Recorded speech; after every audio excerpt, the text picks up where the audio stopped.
adventure.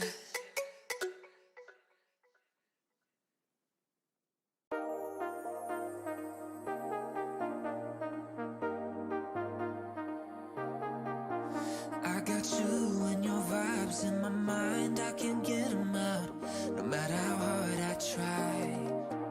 I need you and your heart next to mine, yeah, I'm all about keeping it you and I.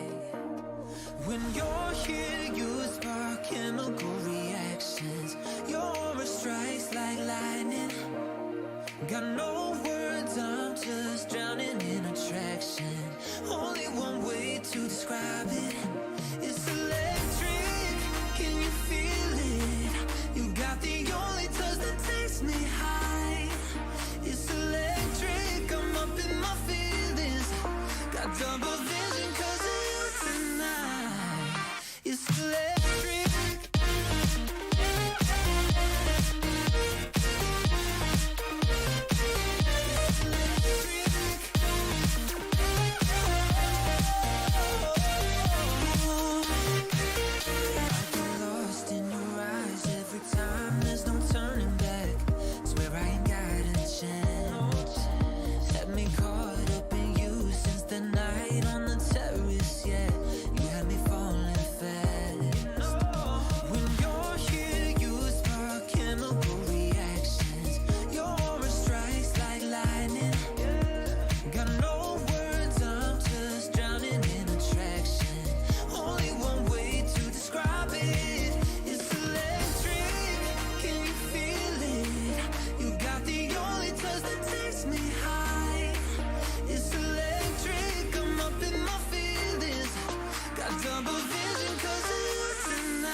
There's no doubt, gotta get out of this small town. You took my heart from me, now you're everywhere I see.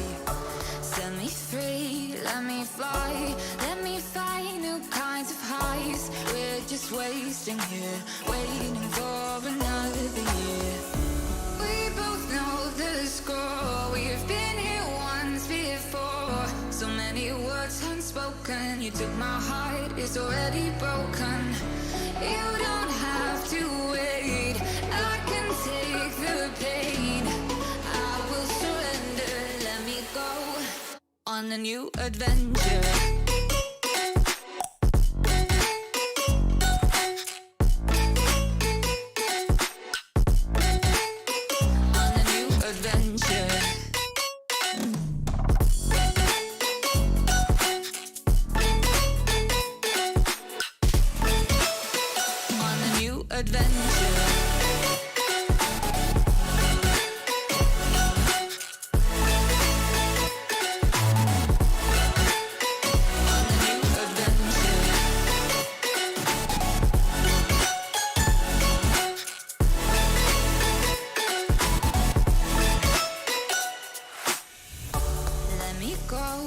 waste my time. Watch me build another life, find another space, explore the world and find my place.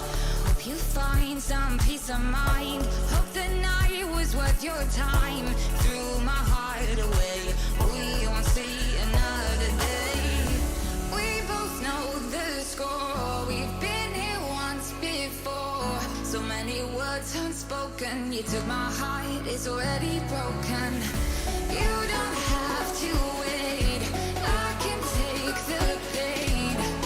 I will surrender, let me go. It's a new adventure.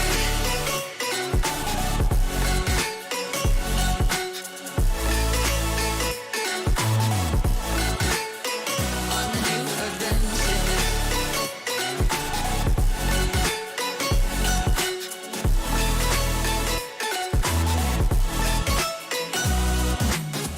You'll find me dancing on my own. Nowhere to be, nowhere to go. In the rhythm, I don't think of you. Don't call me up when you're feeling blue. You'll find me dancing on my own. Nowhere to be, nowhere to go. In the rhythm, I don't think of you. Let me go. It's a new adventure.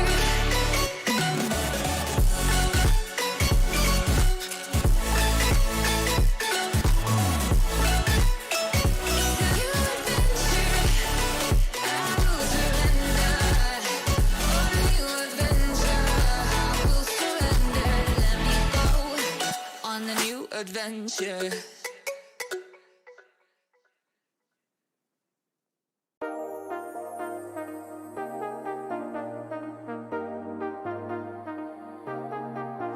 I got you and your vibes in my mind, I can't get them out, no matter how hard I try. I need you and your heart next to mine, yeah, I'm all about keeping it you and I. When you're here, you spark in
go, there's no doubt. Gotta get out of this small town. You took my heart from me, now you're everywhere I see. Set me free, let me fly, let me find new kinds of highs. We're just wasting here, waiting for another year.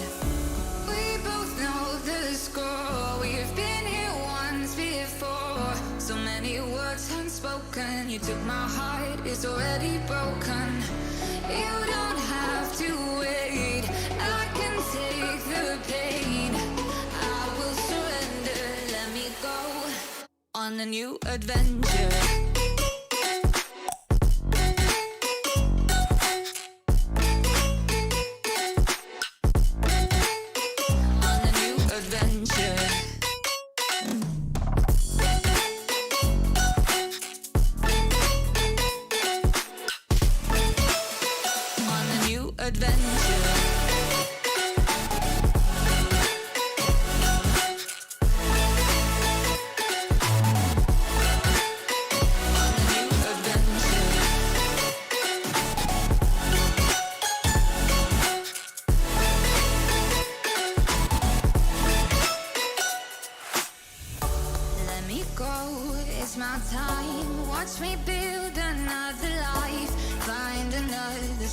Explore the world and find my place.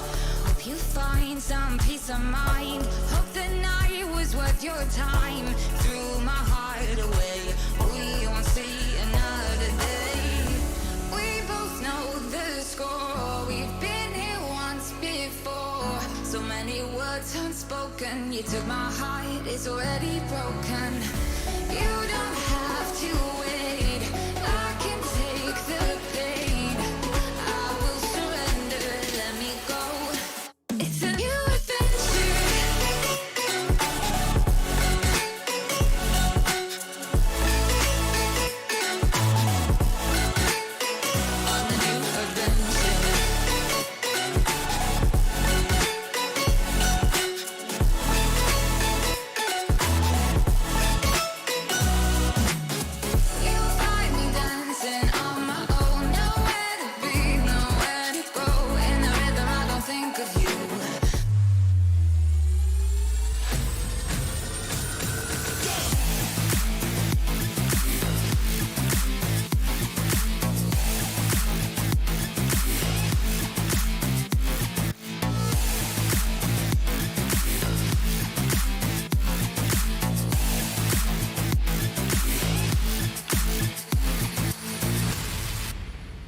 Hello everyone, welcome to this FSL Valorant Evolve, the first one of the year 2022. We've got a whole brand new look. We're the same old casters though. Hey, I'm Quack, and with me is Key. Dude, how are you loving this whole new thing? You've got a new setup too, don't you? Yeah, so it is I have a new setup as well, but I really like the graphics, especially for FSL Evolve. And of course, we're welcoming 2022 with a tournament, and I'm really excited for that because we're finally back for the FSL circuit. We ended with Elite last year in October. We had Evolve sometime in late November, early December. And we're having Evolve again. And the whole point of Evolve and the whole FSL circuit, of course, is to really provide a space for those who want to play competitive to actually compete. So Evolve is for those plat and below in the previous act. So don't be surprised if someone has maybe a diamond buddy or anything. It just has to be in the previous act. If it's in older acts or something, it just has to be in the last act. Yeah, last act is the one that we're really looking for. Plat 3 and below, to be specific. So, Yeah. you know, there is a chance that if you grind enough, you might be able to carry yourself over to Diamond in this act. But then again, this act just came out pretty recently-ish, right? Like a couple weeks? No, I don't know. Yeah. Maybe almost a month-ish. But along with this new act came a new agent, and she's available for play in this very tournament. Yeah, I'm really excited for that. We've seen it a few times, right? Whenever there's a new agent comes out, sometimes there will be teams that run it. Maybe not too much success. We've seen that in the KO days. We've seen that. We haven't even seen Chamber, by the way. Don't forget, that Chamber was actually not enabled before in previous FSL. So it's not just Neon, but also Chamber that will be available today. So I'm really excited to see both of those agents in play. Chamber more likely than Neon, I think, but we'll have to see. I mean, teams can get creative here. It is Evolve after all. We've seen some strange comps here, some really fun comps. They've worked, they've not worked, but we'll just have to see because the teams will choose their own agents. Exactly. They have to kind of figure things out on their own and maybe mess around a little bit. That's why Evolve exists in the first place. Like you mentioned, you know, it is a rank limited tournament, but it's really to, I think, encourage, you know, if you kind of want to compete but you're afraid of like having to go up against a team like, I don't know, Alter Ego Celeste, does that name ring a bell? Maybe. Maybe. or Enigma Galaxy, or, you know, Renata's White, all these big names, Mad Army, which I think they have a new team now, but more on that in the future. But yeah, a lot of big names, big teams in the I guess VCT Game Changer Southeast Asia Opens, and those are kind of scary, and that's why we have Evolve. You get to join this one and maybe not, I don't want to say mess around, but you get to experiment, you get to try out. Maybe you're, I don't know, silver to gold, but you kind of have that competitive bug, that itch, and you want to scratch it. You join Evolve. That's what this is all about. And like I said, it's, you know, you have to start somewhere, right? Like not everyone starts off as Diamond, Immortal, Radiant. Like you have to start at some point, and then if you want to compete, you play with other players that are like-minded, want to really increase your skill level, and I think that's what FSL really provides here, right? That space to compete, to improve, and eventually reach the big stages, right? You have to start somewhere. Exactly, and in the sign-up sheets, like, I don't know, I'm not a pro. I don't really sign up for tournaments myself, but I imagine you sign up for something like a local VCT qualifier or something. You kind of want a team, and you want to you know, have the best chances at qualifying and playing against the big guys. But for FSL Evolve, you get to sign up as an individual, which is pretty cool. You know, you get to maybe meet some new people, make some friends, and that's why you gotta check out FSL. Like the Facebook page, follow the Twitch channel, what have you, all the socials, somewhere in the chat, somewhere below, somewhere everywhere. But of course, this is going to be our first matchup of the day. It's going to be still somewhat within group stages, but it's Pinkunotori versus Toh-Full. Yeah, I'm really excited because I think we saw Toh-Full in the previous FSL Evolve. Select your agent. Okay, we're starting to see some interesting agents here. For the side of Pinkunotori, there's a Phoenix on Bind, so I'm actually really interested in that because I think that Phoenix is super effective on Haven, but no Neon, no Chamber this time around. Yeah, and no Jet. No Jet. It's Reyna instead. And I guess we're kind of going back to our roots a little bit. We're bringing out the Cypher as well. I think Phoenix is a little bit underrated-ish. I mean, teams these days, you know, they love to go for Sky. They love to go for maybe even Neon. Like, the whole joke with her coming out was that her wall is so much more effective. But it doesn't curve. It doesn't heal you. I think Phoenix kind of has that bit of a... like what do you call those, the beginner wheels on the tricycle? Training wheels. Yeah, training wheels. Yes. Yeah, so it's kind of something like that. If you're maybe a little bit new to Valorant, you make some mistakes. I was gonna say that too. You can kind of heal up. Yeah. For Neon, you kind of have to be in the open to cast your wall as well. Like you actually have to expose yourself. For Phoenix, like you mentioned, the curving actually helps you. You know, like you can do it from behind a wall. And for Neon, you kind of have to expose yourself a little bit first. So I kind of like that for sure, and just the fact that you can heal yourself. I mean, obviously on higher levels of play, maybe that's not as effective, but it might be useful for Evolve players. And right now, it's just going to be a little bit of information. I like that they have this set up. Aggressive peek here. All right, Celeste. Oh no, she's not checking her corners. All right, so that was a little bit aggressive peek there to A short. I think that for some aggression, you kind of need to push S2 or need a little bit more utility there. But great play by Pinkunotori there. They just waited the recon bolt out, baiting her into false sense of security. Now they're actually all flushing into sight. Very smart, but still this gives the plant down over to Pinkunotori. It's 4v4. Now it's a little bit contested towards lamps. They're trying to take the players down, and along with that, they might just be able to flush out, but they still got to be very careful because there are 3 ones on the other side of that wall. They swing together, and they are able to pick up 2, and there's the last one, LP Nani, all the way in the back of short. Of course, Toh-Full will be the ones winning this retake. Yeah, and Toh-Full, is that actually a Singlish pun? I think a little bit. Am I missing something out? Because toe might mean something like, Weapon here. I don't know. I don't actually, I'm not too good at this.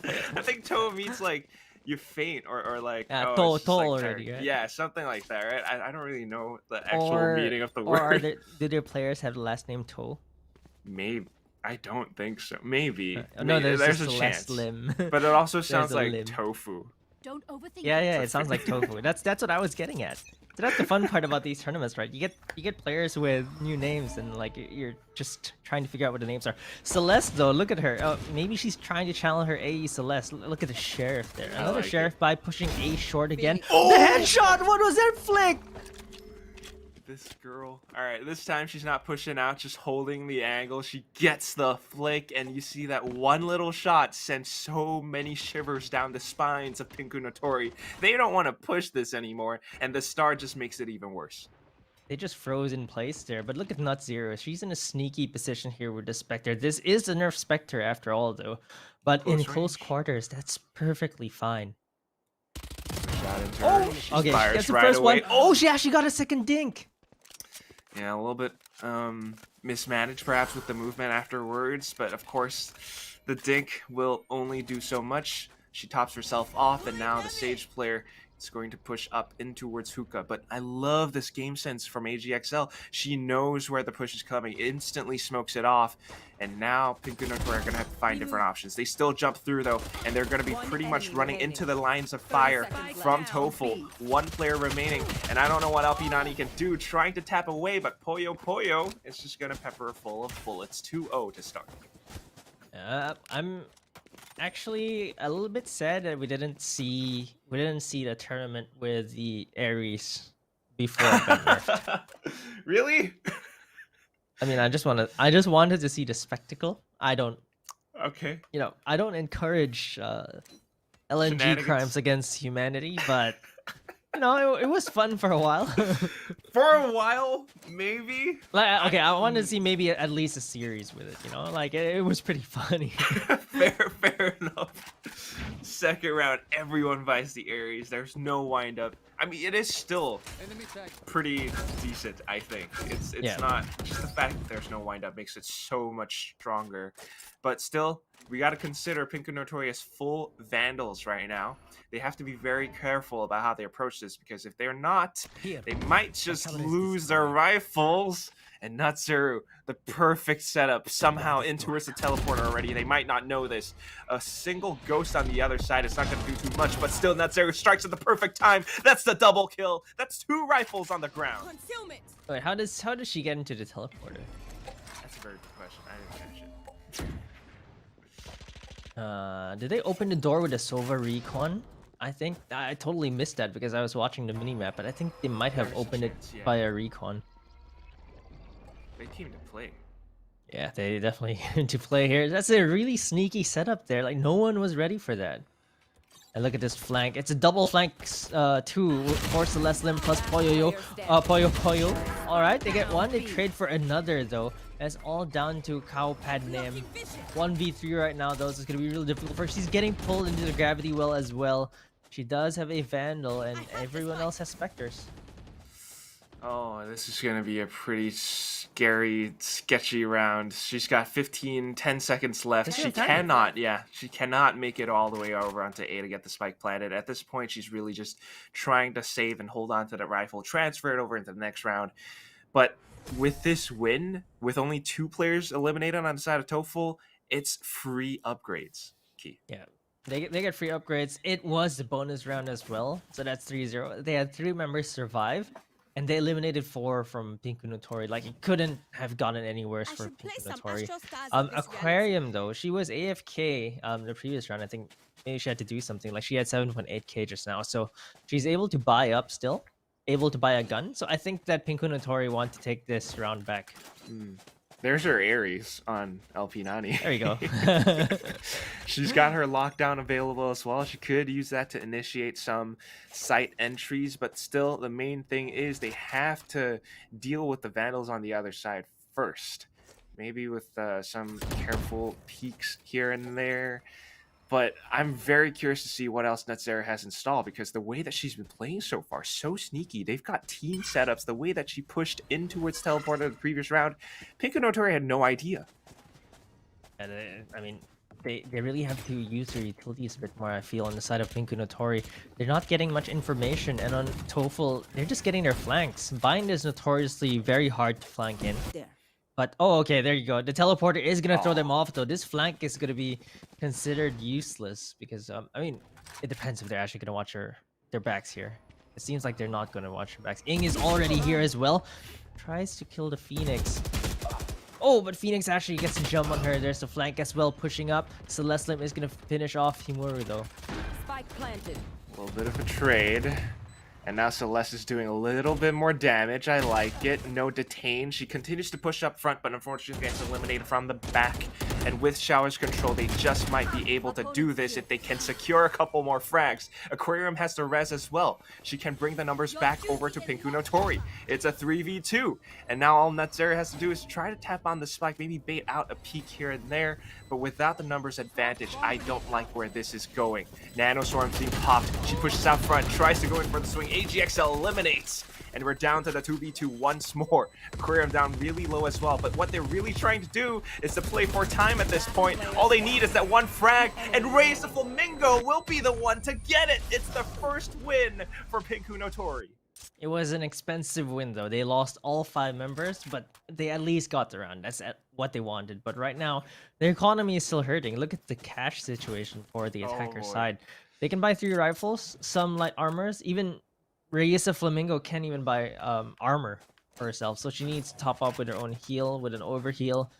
They need to figure this out. On the side of Toh-Full, they're still pretty healthy. Still 4 rifles and a Spectre.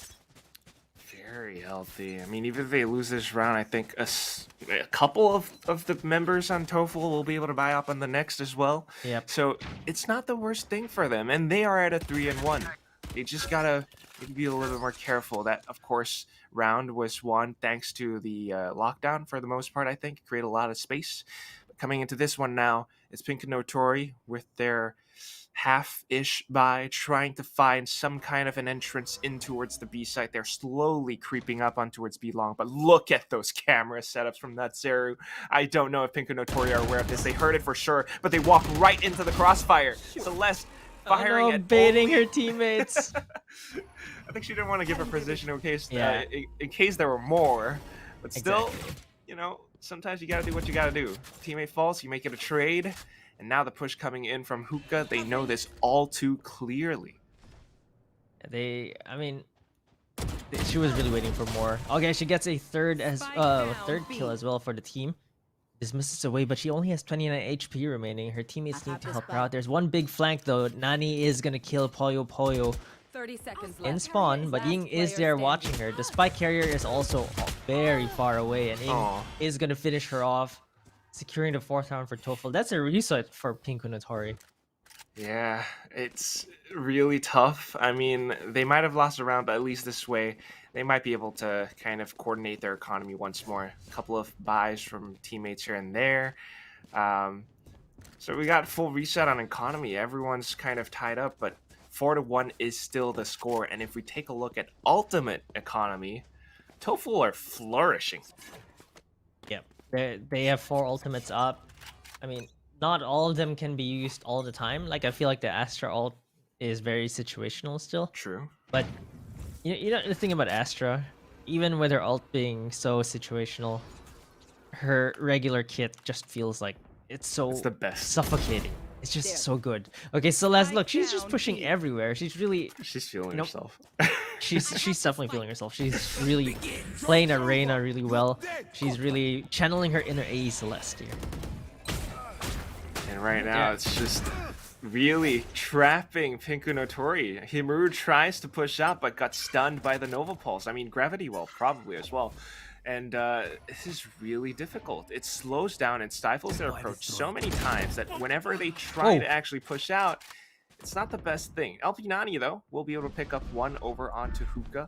This might just change things, but they make the quick decision to rotate over onto A instead. They have to make it a fast push, though, because the Sage player, Poyo, might just come in to stop this. The Cosmic Divide at the worst possible timing. You got 36 seconds left, and no way can you push out of this wall. Yeah, it is very 30 seconds situational, left. but if you have someone already watching the wall, this is the perfect wall. But there's a big flank from Himuru. Might be able to find someone. AGXL just turns that corner as Himuru peeks. But it's still a 3v4. There's only 18 seconds left. The spike needs to go down and it needs to go down fast. I don't see it fast, though. They're kind of slowly creeping out the side, making sure that side is secure first. Himuru is going to be able to find one, but AGXL comes in along with her teammate, getting the other trade. It's down to the spike plant. They managed to get it, but 1v1 is the situation. Himuru swings from lamps. Poyo did not know where to look, and because of that, the first other win goes to Pinkunotori 4-2. It's going back and forth now, and I actually didn't think that execute worked, but they played it so well. Even though they lost a few members there, they came in the clutch, and Himuru getting that final kill. I think Poyo just didn't know where Himuru was. And she flanked all the way from spawn too, so I think that was a big surprise for them. Yeah, it's starting to seem like maybe if that is how Toh-Full wants to play, right? They're super defensive. Celeste might be that one wild card that loves to push out here and there, but the rest of the team are so sneaky. They kind of just starve information, stall for as much as possible. Pinkunotori, once that pressure is on and they actually get the spike planted, Toh-Full kind of start to feel a little bit nervous in the retakes. So this is a very interesting dynamic, but still 4-2. If Pinkunotori can chain a couple more rounds together, they could just crumple Toh-Full's economy. You should run. Yeah, I feel like they're very good at holding the sites, but if they actually get, if they actually let them in the sites, the retakes just aren't as clean as their holds. So I think that for them, they really need to be more disciplined in their holds. But look at this, it's a triple flank coming from Toh-Full. Oh my All the way from the back here. Might be a little bit too little too late because the spike is going to go down, and 5v5 retakes are probably the worst retakes that you can play. Very brawly, very chaotic. It's very difficult to defend against unless you have the post-plant positions. A nice little piece of hot hands. And Aquarium comes back in from the side of Garden. It's a triple spray. And then the final shot from Raise the Flamingo. It's the flawless win for Pinkunotori. And with that, let's take a look at Toh-Full's economy. Yes, they're starting to look... Yeah, they're still pretty okay. I guess they lost 2 rounds in a row. One more round? One more round, definitely one more round. Next round will be pretty bad for them, but hey, like Aquarium just lined them up and killed them all on B long there. It was okay. So I feel like something is up when 3 of your teammates are flanked. Like there should be less flankers and more site holders, right?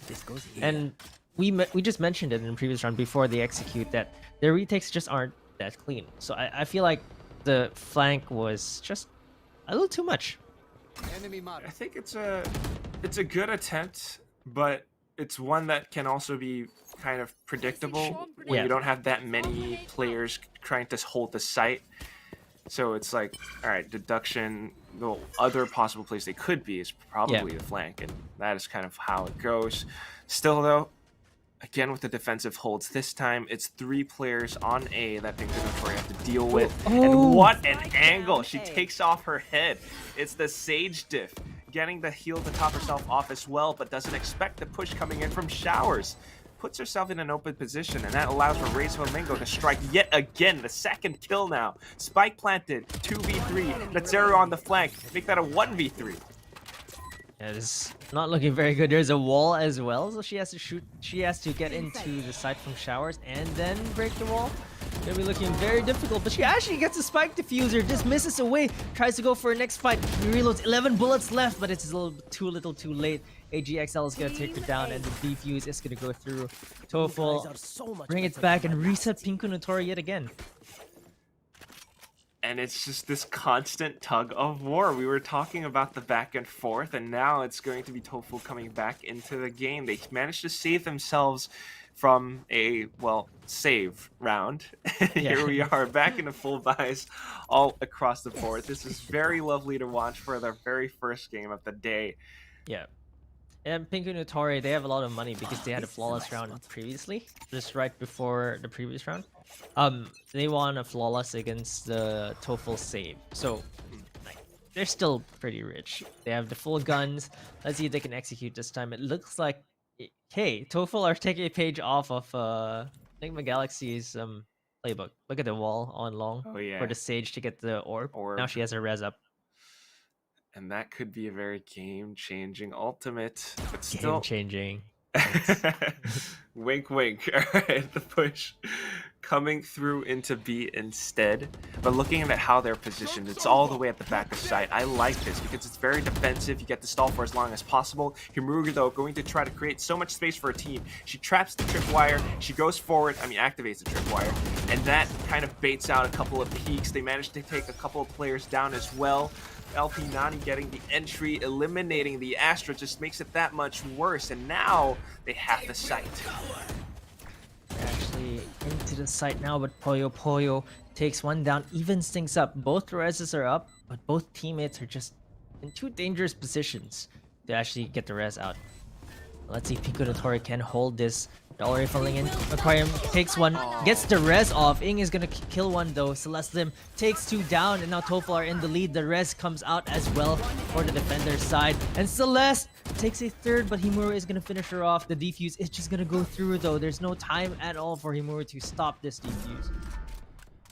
Unfortunate circumstances, but they just got overwhelmed by Toh-Full in that retake this time around.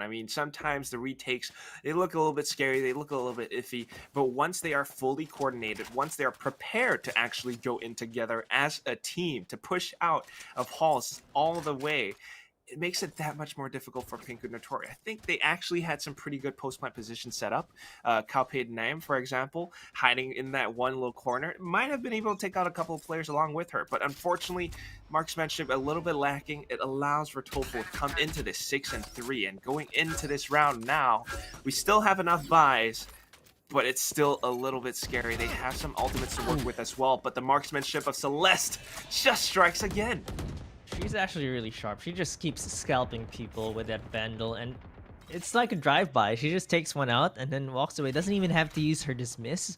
Like, she's really a cut above everyone else right now. She's just really sharp. Getting those opening frags like a good duelist should. Like a good duelist should. Yeah, we love it when our duelists do that. None of that, lurking, hiding in the back nonsense. Yeah. But still... Not Zero. Oh no, she gets a kill onto Reyes Flamingo as well. To lose another gun, but Nani is gonna kill Celeste Lim. Great pick off there though. That's a really important pick off for Pinkunotori. Might just be able to thin the numbers a little bit more. But still got to consider the fact that A is heavily fortified right now. We can see that, but Pinkunotori not really. And they just continue to push in without much clearance. Not checking in towards Lambs. Calpaid Nam finally goes into strike. Picks up the Vandal as well, and along with that, Spike Plant coming in pretty soon now. Xeaora on the flank though. They don't really expect her. Turns this back into the 1v1 where LP Nani is down to red. LP Nani has been the hero of this round. 3 kills already for her, and now she wants to secure this clutch. She does have the lockdown as well, and she is gonna use it. So that reveals her position though. So Cypher, not Zero, will know where she's gonna be coming from, but push. Yeah, he has to push. Let's take this lockdown down. Oh, smart play. Probably knows where LP Nani is. It should be heaven. Oh, it doesn't look. All right, I did. And LP Nani gets the clutch there. LP Nani, the super heroine of Pinkunotori. You said it. She had the triple kill. She just needs that final one to close it out. And she does. That is such a cerebral play. Having that lockdown first to not only force Nutzero's hand, but allowing her to reposition up over into heaven where Nutzero doesn't really expect it. So 6-4 now. This is a good chance for Pinkunotori to basically secure either a 7-5 or 6-6 first half. Yeah, I like this from Toh-Full though. They should not have lost that round. They already got 2 pickoffs at the beginning. It was a 5v3. Celeste gets picked off. turns into a 4v3, and then Nani just went in and took everyone out. So that's the thing, right? Like for a team, and that happens, you typically get a morale shot. Like you get your morale shot from losing a round that you're not supposed to lose. Pinkunotori didn't even have full guns. They had a frenzy on the Astra. She even got a kill of her own.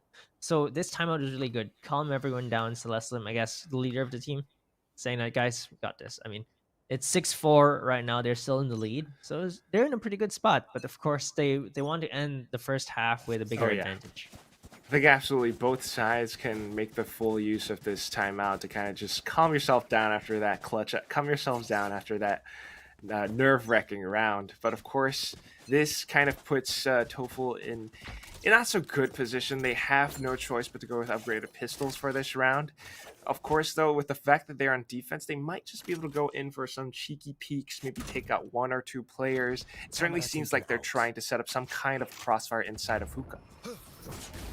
They're actually just holding W into the side here. It looks like B-Long is already compromised for Toh-Full, and Pinkunotori committing 4 members there. There's actually 2 members on Hookah, but they are in an eco though, so there's not much that they can do once Pinkunotori get into the site. Certainly not too much. There's only one player, like you mentioned. Poyo with a classic of all things as well. Xeaora, though, might just be able to change things around. Activates a Neural Theft, picks up the Vandal as well. They know it's going to be a B hit, and that is why the full rotation's coming in to stall and deny the spike plant for as long as possible. Classics and strafing, running all over the place, makes her a tough target to hit. But of course, Aquarium with the fully automatic rifle still finishes it off. Cleans up the job. Ying, Hunter Sphere at the best possible time, denies this again. Xeaora sprays down from Hookah now, getting a couple more kills. We're down to the 3v3, but Xeaora unfortunately finally gets spotted. This wall just makes it a little bit more annoying. Has to ensure that there isn't a single player on the other side. Aquarium trying to push herself back into yet another corner. All the post-plant positions have been set up, and that just makes it a lot more difficult. Ying, though, somehow able to find yet another. She still has shockers to work with. Pushes out, gets deleted by Kalpin Name, however, and Celeste is looking for the final shot. Vandal, pickup, slowly creeping up front. She's got about maybe 15 seconds left. Has to go in for the tap or maybe the full defuse at this point. Gets the kill, but runs out of time. And that is the round.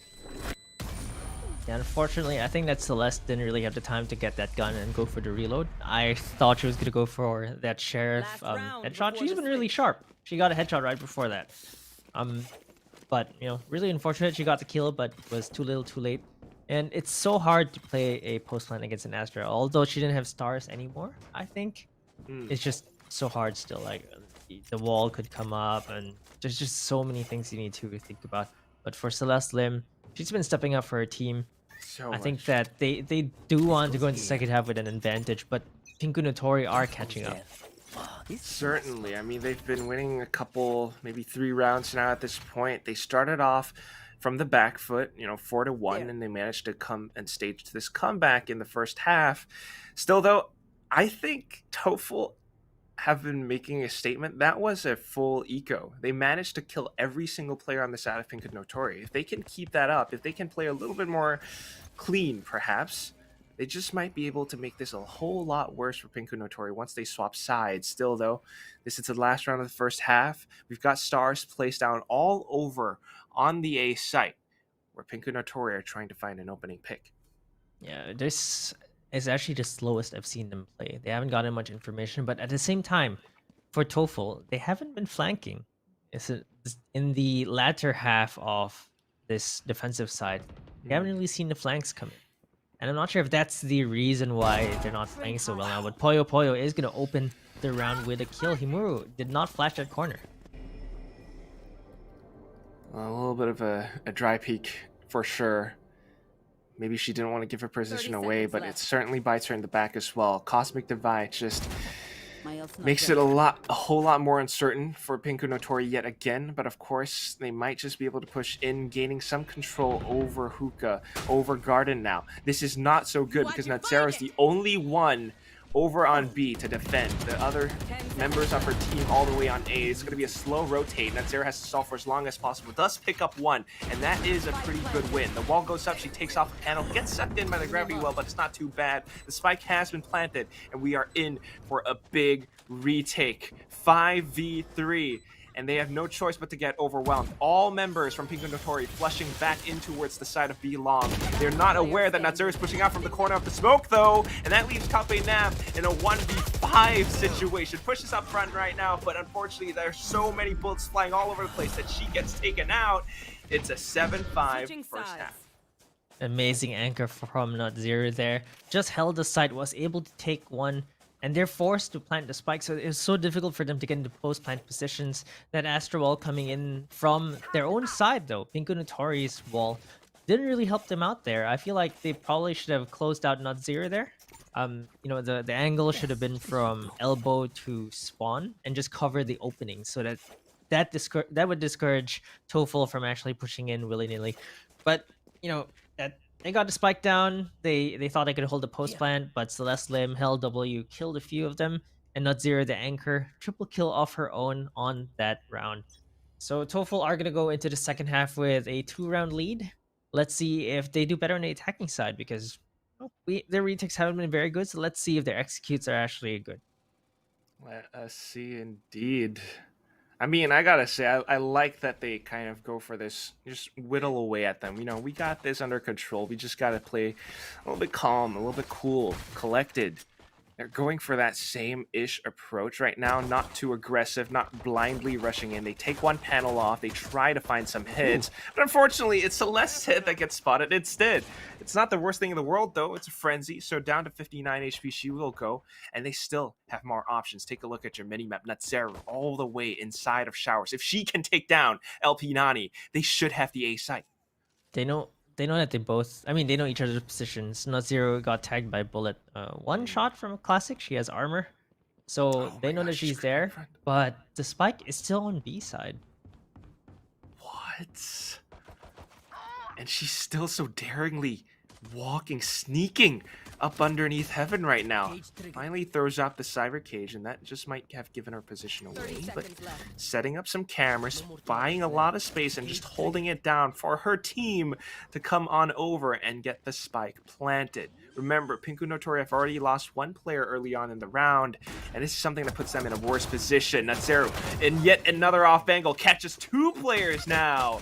It's down to the 2v5, and this does not look good for Pinkunotori. Trying to find some shots all the way from Heaven. Unfortunately, it's not so good. They spot her out. Aquarium goes back in for yet another swing. Takes out 2 players. Has to reload. Tops herself off with another heal. The numbers are thinning yet again. If anyone can do it, Aquarium has to be the one to do it. So the wall being up is just going to make it that much more pesky. Goes off with her teammate, but Ying is too nimble. And that means Toh-Full picks up 8-5. Yeah, that was very well executed. Xeaora being in the site kind of scared LP Nani off. She didn't have her alarm bot. She didn't have her robot shooting at Xeaora, so she didn't know where she was. So she hid in halls where actually Celestim already pushed up to get her. So that was a great. You mentioned it, right? Xeaora getting that, you know, sneaking to that site, compromised the site too much. And Toh-Full were very quick on the rotate there to secure the site, and they know that everyone rotated to B already. There are just all these tiny little gaps in map control that just maybe aren't so well defended, and it allows for Xeaora to push herself into these little pockets. And it's the most incredible thing to watch. She's such a ninja. It's almost the same setup as the previous round right now, because take a look at your minimap. Xeaora, again, inside of Showers. The rest of her team trying to make some noise over on the B site. And because of their guns, they should be able to overwhelm B. But Xeaora is just making some noise of her own. No. With a shorty, though. Now, let's see. Oh, well, she actually too far already, but LP90 might be able to pick someone off here. Oh. They're all running with knives. They're running with scissors pretty much. No! Oh, she misses the shots! Ouch. Just like that, again, site control granted to Toh-Full for basically free. And again, it's yet another 2v5 situation, and it's one that heavily favors Toh-Full right now just because they have the guns. I think we're looking at a 9-5, and if Pinkunotori doesn't pick it up, possibly a 10th. Yes. I mean, they have classics, they have ghosts. Someone's still watching the rotates, other flanks rather. There's walls still. It's just impossible for Pinkunotori to get anything done here. Time is running out. The stun comes out as well. There's a crossfire and lamps too. Ooh! But Aquarium takes one down with a right click. Aw. Not too bad. See, at that point, what you want to hope for is just some economical damage. Force them to buy up on the next round. And maybe in the long run, that will kind of hurt them somewhat. It was only one kill, but, you know, morally, in terms of morale, I'll still consider that a win. Yeah, and I just want to point out, Not Zero already has her ultimate here on that Cypher. This is round 3, and she already has neural theft. Natzeru and Celeste Lim certainly stand out players on the side of Toh-Full for sure. And it's just so fun to watch. These girls are streamers as well. If I'm not wrong, you might be able to check them out on twitch.tv. But here we go. They continue to push on in. They take down the wall already. It's just a little bit more information. Himuru going a little bit inquisitive, but unfortunately is not able to find a pick. So at this point, it's just all about stalling and kind of denying that entry from Toh-Full. Yeah, I believe Not Zero is actually live right now, so Oh, if you okay. guys are fans of her anchoring, please do give her a follow. Alright, Himuru, oh, great movement here, but Celeste was ready for that. They know that, you know, Phoenix can push his own molly. And they take one down. Toh-Full 5v4 right now. They get the spike down. They get some shock darts out as well. Reyna's a little bit low here. Celestum is going to take another kill yet again. 5v3 right now. She tops herself off with that Devour. And there we have it. Yet again, it's Toh-Full pretty much in the driver's seat.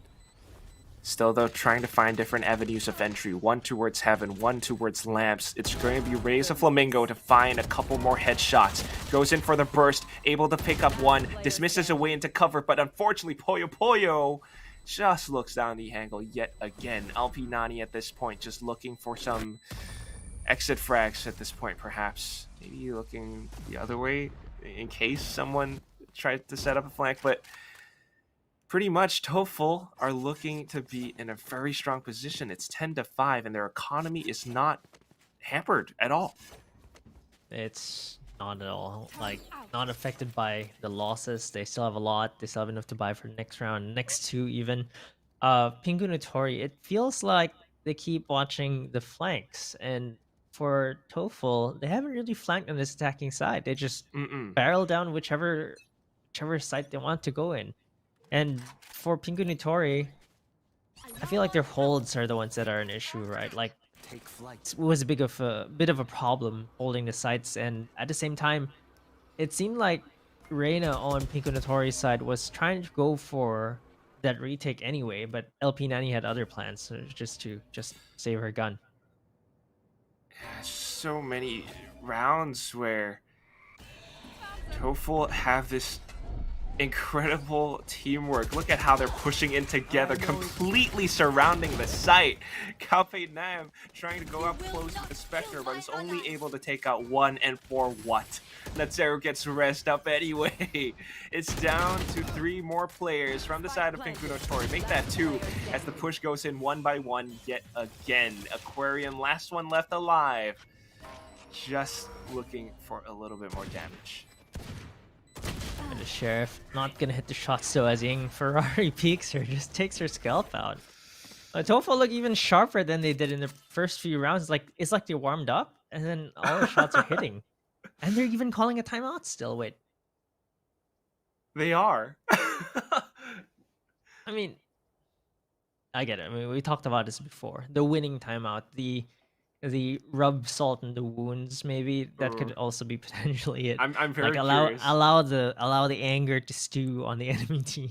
Because some of them are streaming, right? They're just probably discussing in comms, like, all right, we got, guys, we got this. We're 11-5. All we need is 2 more rounds. Let's just take some time. Maybe think of some strats, because they've got really interesting setups, but also just, you know, let Pinkunotori sweat for a little bit. Yeah. sweat a lot even. Like they're definitely sweating. They haven't won a round on this defending side, and Toh-Full are just having their way. And by the end of the timeout, you find that your mouse pad is drenched. Your keyboard is Arms kind of sweaty. uh Mom spaghetti. we kind of need that mom spaghetti sometimes. We Yeah. just need some of that lovely maternal support. For sure. But they're gonna need a lot of support right now on this defending side. Maybe some strats, but look at LP Nani with the judge. In hookah. Yeah, I mean, best place to hold the judge in. But it seems like her sneaky judge won't net anything because no one is actually going to hookah. Not yet, at least. I like the Aggressive setup, peek. though. Oh my goodness. Double peek as well, because she had Poyo Poyo to back her up. And just like that, Shower's gone. They pick up the ult orb. She's got her Empress. That's Zero doing a little bit more damage as well. This hookah hold, I don't know if it's going to do so much. She's got her turret as a sort of secondary player to play off of contact if she needs to, but if nobody pushes into that thing, then it's not that useful. With one player down, I don't like where this is going, Key. Not at all. And for the defenders, unless LP Nani gets a few kills with her judge here. Oh, look at that. Smart play from Not-Zero as well. She doesn't shoot the dart, which means that LP Nani thinks that, okay, she doesn't see me. But that elbow was sticking out. She's going in with AGLX as well. Secondary player. They stun the turrets. LP Nani has to push up, and unfortunately that's where she gets eliminated. Himuru tries to back it up. She's got a curveball inside, but the spray is still good just because they've got this buddy system. And then the spike gets planted on A. It's such a big brain play that Pinkunotori is kind of confused right now. Where was the push? What just happened? We lost players inside a hookah, but the spike gets planted on a different site. Yeah, they had a buddy system all the way onto B short onto hookah, but everyone else was just planting, and they just caught them by surprise. For Toh-Full, it's a 5v2, but they're still playing their best to secure this round, and it's now 1v4 for Aquarium. Really not much time for her right now. Aquarium does not take anyone down. Celestim is going to finish her off, and Toh-Full are now in match point. Definitely feeling a little bit of the pressure as well. Aquarium not able to even secure one frag in towards that last bit. The spray was just flying all over the place, and here we go, match point. Economy not looking too good for Pinkunotori. I have no idea how they're going to be able to hold. They do have several ultimates, though. Maybe that might just be the game changer that they need, but I just don't know. Just looks too difficult to do anything right now for them. Again, they have not won a single round on this defending side. They need to change something up, and it's just really not working out. It's a little bit late to change, and it's really unfortunate, but I think we can all kind of see where this is going. There is a slight glimmer of hope if they can stop the push from going through, but they don't look all too confident about peaking as well. The stars are up, but they don't have information, so as soon as Toh-Full makes a move, I think it's going to be the site granted to their opponents. Slowly creeping up front. LP Nani hearing all of these sounds, but there we go. Push already in. Spike getting planted. What more can you do? It's just nothing you could do now. 5v5 retakes, we've talked about this. Most difficult thing to do. There's the wall coming up, though. Let's see if that actually helps them kind of slice the site and make their Spectres, their Areses more effective. But there's just so much utility on the field right now. There's just smokes everywhere. They can't find anything. It's 5v5 and no one's falling. The spike is down, but there's no action. But Not-Zero is gonna get taken down. The Spectre is gonna come in handy. Celestim is gonna take one down, dismisses away, and it's a bloodbath. 2v2 right now, and us all down to Aquarium. Oh no. No time for her. She's rest up, but there's really no time. They might get the kills, but the spike is just gonna explode, and that's gonna be it for them. Toh-Full is gonna secure this round. Very anticlimactic. The spike does blow off. They do get the kills finally, but it was just too slow, too little, too late. And Toh-Full are gonna win this best of one series. I think that's the entire game, sort of summed up in those two words: too late. Celeste, Lim, and Nutzero definitely the MVP of the rounds. It's a lovely sort of antics, heroics from Aquarium and LP90 towards the end of that last round as well. But unfortunately, with the way that they've been playing, I mean, talk about the site being given over to Toh-Full just because they weren't really peaking. Maybe they were scared, but zero information. It is allowing for Toh-Full to push in, allowing for Toh-Full to create a lot of space, and 13-5 is the end of that game. And we talked about this duelist 7 first bloods on Celeste Lim, most of it even coming from the defending side. Really opened things up for a team. And for the side of Pinkunotori, I feel like their teamwork needs to be refined a bit. On the side of Toh-Full, you could tell that their utility usage is more synchronized. I feel like that's the biggest difference here, the utility usage, right? Pinkunotori, Yes. they've had good aimers with LP90 and Aquarium, but the utility needs to be a little bit more on point for them. The Gravity Wells and the Sova Recon Bolts, all in combination with slows as well from Poyo Poyo from Toh-Full, was really a good sight to see. And I really feel that they're probably going to be doing well in this tournament. Certainly, I have to agree. That's kind of what I wanted to say. I mean, let's be a little bit honest here. You know, they've got the skills. Both teams, they can shoot. Maybe not the cleanest. They're not, you know, really strong marksmen. They're not Forsakens, but they have what it takes. I mean, take a look at all these different strategies, all these different setups that both sides have. Toh-Full, especially with players like Celeste Lim, for example. I mean, the way that she was pushing out some rounds, even though she was starting out on defense. And then, of course, you got Newbie as well, which is these incredible sneaky lurks and positional plays that I think Pinkunotori just weren't really expecting this. It's such an incredible, welcoming sight to see in this first game of the day. But that is all we're going to have for now. Yeah, they're definitely ready to play, and we'll have to see if the next series are going to be as fun, because we saw a great display of skill usage and marksmanship from the side of Toh-Full. I'm definitely going to see more of that today. So that's going to be all that we have for now. We're going to go for a quick break, because after this, we've got another matchup coming up with newer teams, newer players. It's going to be a lot of fun. Viridis Arcus Strikers, very interesting name, versus SINchronizers. It's SINchronizers, so maybe they're from Singapore or something. We're going to have to keep an eye out for these teams. I am incredibly surprised by all this talent that we've got today. So guys, if you want more Valorant action, do not close your browser. We will be back after this.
Let me go, there's no doubt. Gotta get out of this small town. You took my heart from me, now you're everywhere I see. Set me free, let me fly. Let me find new kinds of highs. We're just wasting here, waiting for another year. We both know the score. We've been here once before. So many words unspoken. You took my heart, it's already broken. You don't have to wait, I can take the pain. I will surrender, let me go on a new adventure.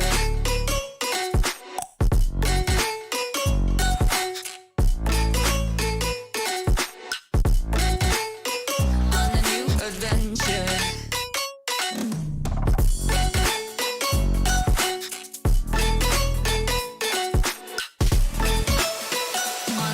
adventure.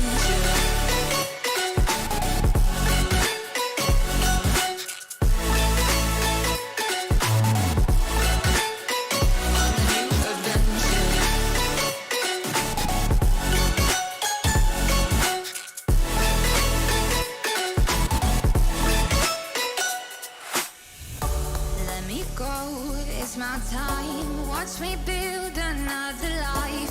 Find another space, explore the world and find my place. Hope you find some peace of mind. Hope the night was worth your time. Threw my heart away, we won't see another day. We both know the score, we've been here once before. So many words unspoken, you took my heart, it's already broken. You don't have to wait, I can take the pain. I will surrender, let me go. It's a new adventure.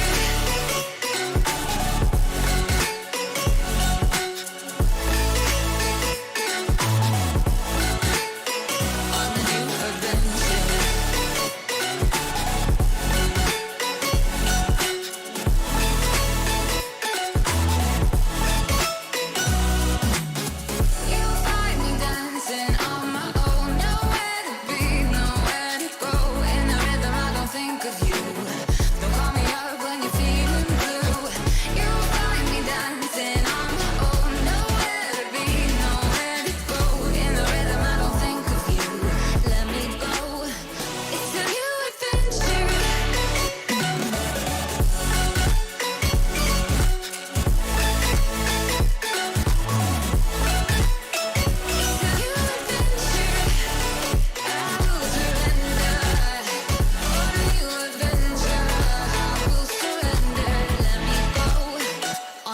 Adventure.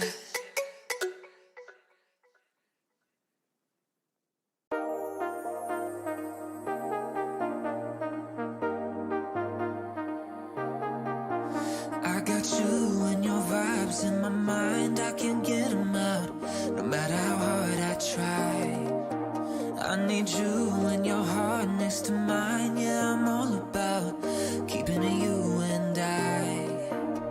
When you're here, you spark chemical reactions.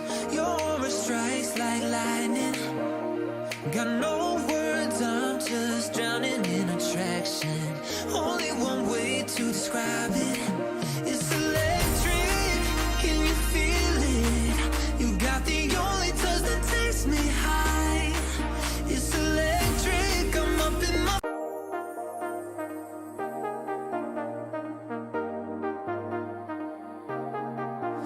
I got you and your vibes in my mind, I can't get them out, no matter how hard I try. I need you and your heart next to mine, yeah, I'm all about keeping it you and I. When you're here, you spark chemical reactions. Your aura strikes like lightning. Got no words, I'm just drowning in attraction. Only one way to describe it. It's electric, can you feel it? You got the only touch that takes me high. It's electric, I'm up in my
go, there's no doubt. Gotta get out of this small town. You took my heart from me, now you're everywhere I see.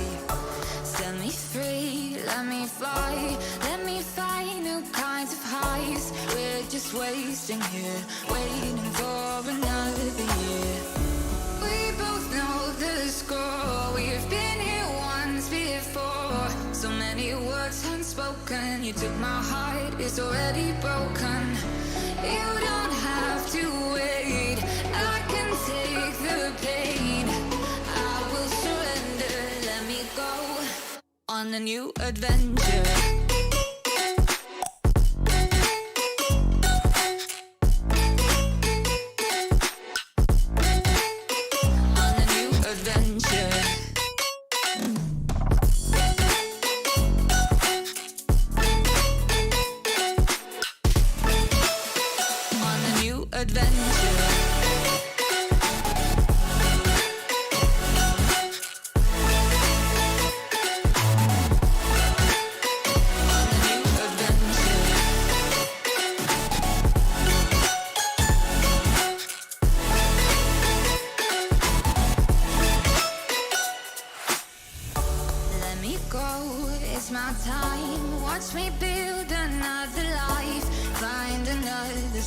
Explore the world and find my place. Hope you find some peace of mind. Hope the night was worth your time. Threw my heart away, we won't see another day. We both know the score, we've been here once before. So many words unspoken, you took my heart, it's already broken. You don't have to wait, I can take the pain.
Welcome back to FSL Evolve, where we see the rising stars of the female gaming scene in Southeast Asia. So we've seen Toh-Full decimate their enemies with a 13-5 on Vine, and we're going to see another series today. So it's best of ones for now, and this is going to be really very exciting. I'm Key, and with me is Heyimquack, with his, what's your duck's name behind you again? The Chungus. Wait, where was it? Yeah, there Chungus. it is. Chungus. Big Chungus. Yes. Big All right. Chungus. So, Big Chungus right there. And we've been enjoying the games. We've seen some players pop off. We've seen good utility usage, even just from the previous round. And just a reminder to everyone, FSL Evolve is for Plat 3 and below. So their previous act rank has to be Plat 3 or below. This is sort of like a developmental league where players can come in, play together, look for other teams or like-minded players to improve. Like Quack mentioned earlier in the broadcast, you can join as an individual. So if you want to be part of this community, you of course have to be female. You have to be a woman in sports. You want to join teams, you can join as an individual, and teams will pick you up. You can form teams with other like-minded people, and of course, Plat 3 and below. Don't forget. But if you really want to improve, want to be in a competitive setting, you can join FSL Evolve. So don't forget. You can just follow FSL on different channels. They're on Twitter. There's some on Facebook. You're probably watching this on Twitch or Facebook. Definitely look for the community there. Sign up and join. Exactly. Just join. What's the name of that guy on TikTok? I forgot his name, but it's really fun to watch because there are so many talented and smart players, just like we saw from Toh-Full. And maybe they're not incredible, like immortal, radiant, like crazy sharp aim players yet being the key word, but they have potential. I mean, all those strats were really fun. I'm not kidding. I went over to Xeaora stream, dropped the follow real quick. I am very interested to see what more they have in store for us. And if you're one of those players, you know, who knows? You might be able to meet other players who are just like you. You get to make new friends and actually form a team. Maybe you get picked up at some point, because Toh-Full right now, I think they're just a group of friends. You know, they're not an actual org named Toh-Full right now, but who knows, in the future maybe they get picked up by some other team somewhere. Maybe I don't know. Yeah, but we'll have to see. We are going to the agent select right now, so we're gonna see if there's gonna be neon / chamber here. Looking around, none. I'm sad right now, but kind of sad. We are. I'm interested to see if the teams can make full advantage of the sky picks. They're both picking skies here, and I think that's really interesting because typically, if you're not a very well coordinated team, you wouldn't really want to be picking sky. And I find that both teams picking sky here means they mean business. Yeah, you definitely want to flash for teammates, but just a little bit of background info on these teams. So we've got SINchronizers on the defender side, and then we've got Viridis, Arcus, Strikers on the attacking. Now, Viridis, Arcus, what do you think that means, Marquis? I'm not sure. They're VA strikers. Maybe they want to be like vision strikers? Ooh, maybe. That's pretty fun. But yeah. Okay, I did a quick Google, and I kind of recall Viridis, Arcus. They are, if I'm not wrong, a collegiate team. Nice. And Viridis Arcus translates to green archers. Both sides, they're all from the Philippines. Oh, So, if they're green archers, I know which school they're from. They're from De La Salle University. exactly, that's the one. So this is going to be a pretty fun and interesting game to look out for. Filipino players on both sides. And yeah, unfortunately, no neon. Why wouldn't you want to play a neon on... Missed opportunity. Really missed. I want some quicks, but whatever it is, here we go. Boombot in towards ramps. It's already a little bit of early info, a little bit of utility being burnt. VA strikers might just be able to find some opening picks into the A side. If they can, maybe break a little bit more utility, they could overwhelm the site. But judging by how things look on the mini map right now, yeah, I think this rotation over to mid is the better call. There's just way too much fortifying A site. Yeah, the mid control would come in pretty easily for them. There's 3 attackers on mid and a lone Sky defending all the way back on B heaven. I think for the VA strikers, they're just looking for more control here. Great patient play for them though, but do they have enough utility to? Do they have enough time even to get into the site here? Because okay, that's gonna be information for SINchronizers there. The flash is gonna reveal that they're at mid, but they still don't know if they're going mid to B or mid to A, so that's still a big question mark for them. Very big, but I think that wall just gives it all up. So now they have to make sure they take down these 2 players, one of them being the Sky. Madam will be the first one to fall, and just like that, control has been granted. Ite, not quite sure. She's still holding on the other side, waiting for a team to come over, but it's a little bit too late because the shots are good. Ceci or Kessie just landing straight into the faces of the SINchronizers players. Carminian going back in to make it a quick trade, though, now looking for a couple more paint shells in towards the back of site to secure it even further. She's basically trapped in that one spot, Fishy Mint, but still pretty much alive. Has to land the Sheriffs. Gets the first, gets the heal, looking for the last one, but misses! Ite with the classic free gun BW. That was so close. There's only one bullet, one more shot from Reina to take down Ite. I'm not sure if, okay, like, my Tagalog slang is kind of like outdated, but ite is actually a variation slang of ito, ITO, which means this. I think so. That should be it. Trying to explain names here. Remember, Mike Lang Sakalam from way back. Oh my gosh, dude. big throwback. That's almost a year ago. That was an open 2. Literally, yes, literally a year ago, pretty much. Well, that's pretty fun. It's always nice to see all these different names. I'm gonna have to call you my Kuya at some point. No, no. Okay, I guess that can pass. But I just wanted to bring up as well. We talked about VA Strikers being a collegiate team. Collegiate teams are very big in the Philippines because we have so many colleges back there.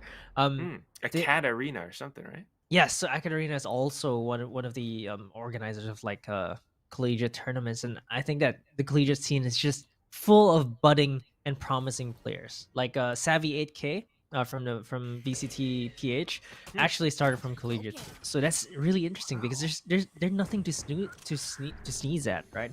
These collegiate teams are made up of players who want to improve and will eventually get there. And just like that, it certainly looks like VA Strikers are improving and getting there because of that early shot coming in straight into where it's A heaven. They have the sight now, and maybe even looking to cut them off on some rotations. Fishy mid picked up the Spectre, goes back in for a couple more kills, gets the spike planted, but SINchronizers coming in from screens. They thin the numbers a little bit further. The paint shells just underneath her feet. It's a little bit of friendly damage, but still pretty much all good because they know where that Cypher is. Pyrel unable to hold it. It's going to be SINchronizers with a 2-0. Yeah, that was her own paint shells. It got clipped on the top of the window there. So I think that you have to be very careful when you're playing Raze because, like, you know, it just clips and you nade yourself. Sometimes it do be like that. It's Yeah, it's not a do be like lineup that. thing. But here we go. It's full buy. I think it's pretty good because they did quite a bit of damage onto the SINchronizers squad. Like 3 players getting taken out. It's hurting their economy. They have to... Well, I'm not quite sure why Overjoy is going with the Frenzy. Well, not the Frenzy, the Stinger, excuse me. Yeah, I'm not sure right. either. But, you know, like, it just makes the bonus round a little less bonusy for the side of SINchronizers. For VS Strikers taking 3 out. Plus the last 2 that survived, they had the armor taken out, so you have to rebuy those as well. Don't forget, armor costs quite a bit. Yeah, 400 and 1,000, so... Just gotta be a little bit careful about how you want to spend your creds. But here we go. In towards B Garage, trying to get a little bit of info, but it's getting denied. The Trailblazer getting shot down. That just makes it a little bit more confusing. VA Strikers need to find another avenue of entry, and if they walk up in towards top mid right now, a little bit of a crossfire setup. Not sure if I like Playing where it this really is going. slow still, but the crossfire might prove to saw be the deadly. knee! Yeah, the knee. What? You know, when you're crouching, you're actually wider. So that's one of the things, right? Have to be very careful about. I think that whoever was playing in mailroom needed to play a little bit up closer to see anyone who was creeping up. 30 seconds left. Maybe be a little bit of a distraction as well, but regardless, that's only one player. VA Striker certainly to create an opening off of this, pushing into towards stairs. They take Ite down. Jill salvage though, getting a couple more, and that just makes it so much more difficult for VA Strikers because there's only 15 seconds now. Pyrel getting a couple more 10 frags though, seconds left. will be able to get the spike Spike planted. So how is this going to work now? 1v3. With a Spectre, no less, it's gonna be difficult. But if she can isolate these 1v1s, hardly an easy task right now because there's 3 members alive on the side of VA Strikers. Only a Sky is low, and she's playing the middle, so she's gonna have to. Madame is gonna have to fight someone who's full HP first, and no one is peeking. She's just lost. Doesn't know where anyone is. No information. All of. She checks his corner. She might be able to heal. Ooh. She does. She's gonna be able to heal up. Gets a second one as well. Overheals and gets a third. Madame with a 1v3 clutch finishes off everyone. VA Strikers. They should have gotten this, but I think there's no time. Oh my gosh. Yeah, she gets it with half a second remaining. Madame showing people why she's a Madame, why she's on that Reina. That overheal on the first kill, really securing that round for her, getting her healthy. Gets 3 kills with that Spectre. You said it, Key. You said this round wasn't supposed to be. It's a little bit less bonusy because they had a stinger at the start. No, it's a big bonus. But damn, Madame went up front, took 3 players down. I was not expecting it. Got the defuse as well. 3-0. Vision, well, not Vision, excuse me. Viridis Arcus Strikers. There we go. Yeah. They can't be feeling too good right now. No, not at all. That was stare around to win. They just needed to set up a crossfire. Madame was one hit away from just getting taken out, and instead she gets a heal. She gets 2 heals and gets a 3rd kill even to secure the clutch. That's just no way that should have happened. Oh no. And that just makes it worse. Can't even find the opening pick into its top mid. Going for the heals, look at that. This guy was running all the way to base like, I gotcha, here's the heals. Here you go. Lovely bit of teamwork. Still though, not so much noise, just a little bit towards middle, allows for VA to kind of push up in towards top of a heaven, top of ramps. They got spotted by the Hawk though. Okay, he's gonna take one down. Takes a second as well. VA strikers just can't buy a kill right now. 5v3. They take one down though. Carminian, who wasn't very healthy anymore, only had no armor, was taken out. But Yan Lu, only 45 HP left on herself too. 20 seconds. I don't know. I don't like where this is going. They don't have HP. They don't have the numbers. They do have Vandals, but I think they gotta save them. Oh, What? that was a DC for sure. Spike down B. All right, the spike is down, so there's gonna be no time for it to retrieve the spike and plant it. But hey, you know, like growing up in the Philippines, internet is just like that. It's just like that, you know. Like It'd be it like just that, huh? Do be like that. It is what it is, and I think it's not the worst thing in the world. They still No, want not the at all. round, Yeah. so we're gonna be pausing the game for a second just to kind of allow for one of the players to reconnect. But apart from that, I mean, Synchronizers, the way that they've been defending thus far, I mean, nailing shots, controlling the map in these very specific positions, it's just so difficult for Viridis Arcus to try to find something. I mean, they've been attempting to push in towards areas like middle, maybe on top of A ramps, but they just can't quite catch a break. Yeah, I wanted to drop some tidbits here. You know, one of our biggest telecom providers in the Philippines is called PLDT. It stands Okay. for Philippine Long Distance Telephone Company. Telephone company? Telecom, Okay. yeah. Yeah, telephone company, telecom, yeah.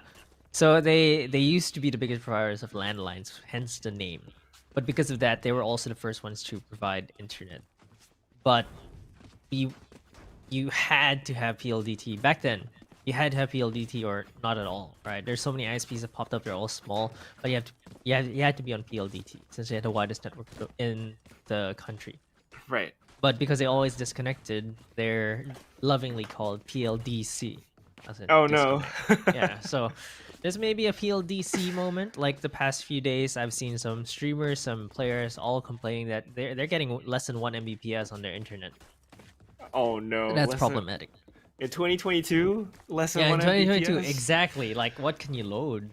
Oh, that's unfortunate. But you know, maybe if there are some Filipino viewers in the chat or something, and you get this reference, drop us a seems good, a thumbs up here and there. PLDT or PLDC. Yeah, PLDC. Yeah, we have a lot more providers now. You know, very fun fact. When I first moved to Singapore, I was still on. I think I was still on DSL. Oh, my Like- goodness. Like legit DSL. Like my internet speed was still like 45 kbps. That is. You might I'm be not kidding. revealing your age here. No, I might have moved to Singapore when I was young. You know? It could have. True. Yeah, but basically, I went from 45 kbps to 1 gigabit here, and I'm like, wait a minute, what have I been missing out on? And it's such a big difference, you know, like ping. Yeah. That's like for example, Philippine players, depending on which telco you're on, you actually have a different ping per server. Like some telcos have better ping on Singapore because of the routing. Oh yeah. Some you have better mentioned. ping on Hong Kong, or some might even have packet loss to Hong Kong and higher ping in Singapore, but they have to play in Singapore because of the packet loss in Hong Kong. Mm, So all these internet issues plaguing Philippine teams, Philippine players. Like imagine you're all playing from home and you just happen to have different internet providers. You can't is it's not so easy to just change provider, right? Like you're locked into contracts and stuff. Look, Yeah. they're just summoning Astra back from the land of the disconnected.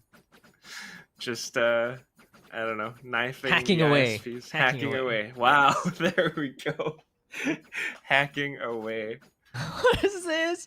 I like that they're having fun though. Which game was Gotta that summon where it back. I think it was the last Evolve. At the very beginning of the round, all 5 players just formed Circling like around. a pentagon, and Oh my just goodness. started like crawling around in circles Chanting. like this, but with 5 of them 5 at the very beginning circling of the round, around, and right? then they just started winning. Like they did this in a timeout, and then they just started winning. I'm not sure what kind of ritual this is, but 2 is not enough. Like you need 5 for a pentagram. All right, well, third, fourth. There we go. There we go. We got the Yep. kind of- Summoning circle. Okay, Summoning circle. gotta be in sync, guys. Your movement should. Okay, there we go. We got it. Summoning circle. Astra, come back. Oh my goodness. Astra, come This back. is- Astra, come back. It's so good. You gotta do the whole thing with Doctor Strange and circle your hand around. Yeah. No spoilers. But Mystic that scene- circle. Yeah, Yeah, the no Mystic spoilers. circle. But if you haven't watched, yeah. Spider-Man Ned. was pretty good. I liked it. I love that scene. Ned's The, Filipino, by the way. Yes, exactly. Batalong or something. And then his grandma speaking in Yeah, Tagalog. she's speaking Tagalog. Like she's actually a legit Tagalog speaker. Yeah, you can hear the accent too. And she's just, Yeah. I'm going to bed. That little part. No, she speaks Tagalog. Yeah. In that funny scene, not many spoilers there. She actually speaks Tagalog, and it's accurate. It's awesome. You gotta love that representation. And speaking For of sure. representation, Neon in the game. Yeah, Neon. She's got some like, Tagalog lines too, right? Yeah. Salamat. wait, Salamat, thanks. Yeah. Which is actually quite funny because Salamat is thanks. It's like saying thanks. But Thanks. it's a bit funny. But at the same time, like for a lot of us Filipinos, we all speak a lot of English. So the voice lines being like a mix of Tagalog plus English kind of makes sense. Kind of feels natural to me. I just can't believe they didn't put in the Oberdare. I actually commissioned a friend to make me a sticker for that. So that's really cute. Absolutely. You mentioned it, yeah. So She check has the out point. Yeah. you call it Twitter.com Nanguso. / Is it? It's far back. Keycast. It's far back from the tweets. I have to You can- repost it somewhere. I have to make it a sticker for like a emote maybe. Do a little know. giveaway. I don't know. Maybe. Okay, so wait, let's take a look at the scene. There's actually a store here. A lot of people miss this out. There's actually a store here. You look at it. There's figurines there that look almost like Funko Pops or like Nendoroids. Nendoroids, yeah. Yeah. And then there's the figurines there. It's actually supposed to be a store of the agents. It's actually the Glitch Pop agents, the Glitch Pop store, if I'm not right. If I'm not wrong. With the bunny and stuff. Yeah, with a bunny, exactly. So this is the Glitch Pop store. I mean, I played Split so many times. I only noticed this maybe a few months into the game that there was actually a store there. You gotta love how Riot designs these maps, and there are Yes. just so many tiny tidbits here and there. The crab on Breeze, for example, some Tectabears hiding here and there. What crab? Wait, what? There's a crab on Breeze. Breeze, the beach. Beach I breeze think breach. a specific spot somewhere in the attacker spawn. Let's see now. Some crab will like crawl up onto a rock or something. But hey, Oh. all right, our A girl player's cat, back in the would you? game. Okay, summoning circle work took a while, but she's back. Let's see if the summoning circle can give us. I don't want to jinx it, but you know what I'm talking about. You got 4-0 right now. You got several more rounds to go if they can make this a perfect game. But VA Strikers, they have full ultimates, all 5 at the ready. This could be some kind of an initiating opening pick. Oh, they're actually trying to rush in. So that's something they haven't really done yet. Play extremely fast. And it's kind of working out for them. They're already in sight. Not Ceci stepping a little bit into that nanoswarm there. Yan Lu is gonna get the first kill. Oh no, bit too overconfident there. Overjoy is gonna take Ceci down. Pyro gonna get a kill for Owen. Looking good for VA Strikers right now. Wanted to put up the wall, I think, but there we go. Not too bad. They've managed to thin the numbers. Synchronizers down to 2 remaining. Still, though, I don't want to count them out. Remember what we saw from Madam earlier on. Overjoyed trying to make some noise in towards the top of B Heaven. If Pyrel stays hidden, that would be a very big win. Madam only has a Spectre. I did not realize She that. only needs a Spectre. I don't know. This round, probably not, because they are moving here and there it is. Risa Desu finishing things off. The perfect game is no more. Yeah, finally getting that kill, that round back. The Strikers, they just need to play fast. So one thing that I guess we noticed right from the very beginning, even in round 1, they played really slow. They're looking for those pickoffs, those defaults. And then this round, they just decided, hey, why don't we hold W? And it worked out. It worked out. It's because they managed to catch the Synchronizers off guard. And sometimes you go for those really controlled duels. Your opponents might be prepared for it. That's why they have their crosshairs perfectly placed. When you rush in, it's a little bit different. So maybe try and pull off similar things. They send out a guiding light. It doesn't really catch anything. Now the Trailblazer to maybe retrieve a little bit more information. Madam, though, with the off angle, has timing. Sheriff as well. Doesn't quite connect the shot, but now just stalling time for her teammates to rotate on over. And I think she's done a pretty good job. Yeah, but the spike is going to go down. There's probably no way for them to stop it. Pyrel is going to get another kill with her flanks yet again. Fisherman gonna take one down. Oh, the flights! Gets a double kill Carminion. And Ite is able to take one as well with the space created from that. With just classics though, what can they do? Aww. Shots missing, and Sassy is going to finish off Ite. Another round 1 for the VA Strikers. VA Strikers, could this be the start of their comeback? The summoning circle did not work, Key, and that is why we've got to pull out the big guns. Drew Savage with this huge operator. Might just be looking to lock down, seems like the A site for now. Yeah, but it looks like they're going to go B again. I mean, VA Strikers, that's what's worked for them. If it ain't broke, don't fix it. I mean, it's just pure unga bunga for them. They just go into B, they just rush in, and there's just complete space there. But it looks like for Synchronizers, they're going to try something different. Wow. They're going to try for the Reina to look for information. Jules Savage, again, a first kill at Operator, already paying dividends. Bringing out these unga bunga strats, but now they're getting shut down by sharpshooters such as Madam and Jules Savage. The Operator ringing true. 3 players remain on the side of VA, and unless they can find a couple more picks, I don't see how they're going to be able to win this round. Risa trying to push up to a top of mid, but only gets denied by Jewel, who already rotated in towards the top of heaven. You don't normally see killjoys with Operators. Like, normally it's like your Jet, or I don't know, like Chamber, maybe? yeah, Chamber. I mean, we haven't really seen Chamber in competitive play, right? I'm really excited to see Chamber or Neon. Please give me one of them. Yeah, one of these games. Calling it out to the teams. But for now, it's still a fairly flawless round for Synchronizers. They've done such a good job at controlling the map, rotating back and forth.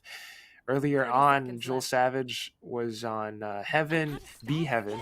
Now she's up around the pillar, blocking down Garage. Yeah, great shuffling from them. She went Very from confused. ropes to B Heaven to B site. They just don't know where the op is, and Ceci is just gonna be in for a surprise here if she's gonna try to take this orb. 10 seconds. There's no time. There's really no time. There's no time to be setting these things up. All right, they're just saving. So this time around, it didn't really work out. The Unga Bunga in towards B, I think... No, there was only one B. I True. think if they fully committed, might have worked out. Might have been different, true. If you fully commit against an operator, you know, that thing shoots one bullet, then you gotta reload. Yeah. It's bolt action. You got all 5 players rushing down one operator. You can... I think the numbers say something. For VA Strikers, though, their economy is still pretty healthy, so they can still do a full buy across the board. See if they can challenge it this time around. It looks like they're going to go for mid control this time. Alright, well, we hear a Tiger being sent down to the bottom of mid. It does get quite a bit of information. Ite now is going to be the one to hold them off as they try to push up in towards the top of mid. Gravity Well being popped as well. Just makes it a little bit slower. They still seem adamant on pushing through, though. Careful here. It is actually the year of the tiger, before I forget. Chinese it New Year is. is upon Lunar. us, and let's see if the tiger trinket brings him good fortune. As Fisherman gets into the side, gets a double, immediately devours as well. So she's very, very healthy still, and the VA strikers have found a way to get into B side yet again. Spike planted. Oh my goodness, but the lockdown gets deployed right at the top of B Heaven. It's just a little bit of a bait as Jules Savage trying to rotate back around. Drop down? Wait, they've climbed up the rope. She doesn't quite notice it, but still, with too many players on the other side, VA strikers still take the round. It was almost an ace for Fisherman as well. She got 4 kills over there, and both Reyna's really, I mean, Madame, we saw her in that clutch, but after that she's been pretty quiet. Carminion and Ite are the ones that are doing all the work. But SINchronizers still a pretty good lead, 5-3, but on split, on defense, you really don't want to be giving too many rounds up. Especially since you want as many rounds as possible, given how the map is laid out. Still fairly defender-sided, but these days, all these teams, they are starting to figure each other out, and that's what we're seeing from Viridis Arcus right now. This time, in towards A, where only one player pretty much is hiding. You've got Carminion over at the top, though, and with that Boombot being sent out, she just might be able to find something. Get a little bit of information here. The Leers are coming out, so they know where they are. But the counter initiate as well. The ultimate from the sky will spot out some defenders. Madame, not a good time to peek there. Overjoy though gets a quick headshot. The summoning circle, summoning this Astra back. Does not stun anyone though. Does not get a second kill even. Fisherman is gonna take one down with Carminion. It's gonna get a double. Gets finally get taken down by Yan Lu. Jules Savage is gonna take Yan Lu down. And SINchronizers have taken this round back. All through a little brawl. Pyral getting spotted towards the top as well. If Jules Savage did not get her, you can bet that Ite would have. So 6-3 is the end of this score. And I don't know, man. Viridis Arcus, they kind of need to find something different. I mean, it's not really a full Unga Bunga anymore, but it's not really working out. No, I mean, the Unga Bunga only works on B. The rush B strat worked. It's worked every time they tried it. And now they're trying A. I mean, it kind of makes sense. You went B so many times that definitely the defenses are going on B. They did make SINchronizers change their defenses. Killjoy is now playing on B instead of A. And now they're going to use the Cosmic Divide to get into the site. So they're just going to rush in. And there's a counter Cosmic Divide as well to cut off the attackers. Overjoy is going to take one down. The nade is going to come out as well from Carminion. Silences her jump. Whoa. Takes one down. Gets some damage done as well. So it's not looking very good for the attackers right now as they get taken down left and right. 5v1. It's going to be a flawless round 2. 7-3. SINchronizers, calm down. Sheesh. They're just able to go in with these quick peeks, taking a couple of players down and falling back into cover. VA Strikers, on the other hand, you can see what they're trying to go for. They want to find these entries, but pushing past walls kind of really hurts them in the process. Yeah, the economy is pretty broken right now as well. So for VA Strikers, they can't buy anymore. This is the second to the last round. They're saving up for enough for the next round. Which would be the last round of the first half. But you still want to make every round count. Looking at how SINchronizers are defending. I mean, look at this. Just playing off info. Falling back now. Definitely looking for Ite to top her off. Yeah, look at Ite. Already running all the way to Swan. I'm just going to heal my teammates. But look at how they actually reposition, right? So as soon as Ite falls off of B Heaven, you got... Push-up. Exactly. I mean, they're living up to their name. They're very synchronized, but Fisherman is going to take Carminion down. Doesn't even need to overheal because she only took 1 bullet. Madame is going to take Pyral down, though, so that's the Cypher down. Fisherman gets taken down as well. So SINchronizers 4v3 for them.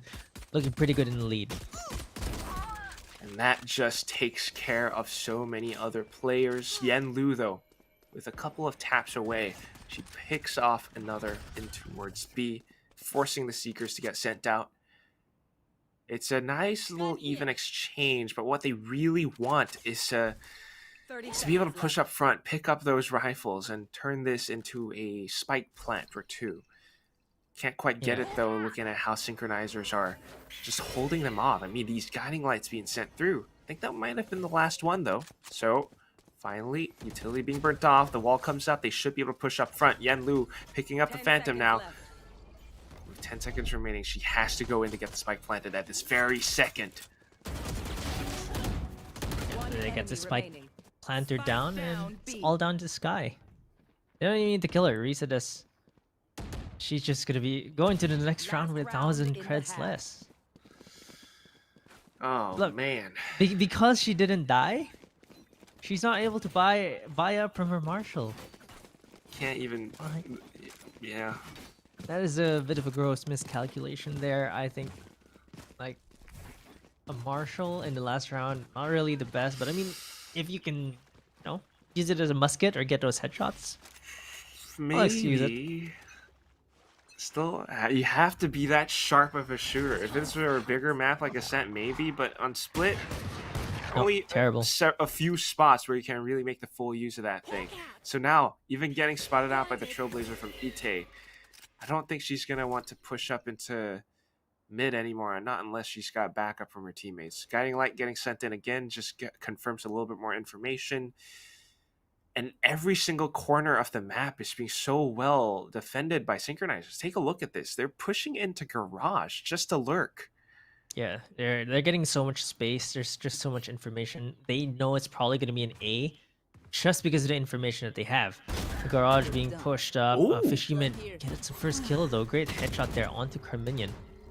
Gets really low though, as Madame tries to shoot her off, and both Astras making it very difficult for both Renas to actually shoot at each other. Alright, Ceci gets another kill as well. Overjoy gets taken out. And B looks pretty free right now. Ite, oh! Ceci was not expecting that. Trying to push up further to cut them off on a rotate, excuse me. But still though, undeniably not moving, not budging from their position up over by A Heaven. They've managed to find a couple more players. It's a duel of the fates between the Reynas right now. Madame as well is the one from Fishy Mitts, but there we go. Madame's going to be the one winning out the duel this time around, and if she can do it, she just might be able to retake this in a 1v2 still. Nebula going up though, blocks off the top of Heaven, has to find another option, going down ramps this time. And it's one that the VA Strikers might expect because they've got screens smoked off as well. She pushes up front, looks to clear the corners. Guiding Light gets sent up the top so she doesn't get blinded.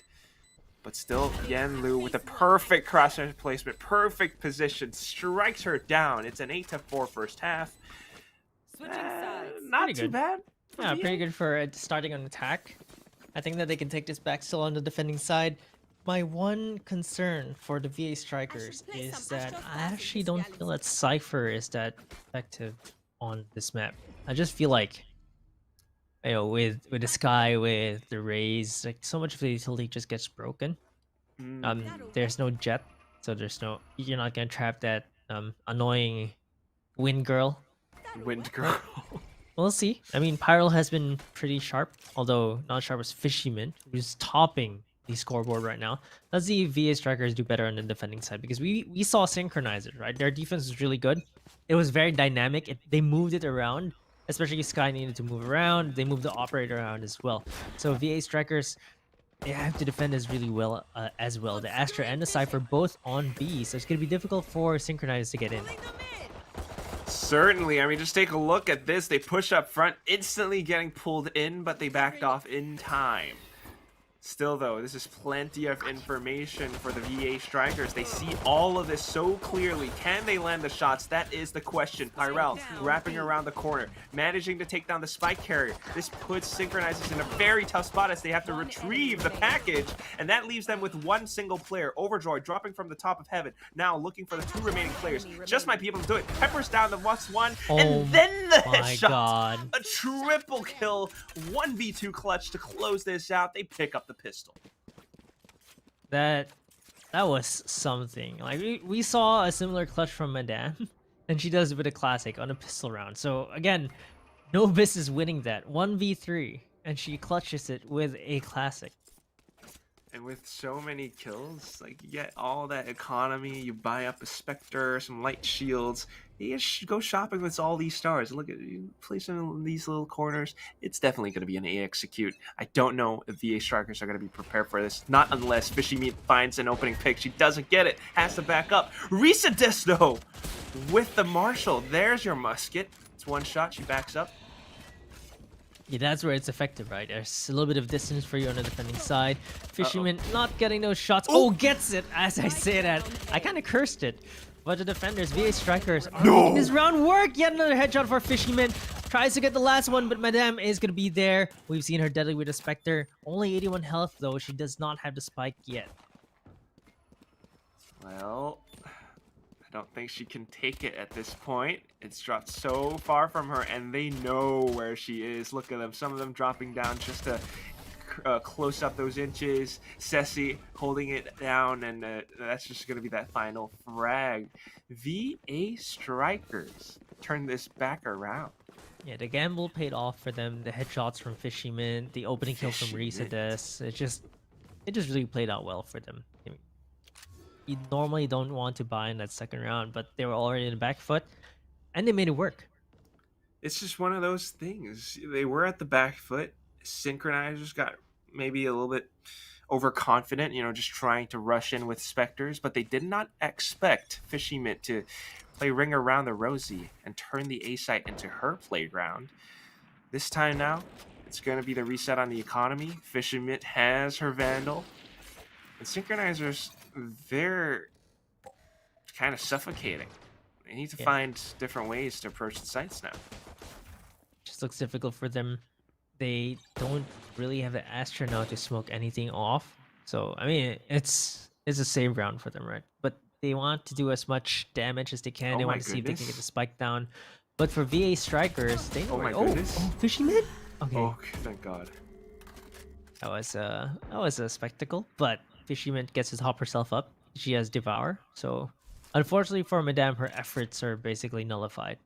They know where they are. They've already flushed out control all the way from A side. They know they're just hanging on B. See, like, this is so good because you've got players up over by mid. If anyone tries to rotate through sewers, they can hear it. If they want to rotate through the back of attackers spawn, it's going to be so difficult just because Fishyman is in that position. 30 seconds left. Now hiding in the corner, if Ite wants to push up front, she's probably going to get her head taken off, and there it is. The last players up over by middle, hiding on the other side of the wall. That's the last thing that Pyral expected. Looking to get the rifle now, but you got players already in position to deny this. It's going to be Yenlu spraying her down. One more player. Come on, guys. Only one left, and she has to die here, otherwise she loses money. Honestly, I'll leave her alive. Just to really, like, force her to hold on. You lose to 1,000 creds. Like, you're stuck with a classic. No bonus. They know where she is. They know that she doesn't have a spike. There's no time at all. They know that she didn't even get to pick up a gun. So just leave her alive, and then she enters the next round 1,000 gold less. Sure, you don't get the kill bonus, which is 200, and maybe not get the ultimate orb. That's perfectly fine. 1,000 creds down. She wouldn't have been able to buy this Vandal. That is a viable option, but regardless, they do go for the 200 creds and alt orb option instead. So it is a 9-6 right now. They've got everything they could possibly need to stage a comeback. Let's see them close this gap even further. 9-6, maybe a 9-7 if they manage to stop SINchronizers from pushing up middle. Firing off, slowing down. But they still overwhelm her. Yenlu, though, as backup. The trades are instant. Yeah, VA Strikers are suffocating SINchronizers. They do have the buys, but they just can't get the kills. And Overjoy is the only one left alive. Oh my god, she gets met with a big gun, but Overjoy is going to take 2 kills. 64 HP left on her, though. 2v1 right now. She's going to get the spike down. No one is near at all. And this looks to be winnable for her. She does have the Vandal. So if she can isolate these fights, get 2 headshots onto Fisherman and Risa, who are playing it very smart, by the way. 2 of them pushing up, but look at Overjoy. She's already creeping up to heaven. Oh, she's actually walking back. I thought she'd actually have this. Gets the first headshot. Knows where the second one is. Immediately walks up. She has the stun as well, so she can just play off of the spike first. And there's the stun coming out. She knows that Risa will not be defusing this because she has to get off the spike. Sorry to scare Risa a little bit. Oh my god, she gets the clutch yet again. Risa was not aware that, you know, you can get banged from that wall. Incredible! I am overjoyed. That was a 1v4 clutch, basically. Starting off with this burst up to the top of heaven, overjoy just takes down the Odin player, of all things. And then getting the spike planted. VA Strikers needed to play that a little bit more safe, a little bit more careful. But unfortunately, there it is. It's 10-6 now. And Synchronizers are just a little bit closer to finishing off this game. They're really on a roll right now for Synchronizers. Overjoy bringing that round back in. No business winning that round. 2 clutches for her already on this second half. That slow is going to discourage the Synchronizers from pushing in though. So they're going to have to change their minds here. They have a second slow at the ready as well. Ceci all the way at the top of heaven, but they really want to go in for this. The Cosmic Divide being committed. They're pushed up front of it though. VA Strikers still looking to find some opening picks. Not really committing to the push as they rotate back towards middle. I'm not sure if that was the best use of the Cosmic Divide. Yeah, I'm not sure what this achieves really. It blocks out heaven, but they don't do anything with it. So maybe it's just to discourage someone. Maybe it's a double fake, like, hey, we're going B. And then if they don't make any sound, it makes VA Strikers think they're going A. You know, unless it's like a double kind of like fake. A little bit a too pump fake much. though. They did rotate the sky back to A. Just a little. But he's still got 3 players on B in all of these tricky positions. Those are the ones that I'm running really out of time concerned too, about, so they have but- to make this execute perfect. They come to the side, but look at the gravity well though. Okay. The firing squad comes in, lockdown as well. If they can find those frags, there it is. The spike gets planted, and we reset the timer to 40 seconds. It's surprising that they were actually able to pull that off. But they did, and it's a 4v3 now. Synchronizers are looking very good right now. There's a showstopper being used as well. Tiger is gonna bite someone. Double stun, really. Like, Carminion is not gonna find anyone with that showstopper. You got a showstopper, I've got a stun. It doesn't matter because Fishy Mitch is going to push up front looking for some more frags. Unfortunately, she gets taken out from back sight, and Ceci's the last one that's alive, but the Bulldog also bites just as hard as a Tiger. 11-6, Synchronizers.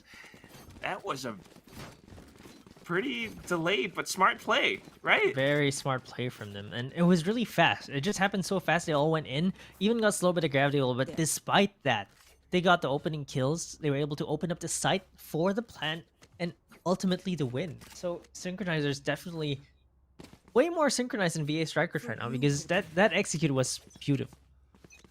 And you were spitting bars there, by the way. Like, I'm not sure if you realized. You said front and then you rhymed it with stun.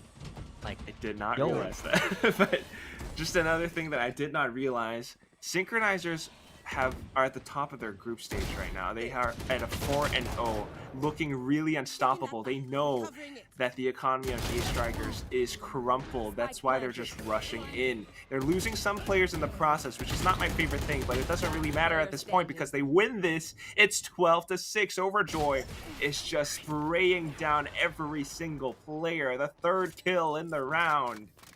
And of course, like I mentioned, match point. This is scary because it's match point. There's not much room for error for VA Strikers, and they still have 6 rounds to equalize. So they're too far back right now. They do have the guns, but they have to win out from here. And it's looking so difficult because Synchronizers, you can tell that they're on top of their game. The last 3 rounds, they just took control. That's the scariest thing, right? When you're so confident that you just grab them by the reins, grab them by the horns, and you don't let go. 6 rounds is what it takes for VA Strikers just to push this into overtime. They've got some ultimates this round, but past that, I don't know what more they can do. So far, it's been these attempts at pushing through, there's a little bit of a pause right now, so maybe they can use that to maybe take a breather, just kind of discuss something. But why aren't they able to defend these sites, Key, do you think? I feel like there's just no presence. Like they're just not able to get any control. There's no fear of any flanks. There's no mid control from the VA strikers. The mid control is particularly important in split because once you get mid control, it's very easy to flank to A or B. And I feel like the flanks haven't been happening for VA strikers. They just get overrun on site, and they don't even go for the retakes. And they're not getting opening kills. They're not getting the pickoffs. So for the side of VA strikers, I want them to be maybe a bit more aggressive, maybe a 2% push. Get some trades early just to make it so difficult for Synchronizers to use their full utility, because that's what they're falling to right now. I think I see what you're saying, because they've been rather passive. And when you're that passive, if teams like the Synchronizers, and they are in sync, they just go in hard together as a team. You get completely overwhelmed, and you lose a site just so quick, just like that. Even if it is kind of a delayed push with the Cosmic Divide earlier on.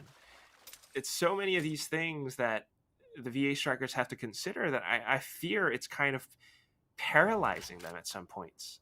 Yeah, it's just a lot of I guess lack of any action from their side on defense. Like I know that for many teams they'll say, you know, when you're on defender side you shouldn't really be too aggressive. But if just staying on site doing nothing isn't working out, you have to mix it up a little. You know? Try something different. Try to push out. Try to go for a trade. Try to go for a lurk, a flank, something. Your team needs to do something.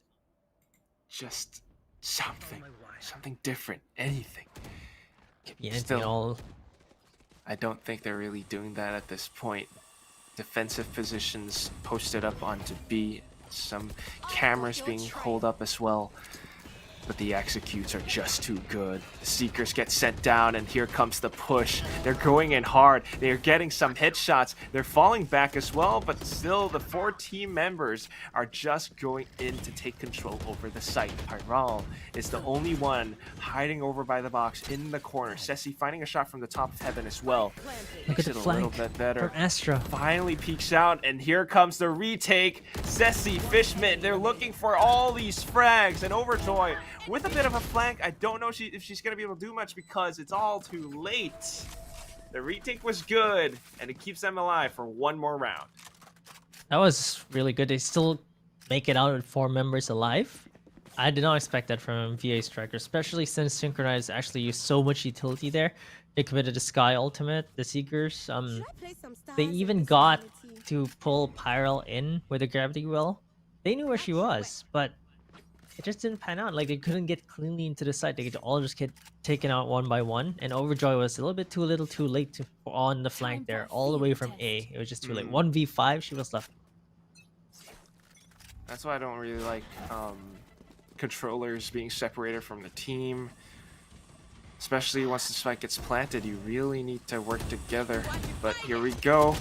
Just going in hard. They're looking to close this out, but if anyone can stop them, Fishman can. That's a double. There's the triple. Gets a little bit of an overheal as well. She has her Empress if she wants to, though. Doesn't even need it. Risa Des comes back into support. Overjoy still being ever so sneaky. Goes back in towards screens now. Looking for yet another frag, but gets walled off? They just don't want to let her retrieve the spike. They know where she is as well. Trailblazer going in to confirm her position. She hides in the corner, though. She has a good full minute, though. Take her time. She might be able to find a couple more picks. She knows where the Trailblazer came from, so might just be able to find one. Still 1v4, though. I'd be very surprised if she gets this, but, you know, she's going to start off with 1. Gets a second one. All right, this is starting to look doable. 1v2 right now. We've seen her clutch so many times on this half. And it looks like it might be possible again. Look at the VA strikers. They're hugging each other so tightly, making sure they set up that crossfire and they don't die to Overjoy yet again. Oh, okay. Fishyman, a little bit too hot this round, though. That's going to be a quad for her. Fortunately, might have needed to start her step in towards elbow. Just creeping, walking in towards the crosshairs of Ceci, I think. That was a very close, very possible, very NT. Nice try. Very well attempted 1v5 clutch. Was start looked pretty good, and we've seen her It's getting a clutch, little bit but excited. Fisherman had the angle. I thought we were having a Cadian moment.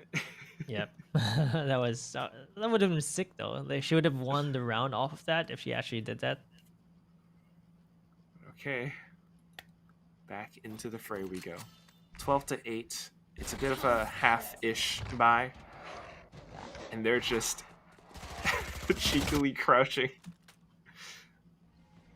Trailblazer confirms their positions.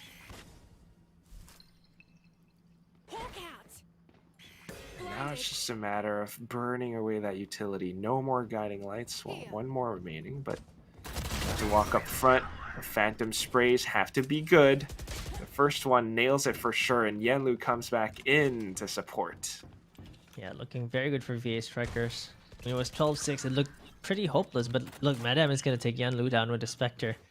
And pretty deadly with a Spectre too, and Ite is just waiting here with a Classic, wanting to right-click Risa Des, and it's going to be difficult for Risa Des to get anything done here. Look at it. Oh my gosh, Madame. With the drop, Falling. takes Risa Des Wow. down, and they're able to get guns, and now it's down to back to a 3v3. They were able to equalize this. 30 seconds as well. 10 for each player, perhaps. They just might be able to find something. A lot of noise being made towards B Heaven, though, but the crosshair placement aiming at the torso allows for Madame to pick up yet another frag. Spike getting planted. The regrowth is good as well. And then the lockdown. They have the Empress as well, so Madame can choose to use that. It's 1v2. I mean, it's this supposed to could be the be last it. round anyway. This could be it, Key. 30 think this is seconds it. remaining. Let's go. It's too much time bought by that lockdown. Spike getting planted. It's a lot less than 30 seconds left now because they're just creeping up. They're gonna have to check corners too. And they don't even find Madame, who gets a 4K. Almost completed the ace there. Only Fisherman left alive. 1v2 right now. The Spike is planted on this corner. The Nano Swarm is there, gonna discourage the push. She's gonna take one down though, but it is there for the trade. Great play from the Synchronizers, and they take this best of one against the VA Strikers. Made it a little bit close. Almost starting to stage a comeback. They won 2 rounds in a row, but in the very final, Synchronizers with the perfect post-plant setups, not to mention Fishy Mint, top of the scoreboard, close to a 400 ACS. Yeah, It is she their got win. 8 first bloods there. She's absolutely lethal there, but Synchronizers are, as their name is, a little bit more synchronized in terms of their executes, their defenses. I think that's the biggest difference here, right? Like firepower wise, we've seen both teams get those kills, like those flicks, but Fisherman really opened things up for a team, but Synchronizers had a little bit more team play, was able to spread things across the board, really get into those sites, really have that fortress of a defense here on Split. I think yes, exactly. That fortress of a defense, like you mentioned, it's the fact that they got that 8-4 at the end of the first half, winning that many rounds on the defensive side, just made it that much more difficult for VA Strikers. And I do have to correct myself. It was Madame who actually got that very gnarly, nasty 4K towards the end of that last round. So, of course, 13-8 is the score. I guess they get to continue on with their winning streak. It's 5-0 right now in Group B, Marquis. Yeah, they're just playing really well, and their teamwork is there. Like, I think that's the biggest thing that sets apart the teams, right? But of course, not to discourage the teams that are losing to teams with better teamwork, because some teams have been playing Evolve for a while. They've been playing together, like Toh-Full earlier today, Synchronizers. We also saw them in the previous Evolve. So these teams, they have a bit more experience playing together. That's why their teamwork is a lot more refined than the other teams. But of course, like you mentioned earlier, if you are an individual and you want to join FSL, you can join Evolve. Just follow the Facebook groups. There are groups that they will lead you to the right direction. You can join and join a team as well. But of course, staying together as a team, if these teams do stay together for future tournaments and practice together, their utility usage and synchronization, of course, will get better. Synchronization. It's already so good, and it's only gonna get better from here, and that is why it's so fun to watch all of these teams. But of course, we gotta thank the sponsors that keep our lights on. It's Intel, it's Yahoo, the same familiar faces. There it is. So we're gonna have more teams coming up next, guys. So don't go away. We will be back after this break.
There's no doubt, gotta get out of this small town. You took my heart from me, now you're everywhere I see. Set me free, let me fly, let me find new kinds of highs. We're just wasting here, waiting for another year.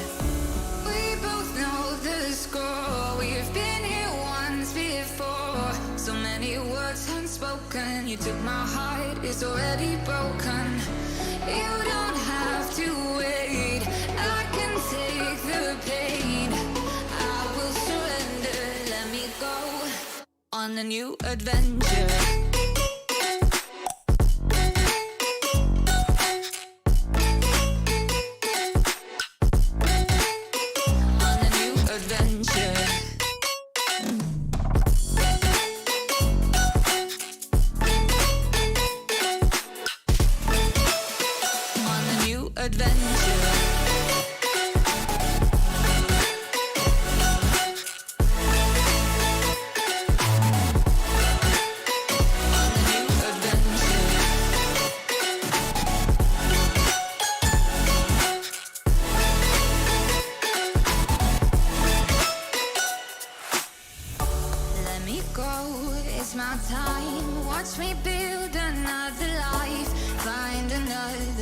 Explore the world and find my place.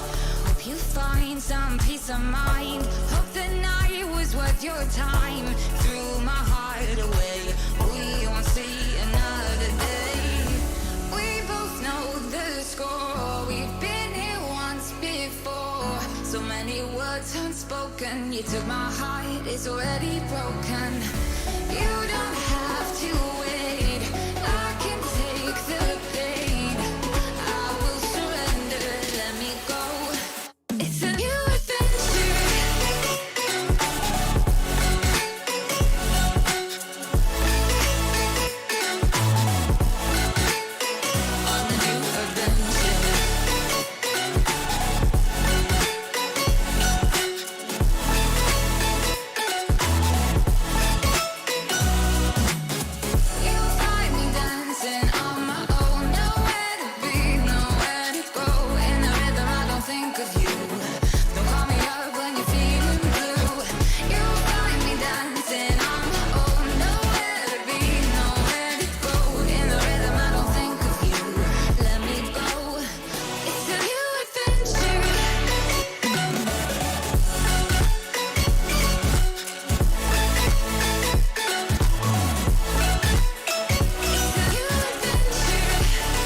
Adventure.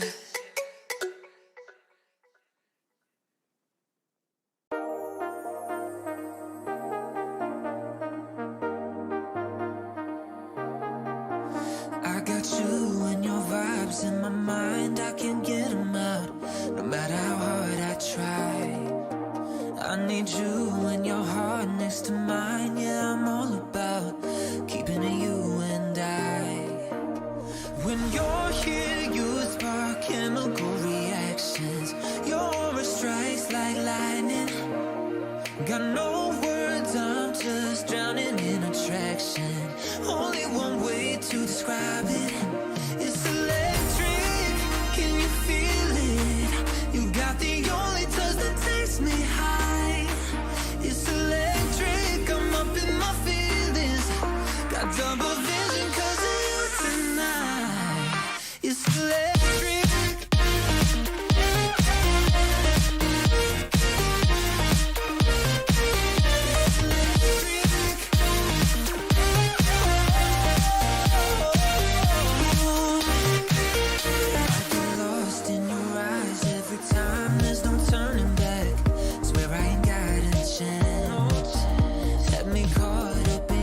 there's no doubt. Gotta get out of this small town. You took my heart from me. Now you're everywhere I see.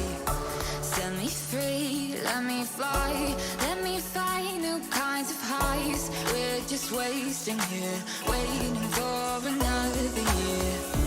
We both know the score. We've been here once before. So many words unspoken. You took my heart, it's already broken.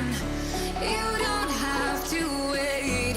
I can take the pain. I will surrender. Let me go on a new adventure.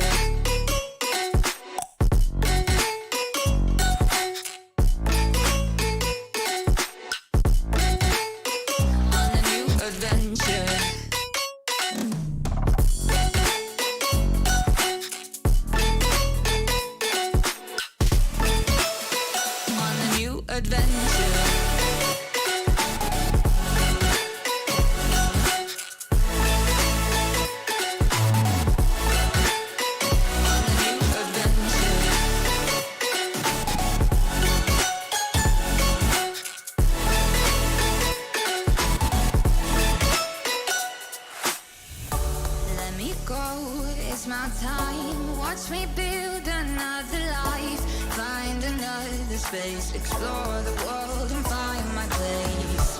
Hope you find some peace of mind. Hope the night was worth your time. Threw my heart away. We won't see another day. We both know the score. We've been here once before. So many words unspoken. You took my heart, it's already broken. You don't have to wait. I can take the pain.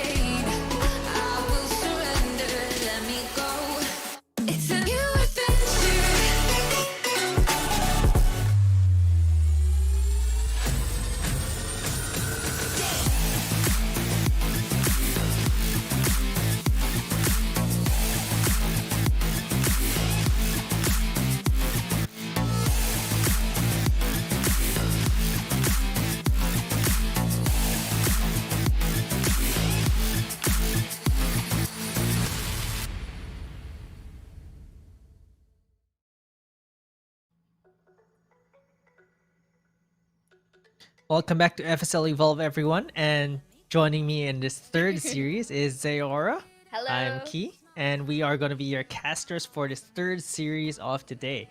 So just to remind everyone, FSL Evolve, this is a tournament for players that are plat and below. So it's a place for players to join and, compete. It's like think of it like similar to a collegiate league. We do have some collegiate teams joining this. All these players are here for that competitive feel, playing with other like-minded players, and they're just all looking to improve, and I think that's really, really great to see. So that we'll definitely see some skill discrepancies here, but that's encouraged because we want to see players play here for the experience and to get better. They're meeting other like-minded girls in the scene. Definitely, and of course, what better way to gain these experiences than to actually enter a competitive scene? As you've mentioned, they kind of get the feels on how they're going to prepare themselves both into our battlefield and of course mentally as well. So they have to, as you mentioned on the previous match, they have to really work out their synergy in here and how they synchronize with their team. And what better way to actually go is into this platform where we have here at FSL Evolve. And right now we are going to head on to the next match of our day, which is going to be between Waifu of War, who has not yet lost a map as far as I remember, and of course the map is going to be Icebox versus Aggressive Newbie. They were able to get a 3-1 in the groups. So right now I guess this map kind of favors both sides of the team, since Waifu War had not lost, and basically Aggressive Newbie has won their Icebox map as well. So we're gonna head on straight into the draft. The pattern that I've been seeing, at least for the past few weeks, in having Icebox, is that they definitely have this utility-driven type of agent compositions. You got the Viper, you got Sova for intel. Gone? And Neon is she Yoru? yo, is this gonna be like a double duelist lineup? Well, please, not my heart. I want to see Neon. Yeah, honestly, I do want to see Neon as well, because Neon has been so great with actually most of our maps right now. I personally tried her, and she's really great. She's really good at creating spaces in either sides of the half, whether it's attackers or defenders. So right now they do have a Viper here for the side of Waifu of War. Typically that they have that double duelist lineup as having the Reina and Jet over there. Quite fundamental, actually. But Yep. Key, what do you think? Basically, I agree. Waifu of War is basically your standard lineup. The difference for aggressive newbie is instead of the Jet, they're actually going for the Rays, which we've also seen as kind of like flavor variation for Icebox. So I think that's pretty normal. Yeah, but hey, look, they're in sync. Look at their banners. Oh, They're in it's the VCT's Champions banner, if I'm not mistaken. I kind of forgot actually getting that banner, but Yo, I was watching VCT and Yeah. there's two drops, right? The first drop is for watching the group stages, the last drop is for the finals. So I actually unlocked the last drop for the finals, but I didn't press the button. Oh no, that was unfortunate. Like is literally I just needed to click that button, but I just didn't. Like I was too busy watching the finals and it was so exciting and just forgot about the button completely. So This I is a missed out on that. button moment. yeah. But you know completely what? tragic. Let's see if both of our teams can also press their buttons into getting that momentum going, as we are going to start our games in a bit. We're just going to wait for this countdown to finish so that we can start our 1:30 round here. So for both sides of the teams, in terms of how they buy their stuff, our defenders are going to get these half armors ready with Miyabi on that ghost. So let's see if we kind of sheds light into it. So Sova, this is a usual tactic in Icebox. Get that recon bulk going and hope for the best in trying to get information as much as possible. Do notice, however, both of our Vipers are quite in the flanking game. So They're playing like Nats yeah. here. Yeah, exactly. So it's just a matter of time where one gets to see each other in the flank, but Jazz is going to open it up here for the team getting Oh, one. they missed each other. Yeah, they did. Oh, but Chloe can get an advantage here in towards mid, spotting out two basically in above or below rafters. So right now, there's also a flank from a spawn here. Miyabi takes heal down, and Chloe for the trade. There's gonna be another beautiful headshot coming in, but it is trades across the board here for both of our flankers. Yaksomi is going to take that hit, but Call Me Vey is gonna right-click that to clean up the first round. Yeah, Waifu are really showing why they're undefeated here. That was a pretty fast execute. Plus, they got those kills really quickly. Chol? I keep saying it I looks almost like said Chloe, but it's Chloe, actually Chol. Yeah. Chol. Okay, Chol. Sorry, I do apologize. Oh no, please don't charge me in at home saying I mispronounced your names. I'm so sorry. but now, yeah. Waifu of War are actually 4 Vietnamese and 1 Australian. So that's very Ooh, interesting. Aussie mate, let's go. And that's why one of them has 100 ping. Understandable. And I mean, you guys did discuss about ping differences as well. So Yangsomi is going to be double peaked here by Call Me Vey and Reina, and coming back here, Best Lone is going to take advantage of that, getting this wall up and go for the spike plant. Joel is going to get that double in towards mid and will go towards B long. So again, this is basically Waifu of War really asserting their dominance in the first two rounds of our game. So, and they're doing wonders here. So it's also understandable because they won pistol, they will be getting better weaponry, and for the third one, this is their bonus round. If they lose it, it's fine. They will be getting rifles on the next one. But for aggressive newbies, they gotta win this round as well. I mean, it's quite expected because they already do have these said rifles in their arsenal. And for Waifu of War, it's been pretty good for them. Their economy is extremely healthy. Everyone above 2k. They all have Spectres and full armor as well. And with a map like Icebox, if you have Spectres, you can actually still go A, because the close quarters on A will actually help you get onto the side. But you're actually going for a kitchen play here, it seems. I mean, you would like to really have that wow factor for your attacking side. And Jess is going to greet, and the company is going to greet Aki here with a lot of peaks coming in. Yang Somi, and of course, I'm pretty sure it's going to be, intel or getting that kind of information, so they can use that to their advantage to corner them out. But Call Me Vey is watching flanks here, and now knows that Quinn is there, but Quinn still wins the aim duels, but with a slimmer of health, to work with here. Yang Somi is going to try and check it out. Will be taking this one down. That's gonna be the push coming in from Chol and for that trade. So it's still equalizing the board to a 3v3, but then again, you did mention this is 3 HP left for Quinn. Miyabi will be taking Jez down. Ooh, Chol!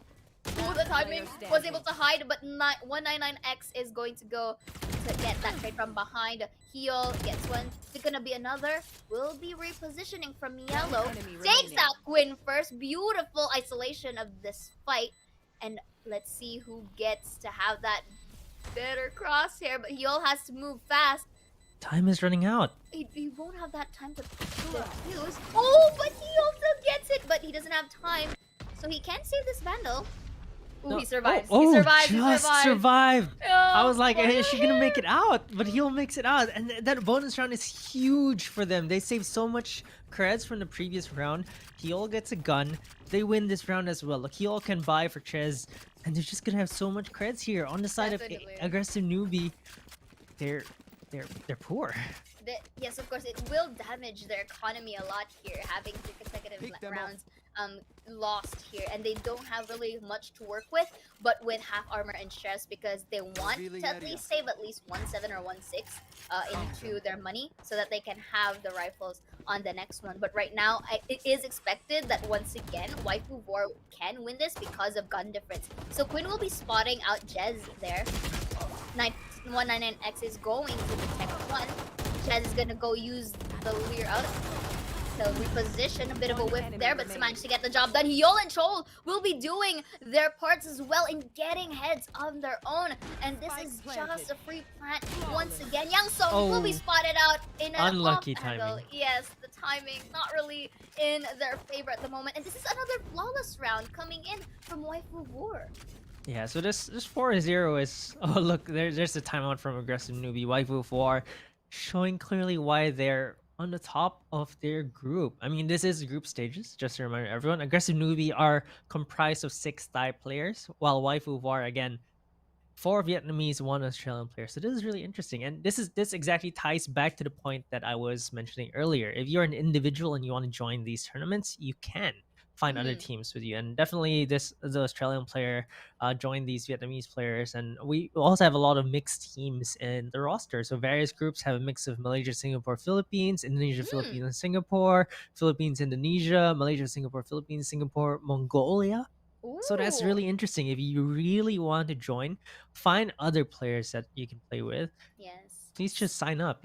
Look out for FSL on the different pages, and you can join. I mean, look, it's definitely not going to be it's not easy wins here, but if you really just want to be in a competitive tournament, it's definitely not going to be easy. This is a place for you to improve with other players, learn what it feels like to be in a competitive stage, because as you mentioned, getting that experience on the competitive stage is different, because it's not just scrims, right? Yes. When you're playing in a tournament with a prize pool, we do have a prize pool for FSL Evolve, by the way, guys. If there's a prize pool, if there's something at stake, you'll feel the pressure, and being able to improve with that pressure, of course, turns something into diamonds, and that's what FSL Evolve is for. Definitely, and of course it kind of like strengthens your mental capacity as well on how you're going to perform with each and every round. So Quinn is going to be detected here, and look at that aggressive sprays already from Waifu of War. So this is quite interesting. Jed's gonna watch out for the flank, but Yang So wins the fight, only for Chol to go for the refrag. Beautifully done. So they are now given the option to go for that rotate, because look at how into our minimap, they're quite positioned to stack mid and A. So if, let's say, the likes of Waifu War is going to have this approach of stealth in B, then maybe they can work it out for the post plant, and so far it has been working wonders for them. Take note that both of our teams, they do have rifles to work with here at the moment, but this drone is going to try and take a lot of intel there. We'll be spotting out one. Not sure if they spot out Aki. Actually, they will be. Aki now forces to reposition herself in a better angle. That's gonna be a slow. Beautiful Viper's Pit and wall here. This is going to add a lot of pressure in terms of taking this retake. And that's gonna be the boom bot, yeah. Just feels nigh impossible to go for this retake right now because there's so much utility being used, and they just can't find kills. They can't isolate any angle. The Viper's Pit is there as well, so they can't get on the spike without it being too dangerous. There's a hole in the wall too, so they can just spray onto the spike and really get that kill. Exactly. So notice how they're just, spraying in towards this Viper's Pit because they already know where the spike is at. So there's going to be a trade respectively. Bestlone takes one Miyabi for the frag. That's going to be a half diffused spike. What? Toll with that spray transfer in a quick turn. It's just enough to clean up the round and still, keeping this win streak alive. Yeah, that flick. Oh, Like, that's where did beautiful. that come from, Yes. Joel? That was nasty. Like, I mean, at this point, it's reflexes, yeah, it feels like it's a bit demoralizing for the side of aggressive Newbie, right? Like, it's just so difficult. And Viper's Pit already there. It's just so suffocating the way Waifu of War are playing this. And look, they have 2 players with 100 ping. That's just, how are they pulling this off? Indeed. I mean, personally, I've been sometimes jumping into servers, and yeah, like it also makes me wonder how are they able to, survive into these kinds of ping differences. But if it works for them, it's looking great, at least for the side of Waifu of War. And right now, I think it's not just about the ping difference alone, but also the way that they, get this approach and how they go inside a site. So notice how earlier they were just really aggressive. Now they're just delaying the pushes. They're forcing out the skills away from aggressive Newbie, but right now Miyabi is the one who's going to take that flank away. A little bit of a whiff from Heal there, and Quinn will be taking that kill. Maybe try to replace Gun, but no, I don't think so. Still sticking with the Spectre here. And the Shock Dart Recon Bolt. But what is going to deny that info?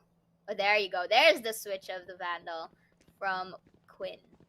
They have the res though, so they can kind of Double peek? but oh, looks like the defenders have other plans here. All down to Ches. 1v5 situation for her, takes one down. 4 bullets. See if she can actually clutch this. Nope. Miyabi is gonna take her down, and aggressive Newbie finally get around on the board. The thing that aggressive Newbie has done here this time around is that I think one of the things that helped them actually take that A site is one of Miyabi's Leer.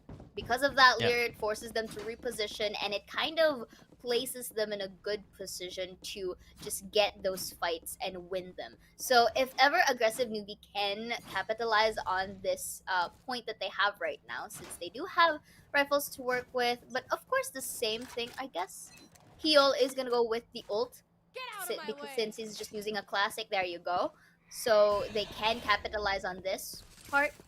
I call this the Blade Storm buy. When basically all of your teammates buy rifles and you're then just on a classic and full armor. That's a Blade Storm buy TM. Yes. I mean... So, I mean, you have 2 agents that can do that, right? The other one is yeah. Chamber now. We haven't seen Chamber today. Kind of... It's gonna was be hoping 3. to see Chamber. It's going to be 3 once Neon can be used in the tournament scene. Oh, no, Neon can be used already as of like 2 or 3 days ago, I think. nice. Yeah, so yeah, there's So it's 3 now. three, Yeah. let's I forgot go. about the laser beam. Yeah, like, ooh, this is a pew pew moment. Yeah, she's actually really fun with laser beam, and I think that laser beam is gonna wreak havoc for a while. The range is actually really high for the laser beam. Exactly, as well, and the fire rate too. So right now, in towards this game, however, it kind of toned down the aggressiveness. That's gonna be a res here, and a beautiful cover by Jez under tube. So notice how they're taking time once again to rotate here, because they wanted this whole pack to be complete before taking a site, and they have done it successfully at the moment. But right now, Aki and Miyabi are already in B, so any information that they can gather here can be, useful for them. So Aki takes a quick peek at yellow. She's gonna spot out. Actually, spots out Aki. Takes a little bit of a damage there. Or actually, it was Quinn that he spots out. Denies the recon bolt. This is post plant. They don't necessarily have to peek. Yeah, it's the same post plan as just now without the Viper's Pit, but they can peek once they hear the defuse sound out. But there's gonna be bullets flying left and right. There's the first trade. Miyabi is gonna get taken down. Waifu far looking very good here, but Aki with a big flank here. Let's see if she can actually make this pay off. She gets one down. The showstopper from Quinn also takes Xeaora down. It's starting to look good for aggressive Newbie, and they actually get this round. Definitely. The one time that they were not able to watch that flank, aggressive Newbie was able to take advantage of it. And this is just, you know, them really taking all of these opportunities at hand. So I'm not sure if the same thing is going to, you know, repeat, because Waifu War here, no, like at least looking at the scores at the moment and how they are able to dominate the scores, to say the least, they have the capability to adapt. And if they are able to bounce back up, they kind of need another countermeasures for that, for the side of aggressive Dewey. But so far they're doing a great job in at least getting points here and slowly closing in towards their scoreline. Yeah, it's aggressive Newbie. They found something that works, right? Waifu 4 was at an advantage there, 5v4, but they were able to take it back with that retake, with a showstopper, with a flank from Aki as well. And if they can keep that up, that'll be really good. But Yang Somi gets a little bit too curious there, gets taken out, and B side they feel is open. Waifu 4 already moving on to the B side, but the quick rotations from aggressive Newbie as well ensures that they're actually there for the cover. Aki gets spotted up at a recon bolt. Yellow is already in control of Waifu 4. There's the Owl drone coming out. They spot out Aki. There's the Hunter's Fury come out from her own teammate. Almost tags her a little bit. This encourages some of the attackers from going in, but the spike is going to go down anyway. 5v4 now for Waifu 4. We've seen this happen before in the previous round where aggressive Newbie was able to take them all out. And it's going to be a different one flanking now Miyabi, but they're ready for this. Waifu 4, Jess is there to take Miyabi down, her Reina counterpart, and it's now down to 5v3. There's also the Hunter's Fury for Waifu 4, so they can play this back. Vey is just playing safe here. And they have full control over this. Chol and Bestlone are going to take one kill apiece, but Quinn is going to take one down, get spotted by the Recon Bolt. 36 HP left on her. One bullet is all it takes to take her down, and time is ticking. She's just going to go for kills, and Bestlone is just going to finish her off. This is what I just mentioned earlier. They do have the capability to adapt, so Jez really did a great job in not neglecting that flank anymore, because they kind of anticipated that all already, and it's quite seen. Like she literally did not leave that angle alone before she spots out someone, and it kind of escalated from there for the other members because they were double peeking whenever this post plan happens. So right now, I kind of think that Waifu Vor is just gonna go back to A to try to condition them that they can monopolize in both of the sides. Yeah, and look, aggressive Newbie, they actually committed 3 defenders onto B this time around because the last 2 rounds were a B execute. And like you mentioned, switching sides here. Oh my god, Quinn. She's gonna hit herself a little bit there, reduce damage, but Jess is gonna finish her off over heals as well. They're gonna take 199X down. Miyabi is gonna trade for heal though. 4v3 right now, but Jess trying to look for the Sage. Takes Aki down as well. Still very healthy for her. Takes Miyabi down too. Jess is on a roll here. Might be able to find the last player as well. That's a quadra kill for the Reina. Beautiful 4K by Jess right here. It's as if the heads are just passing across her crosshairs, and it's just, you know, a matter of the shots really being accurate for her right now. It's really popping up for the team, as you mentioned, and also the way that she repositions herself with every kill is just so smooth. And you gotta commend that as well, and her teammates, because the team is also giving space, not just for that post-plant situation, but for also any potential crossfire. So maybe the thing that I can suggest for aggressive Newbies here, if they were able to get their rifle round this time around, is they can stack a site, and maybe they can just, you know, risk a retake, because what we notice is they're kind of being taken down one by one, because they're quite separated, or the rotate isn't as fast as they anticipate it to be. Yeah, but now there's 4 members of 4 aggressive Newbie onto the A side. Waifu 4 though, playing this very smartly, very carefully. They're looking for information, and they don't fully commit to A just yet. We've seen this from Waifu 4 many times. They make noise in A and go to B. Look at this, aggressive Newbie. They're still on A. There's only one lone defender on the B side, just Yang Somi with a frenzy, playing on yellow as well. So it's very difficult to get kills here with just a frenzy. Yang Somi gets taken down, and that's going to be complete control over the B side by Waifu 4.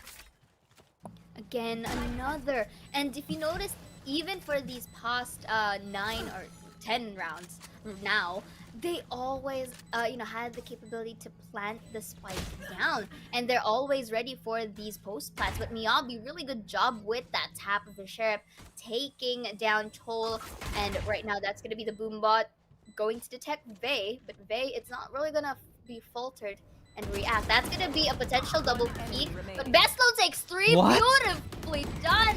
You know, this is also a good play for them because Jet was used as a distraction so that Bestlow can go for that trade, and Call Me Vey with the shock dart cleans up this round, and it's just looking so dominating for the side of Waifu War. Yeah, I like your name, by the way. I wanted to comment on this since the very beginning, but Waifu War. It's just so a wow interesting. moment. Yeah, it's a big moment. wow. Yeah, like I really love it. Like they're definitely the waifus of war right now because of the way they're playing. They're just Indeed. destroying everyone on the server. Someone else stepping up every round. It was just the previous round. It was best lone this round. They're definitely here for the war. They're ready to fight, and they're 8-2 right now. But don't forget, Icebox is pretty attack sided. We've seen some teams come back from a 10-round deficit here on VZT. And it's not even just small tournaments. So it really depends if aggressive Newbie can turn this around, if their attacking side is better. But Waifu War are definitely having their way. They're going for an A executed again, making a little bit of noise, but not fully committing, as is their playbook. Trying to look for the kills here is the exact same thing that happened in the previous round. Heal is going to get tagged down a little bit though, but she can get healed by her Sage. Gonna get healed up, and they're going to go mid right now. So this is exactly what Waifu War is very good at doing. Mid-round decisions. Aki almost gets timing there, has to swap out. They're taking mid control beautifully here. Right now, there's nobody at mid. They can't contest this. Aki is going to try to peek, but the Owl Drone is going to discourage her from actually looking out. Gets tagged too. So she has to fall off, ceding control to Waifu War, who are all keeping up kitchen. Miyabi is going to take a peek, gets a quick kill, immediately dismisses, but the res onto heal is available. So it's back down to 5v5. Yang Somi and Aki. Aki getting a double kill, one and an X with a flank as well as all down to the Viper. Lone Chol remaining here, 1v5. Let's see what she can do. Can she get this clutch? But oh, Chol gets the first headshot. The Leer is going to stop her from getting any more kills. So as Yang Somi finishes her off with a headshot. Both of our Sages and both of our teams gets their kills here, and tries to rally that out, but aggressive Newbie was able to respond to that potential mid take that could have been the plan for Waifu War. So with this in mind, I guess they are going to try to tweak their mid control a bit, at least for the side of Waifu War. Maybe try to at least scatter a bit, play for these peaks, and then they can kind of regroup once again. But right now they are gonna still eye out of A, because A, they did have more chances of winning their rounds in this site. So Call Me Vey with the operator, it's going to watch that flank for sure. So Ches here is going to be the entry, the frontliner for the team, but is going to be detected by this drone. So let's see if he is managed to spot out one. Actually, that is two, an audio cue, since the drone was destroyed. So now you did see earlier that Bestlone just went with the group, and now they're going towards B. So the tactic there was basically just create presence to A in hopes that someone would stack. And it kind of worked because there are 3 people already in towards A, and now they're taking advantage of B once again with these utilities.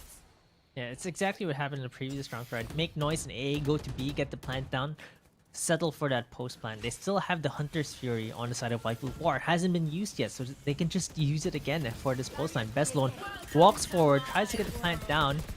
It's a little bit dangerous though, but she's still able to get the plant down. There's the Viper Spit being used and the counter Viper Spit. It's double domains right now, overlapping. So both teams are going to find it very difficult to find anything here. Ches is going to get a first kill over heals. Does not get a second as Miyabi gets a headshot. There's a fake defuse coming out as well. Chol gets one. Oh, does not find anyone in her domain anymore. Call Me Vey though gets one kill, gets a second. That Hunter's Fury putting in so much work. It's all down to Aki, who gets taken down.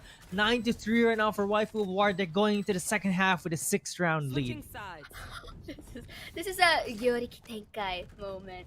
Yes, exactly. It's like This is your. there's like Jujutsu Kaisen right Yeah. here. It's like Yeah. both domains, like whose domain is superior here, right? Yeah. But looks like Waifu of War are the weebier team, right? They have the waifus in their team, so they were the superior one for that round. And of course, it's not just about the Viper spit of both of the Vipers that kind of negated everything, but because of that scenario, it kind of lost vision for both sides. So what Waifu of War did, they went out of that Viper spit and just pinged the spike so that the Hunter's Fury can become of use, in which Call Me Viel just kind of utilized that. And you mentioned earlier Aki was the only one remaining there the moment that Viper spit came down, because unfortunately the Viper was defeated into that fight. That was just their opportunity to get their visions back on track. So right now, because of this switch, you mentioned that the gap for the side of Waifu War is just huge by 6 rounds.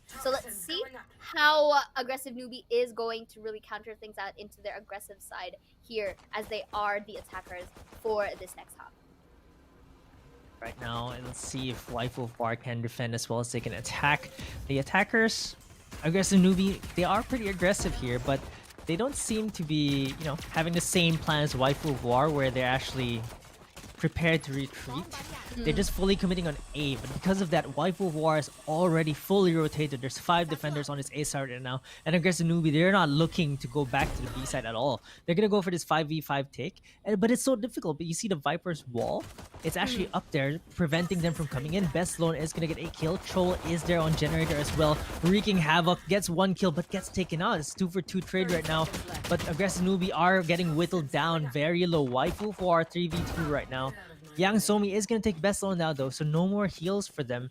And aggressive Newbie, do they have the time to make this rotate? They have to, once they get there, they have to plant right away, and there's no room for error right now. They could have had time if they went under 2, but I guess it's understandable since the caution is there. But will she make it though? Will you make it though? No, you can't. No, it's too late. It's too late. It kind of like takes 3.5 seconds specifically. 4, right? 3.5 at least to say. Oh, I thought it was 4. Oh, okay, but But to either way, estimate it, let's round it off, shall we? It's 4. There you go. 20 seconds Yeah. was not enough to go Yeah. from deep A into B. It's just not enough. There, 20 we seconds. we kind of confirm it now. Yeah. So I think you need about 23 I thereabouts without stopping. guess. Or maybe they could if you go under tube, like you said.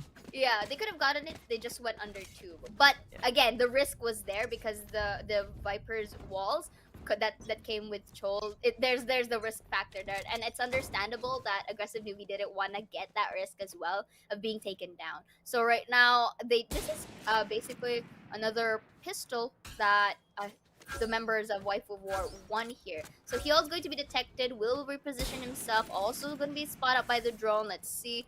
They are kind of stacked here, so they can use it to double peek Heal, but that's gonna be a miss. But now they do know where it is, but Heal still gets 1! Only for Aki to trade. I think she could have dashed out there, but her teammates are here trying to stop the plant. Ches takes 1 down as well. She did get a tag onto that Sova actually, so it wasn't a complete miss, or either that or it was a collateral maybe, because she got an assist for that. And right now, aggressive Newbie, they're not able to plant. They're just stuck. They rotated, but Chol is also watching the flanks. Will be spotting out Aki. That's gonna be a headshot, a bit of a whip. Beautiful spray transfer. Couldn't get that too. Denying the rotate with a low brink of health. Quinn still wins this round, but only 22 HP. What? Beautiful right click. What was that? Disgusting. Quinn pop off, but Best Lone is finally going to shut her down. But Quinn, the reflexes of this woman. That was so great. Those right clicks were so filthy. Yeah. But I wanted to mention that Chol missing on those Spectre shots was because of the recent nerf to the Spectre, right? It's just so bad at long ranges right now. Even at medium ranges, that was medium range, right?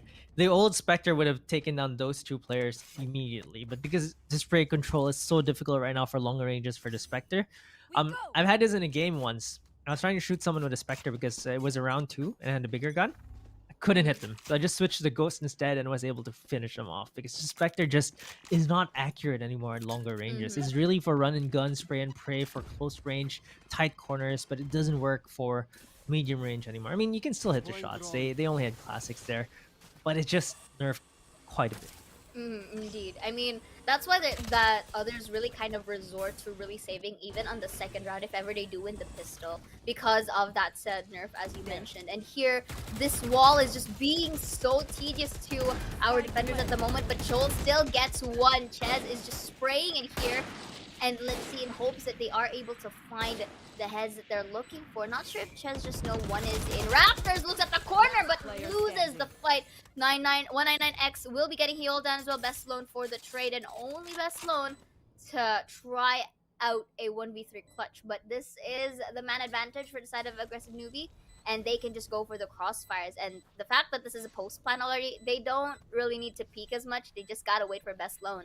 But will Best Loan have the better angle here? She is at ropes, so there's slight inaccuracy in terms of the fire rate, but at least that is now a point for aggressive Newbie. So if they are able to do a similar kind of play, such as this, then maybe, you know, they can try to really effort themselves into potentially getting that tie, but it is a long run though, because Waifu War, as we mentioned, they are able to have these countermeasures. It's 11-4 now, so that's going to be 7 rounds that they need to win to catch up. And there's very little room for mistake because Waifu of War only need 2 more rounds to win this best of 1. And of course, this is the group stages, so like matches are best of 1s here against the other teams.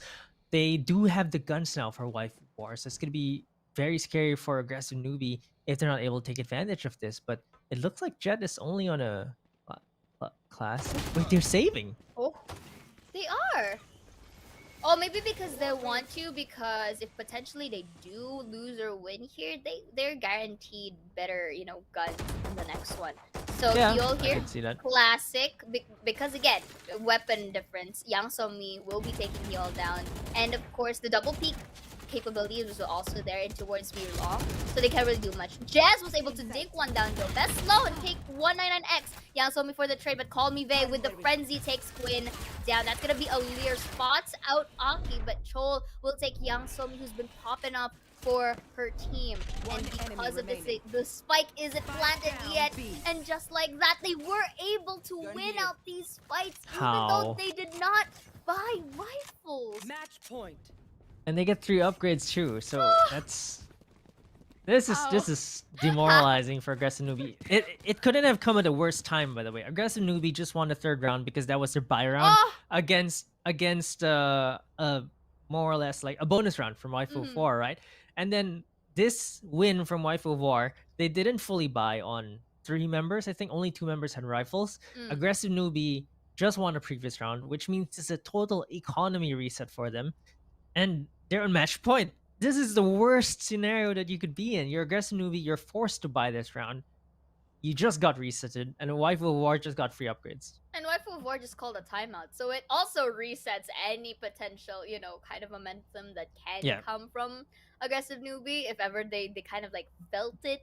They felt the start of this match point, but that suddenly goes for a timeout. Maybe it's also a little breather for Waifu of War as well, since they are defenders. They can have the luxury of just taking or just looking at these peaks, and up until the spike is planted, they don't really need to contest it too much, because as we notice, even if they are defensive side, they're quite playing it as if they are attackers. So and they kind of win it out as well. So this is really, I can say it's really one-sided at least for according to our scores right now. So aggressive Newbie has to find a way, or they have to literally find that wow factor against Waifu of War.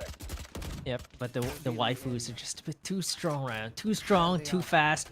They're just taking control over everything. And look, right now they're trying to look for a kill, but Jess is going to be the one to find that kill on mid. Immediately rotates out. Doesn't even give them a chance to go for a refrag. Full health on her as well. So it's now down to a 5v4. Aggressive Newbie don't even have the guns. They don't have the firepower. Like, they have half buys here. Miyabi is already tagged a little bit, doesn't even have the Lear. So they're extremely hamstringed by their economy, and they're already 1 player down on this round. And Waifu of War look poised to take the series from this round. They're quite separated as well, so I don't think that is a good idea too, because where is the double peak capabilities here? Best Loan, however, will be taken down by Miyabi, so at least that is going to equalize the board. And right now, we do see them low on HP as well. Aki will take down heal from sight. Yeah, be in the Alright. gang. Oh, watches Chol here, but that's information towards Jez. 30 seconds So left. Oh, that was smooth. That Yeah, it snake is, bite it was is. super smooth. There was a fadeaway snake bite onto the Yeah. exact cover for Kitchen. But look, the Oh. defenders are gonna stop the spike from getting planted. All down to Miyabi. Uses both dismisses though, so she's not able to heal up. She's gonna be at a disadvantage here because one bullet is all it takes to take her down. But if she can get a headshot here, reloads though, so Jez knows where she is and is going to take the series with that frag. 13-4. Waifu of War are dominating their group. Very one-sided as well. And right now, Waifu War is just proving time and time again, at least towards the very start of our stages here, that it's a 5-0 now. And again, they've won their ice box map. And just look at this ACS that's coming from Jez. 352, that's a lot. Really top fragging for the team. But of course, the team as well is very, very synergized. They were able to give space to this entry that Jez is doing, as well as the utilities that came from Chol and of course from Vey as well. But again, kudos as well to Aggressive Newbie. They were able to get some highlights of their own, denied some points, but unfortunately it wasn't really enough to go for that potential tie or, you know, overtime, and it just escalated for them. Waifu War really asserted their dominance here in towards their fight. Yeah, Jez, especially with 7 first bloods, really popping off on Ooh. this Reina. Chol as well with a few clutches there, but we see why Waifu of War is the top of the group. They are a very strong team. I mean, we've seen that in the VCT leagues as well, right? Vietnamese teams starting to really show that they're very mechanically strong in the game. They just need to catch up a little bit on the strat side, but they're definitely very sharp, and we can see that here. Waifu of War taking this series decisively, our most one-sided series of the day so far. Indeed, and like you mentioned earlier, the diversity of these teams joining with, you know, multiple nationalities, and it's really quite shown, and it's amazing how they are able to, you know, really work this out. You mentioned it earlier in our games that Waifu War is composed of 4 Vietnamese, 1 Australian, so basically ping differences there, but they were able to work it out, and those are one of the factors that really, you know, amazes us and also gives them a platform to really showcase their skills, in which, you know, this team was able to demonstrate it just that. Yeah, and I really love seeing these mixed teams because they really are able to find other like-minded people. I feel like personally as well, I've had a lot of friends that I've met through gaming and online, but of course FSL is really fostering that. You can join, even if you don't have a team right now, if you want to join a team or look for other people who want to form a team together, please do go to the FSL groups. They're on Facebook, FSL's on Twitter as well. You can find the links there.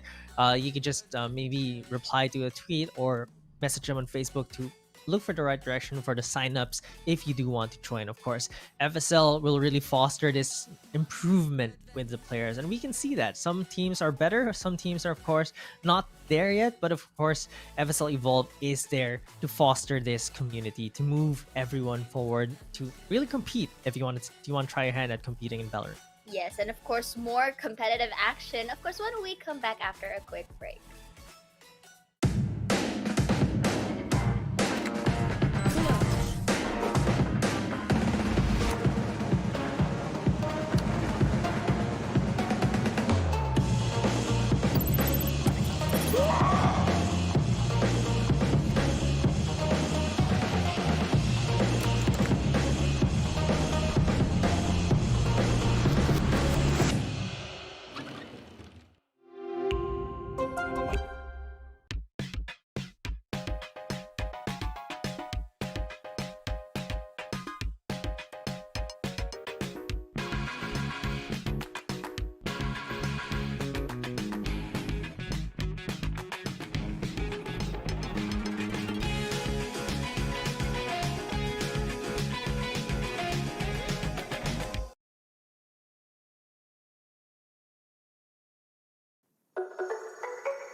Let me go, there's no doubt. Gotta get out of this small town. You took my heart from me, now you're everywhere I see. Set me free, let me fly. Let me find new kinds of highs. We're just wasting here, waiting for another year. We both know the score. We've been here once before. unspoken. You took my heart, it's already broken. You don't have to wait, I can take the pain. I will surrender, let me go on a new adventure.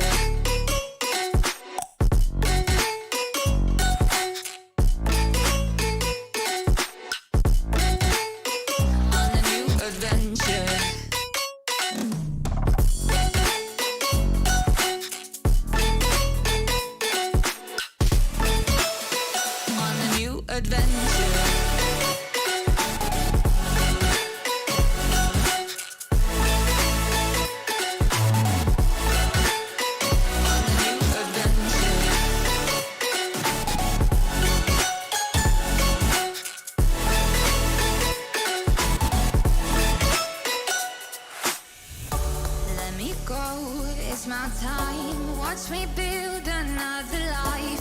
Find another space, explore the world and find my place. Hope you find some peace of mind. Hope the night was worth your time.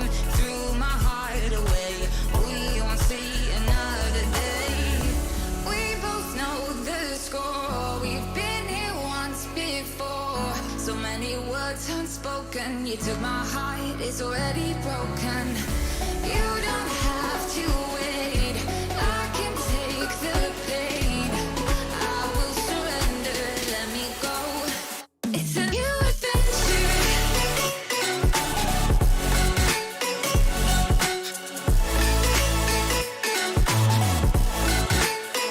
On a new adventure.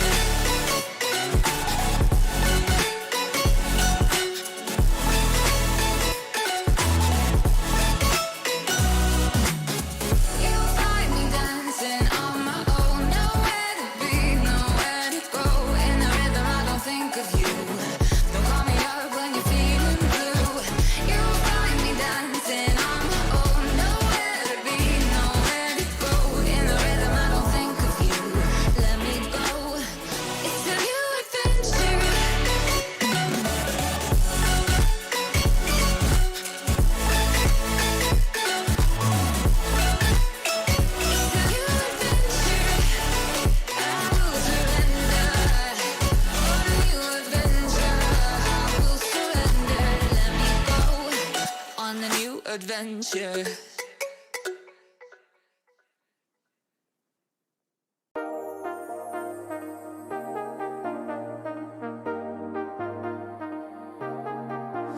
I got you and your vibes in my mind, I can't get them out, no matter how hard I try. I need you and your heart next to mine, yeah, I'm all about keeping it you and I. When you're here, you spark chemical reactions. Your aura strikes like lightning. Got no words, I'm just drowning in attraction. Only one way to describe it. It's electric, can you feel it? You got the only touch that takes me high. It's electric, I'm up in my feelings. Got double vision 'cause of you tonight. It's electric.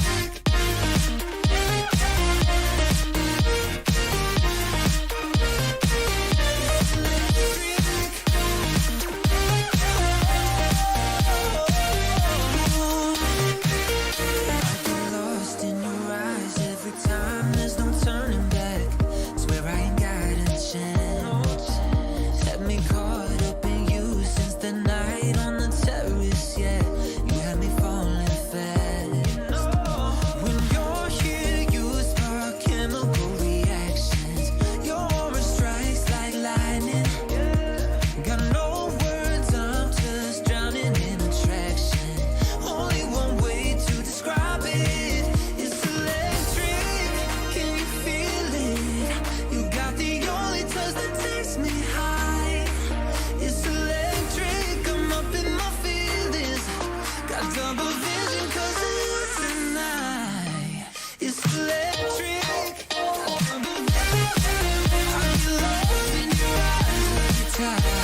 there's no doubt. Gotta get out of this small town. You took my heart from me, now you're everywhere I see. Set me free, let me fly, let me find new kinds of highs. We're just wasting here, waiting for another year. We both know the score, we've been here once before. So many words unspoken, you took my heart, it's already broken. You don't have to wait, I can take the pain. I will surrender, let me go on a new adventure.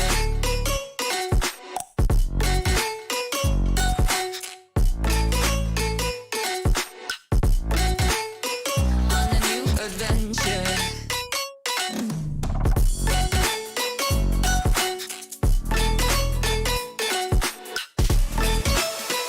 On a new adventure.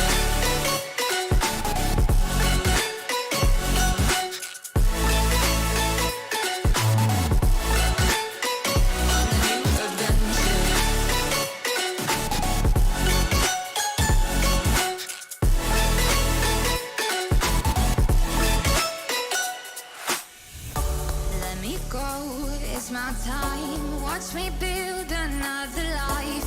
Find another space. Explore the world and find my place. Hope you find some peace of mind. Hope the night was worth your time. Threw my heart away. We won't see another day. We both know the score. We've been here once before. So many words unspoken. You took my heart, it's already broken. You don't have to wait, I can take the pain. I will surrender, let me go. It's a new adventure.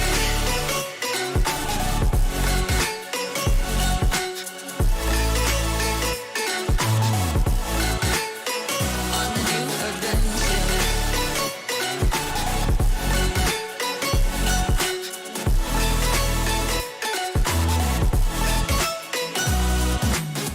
You'll find me dancing on my own. Nowhere to be, nowhere to go. In the rhythm, I don't think of you. Don't call me up when you're feeling blue. You'll find me dancing on my own. Nowhere to be, nowhere to go. In the rhythm, I don't think of you. Let me go. It's a new adventure.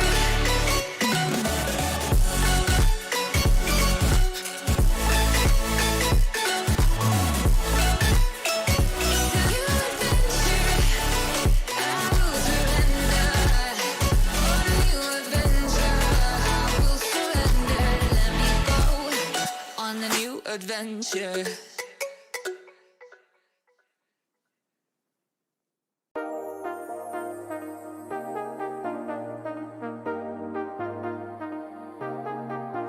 I got you and your vibes in my mind, I can't get them out, no matter how hard I try.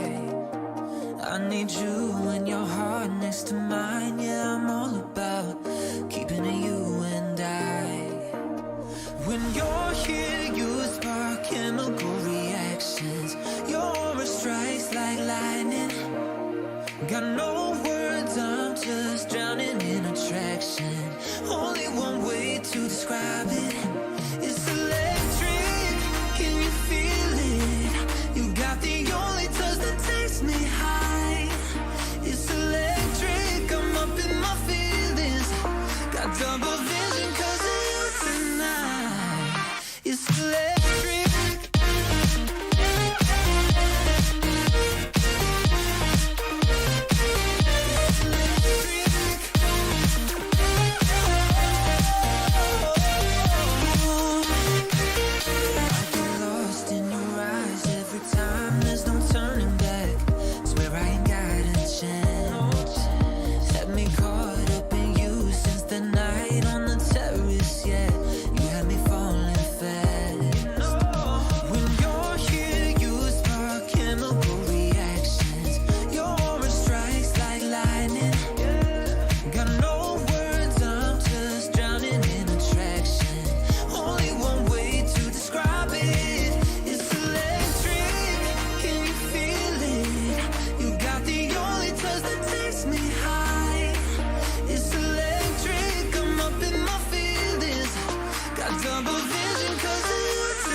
go, there's no doubt. Gotta get out of this small town. You took my heart from me, now you're everywhere I see. Set me free, let me fly, let me find new kinds of highs. We're just wasting here, waiting for another year. We both know the score, we've been here once before. So many words unspoken, you took my heart, it's already broken. You don't have to wait, I can take the pain. I will surrender, let me go on a new adventure.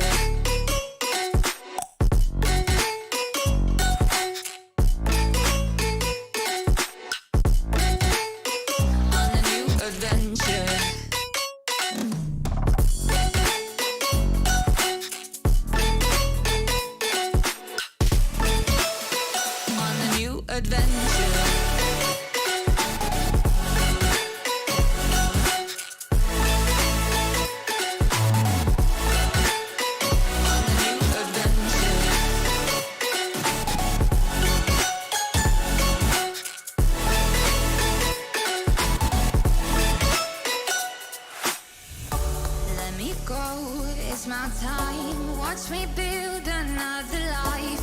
Find another space, explore the world and find my place. Hope you find some peace of mind.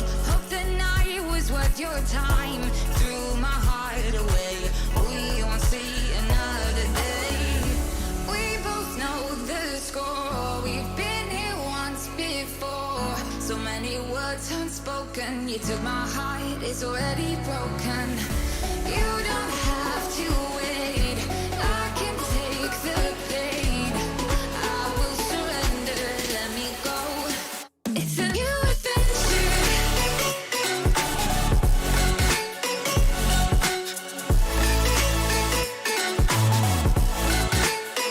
On a new adventure.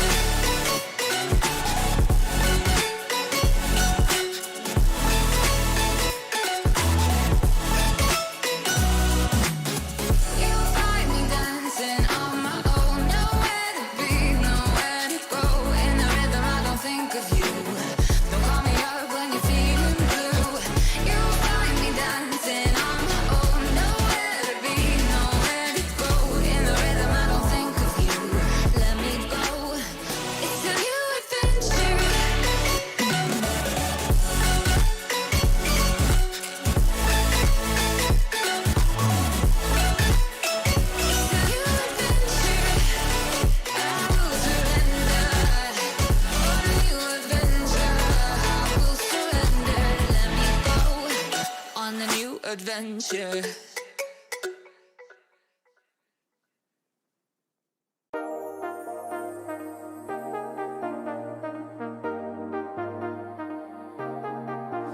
I got you and your vibes in my mind, I can't get them out, no matter how hard I try. I need you and your heart next to mine, yeah, I'm all about keeping it you and I. When you're here, you spark chemical reactions. Your aura strikes like lightning. Got no words, I'm just drowning in attraction. Only one way to describe it. It's electric, can you feel it? You got the only touch that takes me high. It's electric, I'm up in my feelings. Got double vision 'cause of you tonight. It's electric.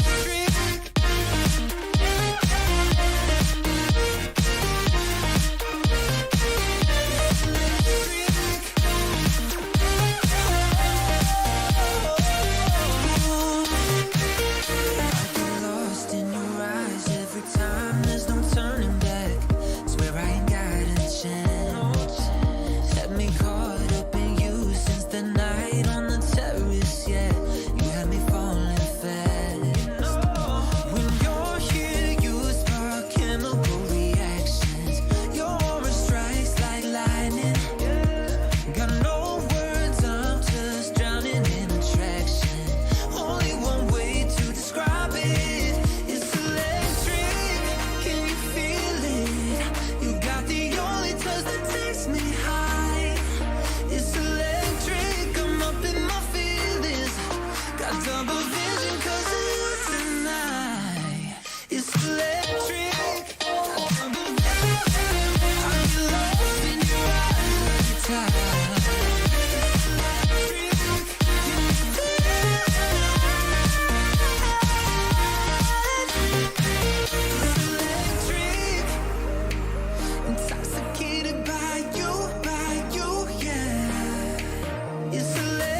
go, there's no doubt.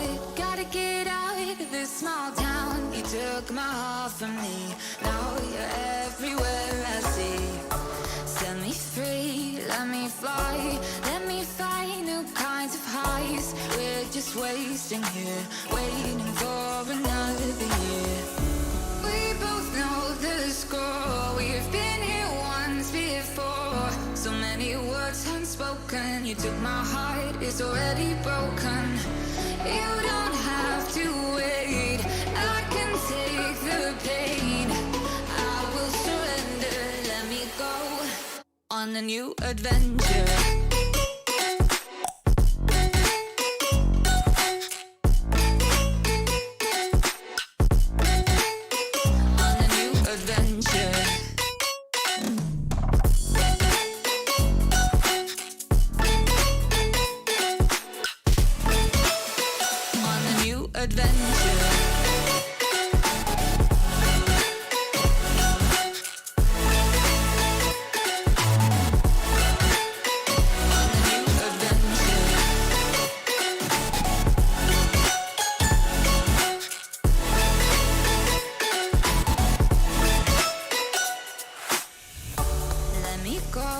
It's my time, watch me build another life. Find another space, explore the world and find my place. Hope you find some peace of mind. Hope the night was worth your time. Threw my heart away, we won't see another day. We both know the score, we've been here once before. So many words unspoken, you took my heart, it's already broken. You don't have to wait, I can take the pain. I will surrender, let me go. It's a new adventure.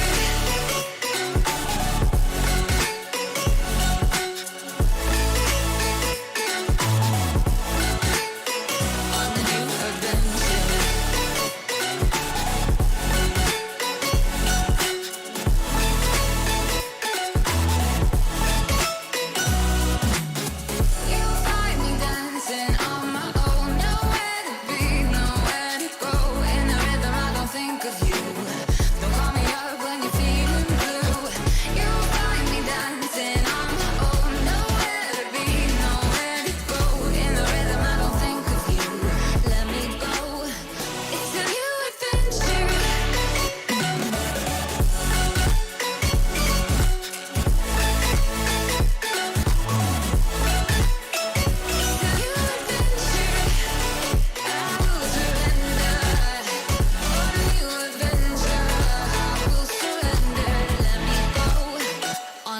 Adventure.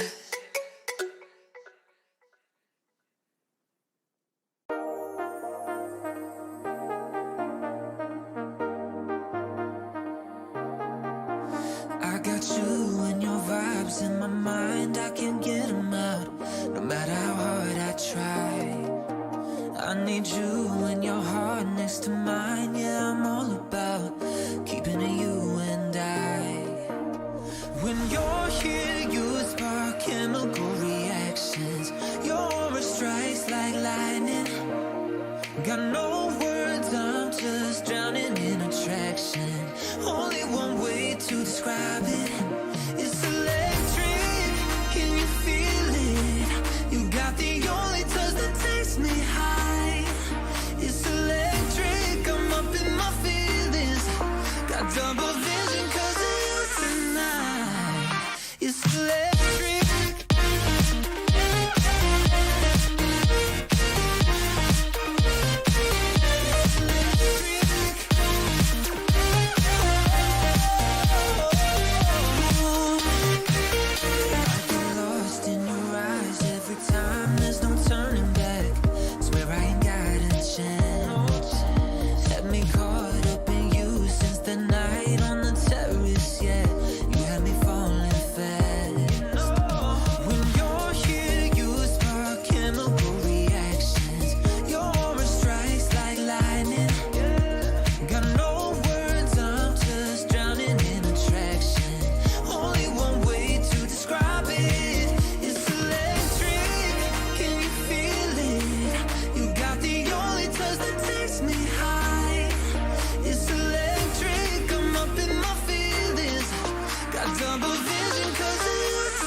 there's no doubt. Gotta get out of this small town. You took my heart from me, now you're everywhere I see.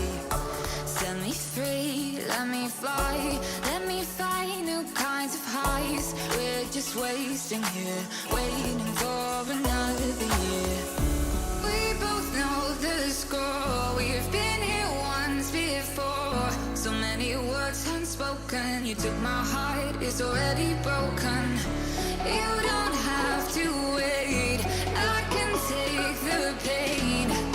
I will surrender, let me go on a new adventure.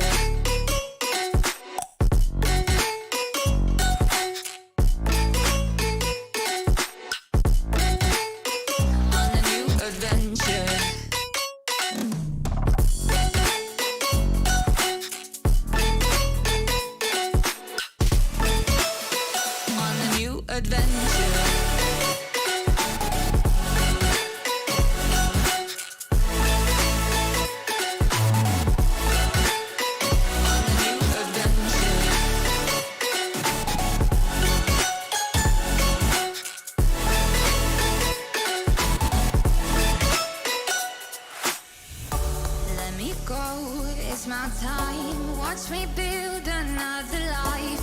Find another space, explore the world and find my place. Hope you find some peace of mind. Hope the night was worth your time. Threw my heart away, we won't see another day. We both know the score, we've been here once before. So many words unspoken, you took my heart, it's already broken. You don't have to wait, I can take the pain. I will surrender, let me go. It's a new adventure.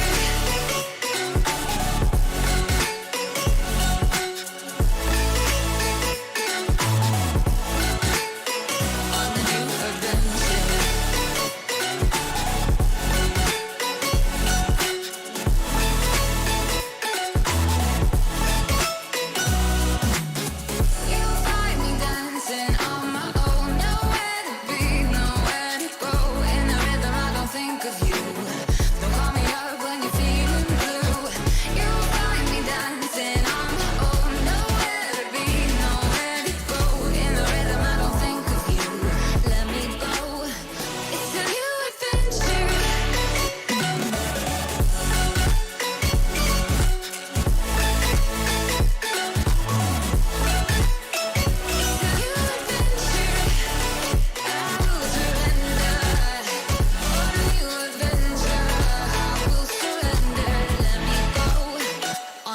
Adventure.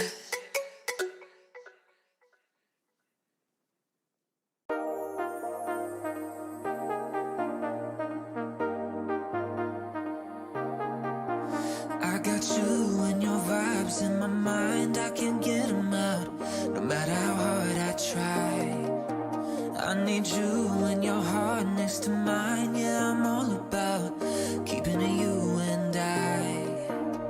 When you're here, you spark chemical reactions. Your aura strikes like lightning. Got no words, I'm just drowning in attraction. Only one way to describe it. It's electric, can you feel it? You got the only touch that takes me high. It's electric, I'm up in my feelings. Got double vision 'cause of you tonight. It's electric.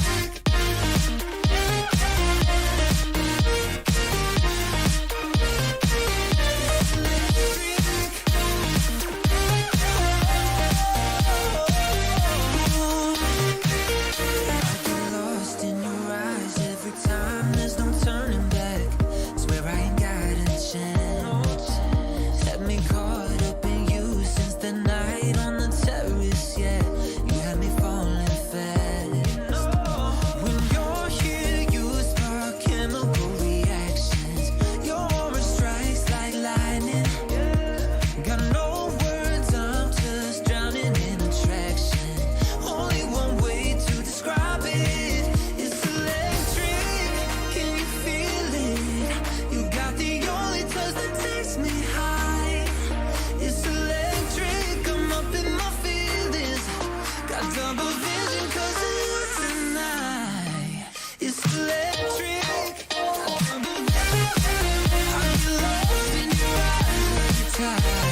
Welcome everyone to the FSL Valorant Evolve, and we will be your casters for the playoffs this time. My name is Xeaora, and with me is Heyimquack. So right now we got to witness some of the best of one games. Some were very one-sided, and some were very, very close. But right now it's all down to these two teams, specifically Team Boosted and Team Mackenzie. They will be fighting out a best of 3.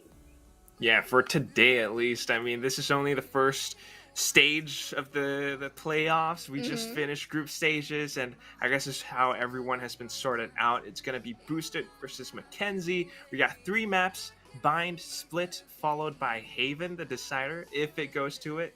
But oh my goodness, I'm kind of terrified because this is going to be difficult for Mackenzie. Boosted is the first runner-up from the previous FSL Evolve, so I don't know. That's going to be a tall hill to climb. Yeah, indeed, and of course, seeing their scores as well, they managed to actually get a 13-1. And their score differences are quite different, and they are the top in Group A. So Mackenzie has to basically take note of this as well. They might want to, I saw that. They might want to see, or at least consider, not just winning their aim duels, but also, checking all of these corners and try their best to basically counter out, or outplay rather, Team Boosted. But then you did mention this is a hard mountain to climb, and right now we're going to proceed with their agent select. So again, this is best of 3, so the first game will be at Bind. And of course, this type of map, potentially, at least on my opinion, I prefer it to be a bit more utility based, because you can get a lot of coverage, especially despite whether you're going for the retakes or for post plants or for entry. So for both sides of our teams, Quack, what do you think are the agent selects from earlier? It's quite similar actually. Somewhat. I'm honestly just still really sad and hurt that nobody picked Neo. I agree. But okay, fair enough. It is what it is. I mean, these are this is the competitive meta right now. But interestingly enough, we've got a difference in terms of controllers. We've got an Astra on the side of Mackenzie and a Brimstone on Boosted. Actually, they do have differences in terms of their smokers. First off, Mackenzie does have that Astra Killjoy combination as well, which they can use. They are attackers, so they can use this type of setup for post-plant situations. For the side of Boosted, you did say they do have a Brimstone. He does have that extra smoke to work with, plus as well his Molly that can, be utilized as well in the most, clutches of times whenever deemed necessary. So for their duelists, they are also different. Boosted got Reyna, and of course Mackenzie got Jets. So different varieties of skill sets are going to be seen here. And at least guaranteed that both of our teams have Sova to work with. But that recon bolt with that expression that you just did kind of signifies a huge amount of information for the side of Boosted. So Yuffie is going to go in towards left. We're going to see Sugoi with that frenzy shot right there to open things up. Yatogami for the trade. Sad Boy for a refrag. So it's now a 4v3. There's a man advantage still inside of Boosted. But look at that. It all equated to a 3 versus 1 very quickly. And with only a slim Ravel to work with, Pinkunotori is going to clean us with round number 1. I'm starting to see, are these lyrics? Yeah, it's that song. Pinkunotori ni na. Yeah, that's what? Oh my god. It's summertime. Keep going. Okay. Pinkunotori ni natte shimai bakita. Okay, that's enough. You know the lyrics. More of that the from best my thing. stream. Oh, let's go. Check out Seiya's stream. What's the link? Drop it somewhere. Dropping an album, but going back here, right? We do see here that so far, at least for the side of Boosted, the fact that they have the patience to just wait for those peaks, so long as the spike is not planted, they have the luxury, they have all the time that they need. So it's all up to Mackenzie to just really, I guess, because they are on the attacker side, they can go on full aggression. They can really rush the sides, and right now, since they don't really have much of a guns to work with, it's expected at least that Boosted is going to get this round for themselves. Yeah, I think what Mackenzie really want to do is just be careful about this. You can see that they're kind of grouped up together, maybe overwhelm a couple of players like Trishiana, for example, pick up the Spectre and then work something off of that. But still, it's kind of scary. They don't want to just walk in blindly. There could be so many Spectres on the other side, just like Segoy shooting down Fwizzy. So now, it's going to be a little bit more difficult. Indeed. And here, they do have the Sky to work with. So the usual tactic for a Sky here is that if one is Flash, they just go for the push. Baby Hammer here goes in. That's gonna be an updraft dash, but Trishana denies that entry, followed by Sugoi with a kill of his own. It kind of left them low on health, but Trishana is still getting these shots and popping off. All again dwindling down to Sad Boy once again. The lonely night of the team for Mackenzie, and this could be a potential flawless unless he shuts one down, but Yatogami is going to get this flawless round, really cleaning up the second round. So it really is that final clean finish, not a single player to be dropped, and it just shows the strength of Boosted. This is the exact same team composition that they played the last time in FSL Evolve, especially on this map too. Arcus on the Rays, and Trishiana, Brimstone, Segoy, everyone is doing their job, and that is why it's so difficult for Mackenzie to actually find some kind of an entry right now. They are the ones with that double initiator setup though, so if they can coordinate some kind of a calculated push, someone maybe get some info with the Sova, figure out which positions you need to isolate and then dash and flash in together, that could be the trick. Indeed, but right now they are eyeing out for a B take here, since you did mention they do have guns to work with this time around in the third one. Hopefully that they are able to get these frags in towards their favor, but then again, we do see Sugoi here trying to hover up the drone just to see if he can get these amount of information because of these sprays that we've been hearing across this map. So this is where the drone begins. I think he might have detected someone before the smokes pop off, and right now Sugoi on his way towards garden. I think he may be able to see at least none actually. So they can, for the side of Mackenzie, can use this at least stealth to try to create presence, then rotate, but it looks like they're walking slowly towards A. Interestingly enough, I mean, maybe it's just that sense from the drone that there could be more than 2 players on B. So rotating over, they have to make a full commitment. There's only 30 seconds left. A lot of utility being dumped in as well, though. So let's see how they actually break in. Gotta wait for that incendiary to dissipate first. And here, of course, the commitment is going to happen here. You mentioned time is ticking. The plant, I guess, will push through. So this is going to be a full-on retake for our defenders. Yatogami takes one, Sad Boy for the trade in that corner. Sugoi with a frag for his team. Again, the man advantage is in their hands. That's going to be a fake diffuse, so it's going to force out some utilities such as the pull. Checks out that corner here. A little bit of a fight from Lamps, but Adi will be winning that fight off. Newbie from a higher angle takes one, make it another. Is the spray transfer going to pull through though? He does have the opportunity to buy some time, but with Pinkunotori here, not gonna get his shots right. And with that, Yubi takes 4K, gets that clutch here for the team and gaining their first point.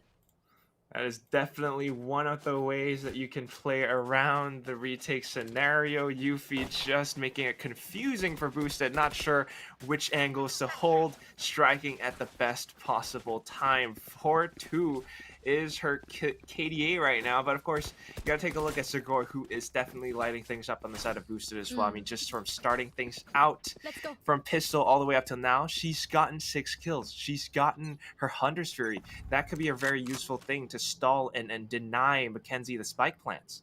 Ooh, loving the shower double peak potentials here that's going to come from Boosted, and they may be greeted with another pack here as Yatogami starts it off with one, and Trishana will be having that trade to save Yatogami as well. And just like that, Sugoi on Cubby on short takes one and dwindles everything to a 2 or now 4v2 situation. Man advantage still in the hands of Boosted, but with the Guardian, Fusey is going to take a kill of his own. Maybe take advantage of this to at least go to a site. They do have a minute to spare, so they have this amount of thinking to do before they can try to plant that spike. So Seekers by Baby Tarn is going to be used to gather some amount of information, and Fuzzy will be using the stars to actually conceal on how they're going to entry from a site. So off they go here in towards. That's going to be a Molly. Oh, beautiful lineup as well to deny that spike plant. Wow. Fuzzy will take Trishana down,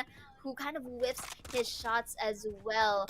Best case scenario here, it all goes to a 2 versus 2, but here a kind of play for Baby Tarn, teleport towards B, but Yatogami makes it advantageous for them into a 2v1 fight. Spike is planted, so there is a certain eco, but Pinkunotori and Yatogami, them being the remaining members here, these skills or these utilities by Killjoy can be very much useful. Let's just see though if they are able to spot out Baby Tarn from elbow. Ooh.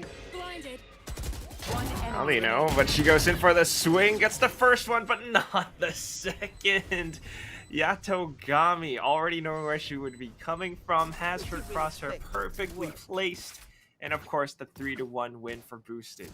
Beautiful as well, because they were also watching the same angle. So despite one actually getting flash, it's bound to happen that one will go for the push. And the synergy that came from Boosted was very well demonstrated in towards that previous round. So far so good. You mentioned it, Sugoi, really Sugoi by top fragging for the team, but also. But also, I mean, you know, you gotta miss me at some point here, Quack. We've been doing this last year.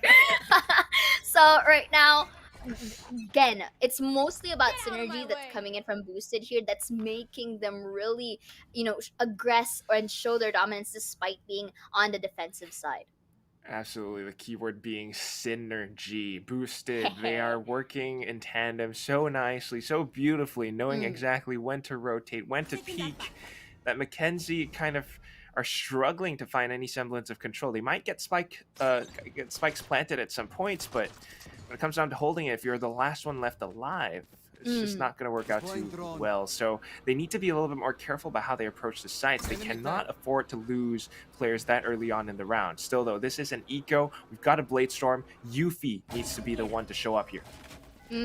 Indeed, because again, as Kia has quoted himself from the previous round, this is a Blade Storm buy from him, but I don't think it is the same goes with other members, because again, you did say this is eco, so he really has to make do with his ult, with her ult rather. So right now we do see try a bit of a slow pace of an entrance. That's going to proc. The alarm bot uses the cloud burst just to get some coverage. That's gonna be an updraft. Will be spotting the head of Addy, but is enough to hide. But look at the Sugoi, and Addy will be taking kills of their own UP for the trade, but they do know he is instant corner. That's gonna be the crossfire, beautifully done by Addy and Sugoi as well. That's gonna be the bait shells with only Sheriff to work with, and tagged a bit by that shot.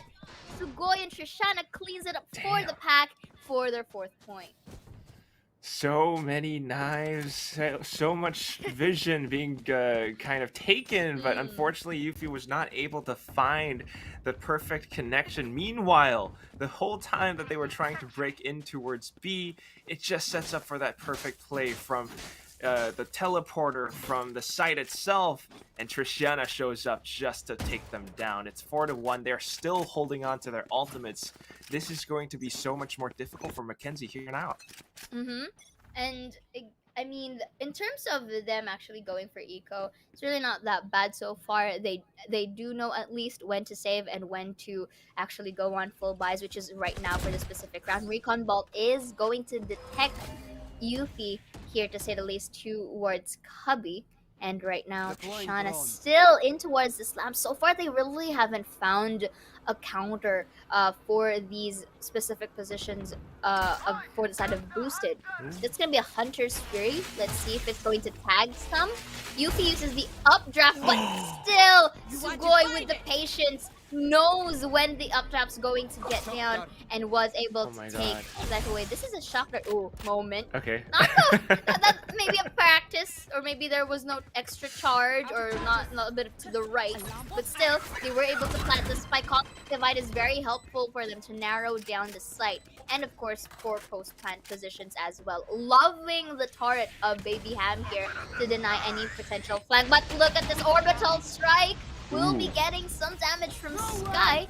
That's gonna be the pull as well. Yatogami is gonna have that advantage because Sadboy uses the Hunter's Fury at a wrong time. Baby Ham and Baby Tar, the babies, are going to get some kills on their own. That's gonna be the lockdown. Can use to pressure them. Beautiful spray transfer, but Addy still wins the aim duel. But I guess there's no time. He's gonna be detained, and the lockdown actually saves them a round.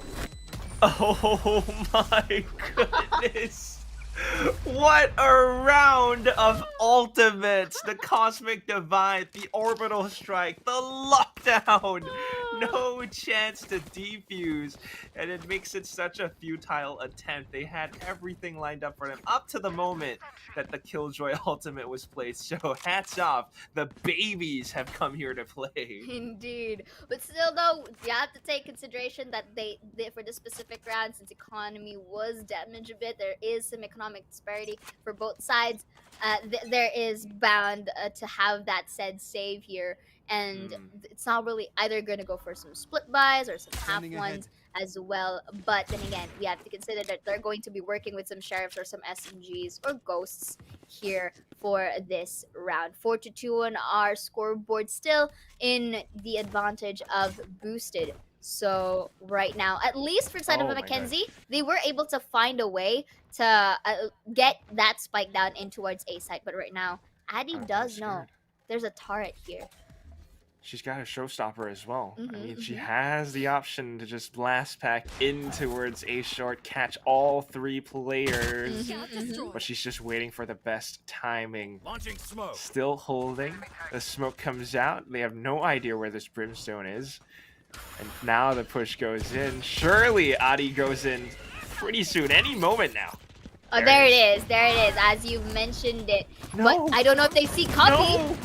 Yuffie, Baby Tart misses his shot. That was a whiff, and Adi takes advantage of it. Yatogami, however, from sight, was able to take 3, giving space for the flankers to go to their aid. And that is just a great big bounce back from that round previously. It's very bouncy for sure. I mean, what goes down bounces back up, I guess. It's a very welcome timeout being called as well, because there are some gaps, some issues inside of Mackenzie, and at the same time, it's good timing. They have just managed to save up enough to go into this round with a full buy. So if they can actually take down Boosted, they might just be able to somewhat change things around. But for now, it just seems like without the best buys, without the best positions, it's a little bit, I don't know, misguided, a little bit difficult for Mackenzie to find their footing in this game.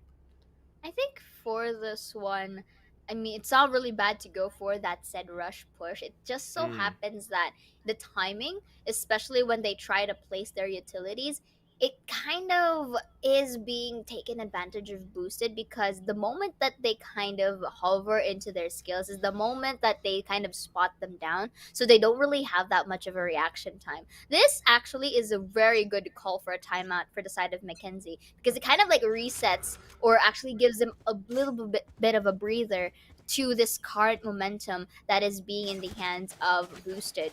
So right now, if you are going to see here into the minimap, they are eyeing out for another attempt at B, but this time they got to at least have it in a way wherein they can win the fights and also enter the site without spending too much of their skills, so that they can utilize it later for the post plant. But this is not looking too good, because that drone, although destroyed, was able to spot out 3. So they still have the choice to wait here, but let's see how Boosted is going to react with that said information.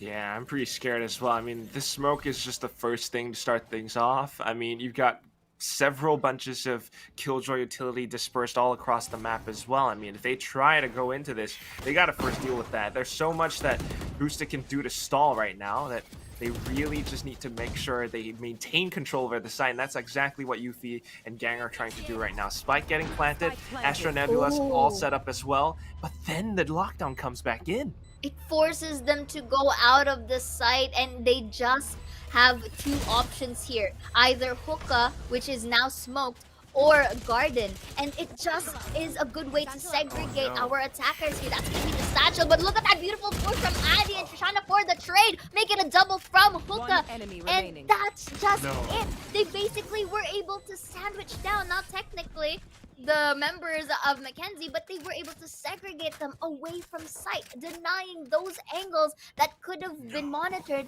by Mackenzie. And the timing of that lockdown was so useful. It's just so useful. Absolutely disgusting. Jaya. She comes at the best possible time. Everything changed just because when the lockdown attack. One ultimate. I mean, you gotta keep in mind, this was also a round that Boosted had to carry on their Spectres from the previous round up against Mackenzie's full buy. Because they made it a near flawless round, they got free upgrades. Indeed, and it's just all the more really showing the economic disparity between the teams. 6-2, it's starting to really show off as one-sided once again for the side of this game. But then I don't want to neglect Mackenzie's capabilities just yet, because anything can still happen on the second half. But right now, because Boosted has this gap, they can have this lax time. Trishana in smoke gets baby Harem. What is that? Not wanting this baby to go in sight. Sugoi as well with a kill of his own is really amazeballs. And right now, they are forced out to rotate. But do take note, the Killjoy is there, not neglecting flanking capability. That's going to be a Vandal off-angle shot. Oh no! Whips it a bit with the low HP. That's the right click, but still, Pinkunotori gets Summertime on point. And that's going to be the turret indicating that someone is from Hookah, as well as that recon bolt. So once more, this is literal, your peanut butter sandwich. One from B, one from flank. And they have no choice but to just attend crossfires at 30 seconds left.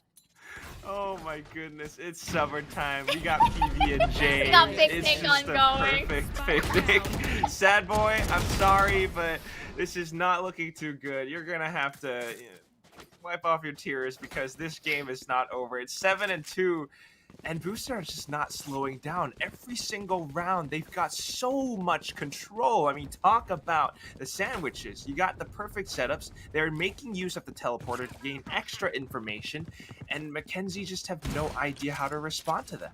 Exactly, and you also have to highlight the game sense that the teams or each individual players of Boosted has right now, because actually at this point it's not we're not gonna look at this at a kill perspective, but more on how the members of Boosted place their skills. It may not equate to some kills or assists, but the fact that it gives information so that the duelists or the initiators can just pull through is more than enough for them to win every single round. And so far it has been very disciplined for the side of Boosted. Absolutely. I mean, look at them. They're not even moving right now. They have all the utility all up over on B. It's amaze balls. They don't have to move. Just activate those balls when they actually walk into sight, which is what Mackenzie are trying to do right now. I'm not sure if they realize this is going to be the exact same setup as what we saw from the previous rounds. And at the same time, I'm waiting for those ultimates because they've got quite a number. The orbital strike's the first one that comes in, and now numbers are starting to thin. And the timing as well, whenever they peak, is just going into their favor. This Leer is enough for space for Pinkunotori to get a 3. Is it going to be a quad? Fusi, only the member alive. They know that he's a Zuka, still manages to get that tap going. Hides himself in the vicinity and shuts down Pinkunotori. Not going to be a Summertime, but yet Togami is just going to go beyond and cleans it up so that Trishana gets this defuse. 8-2 in the scoreline. It's just really asserting dominance here for the side of Boosted.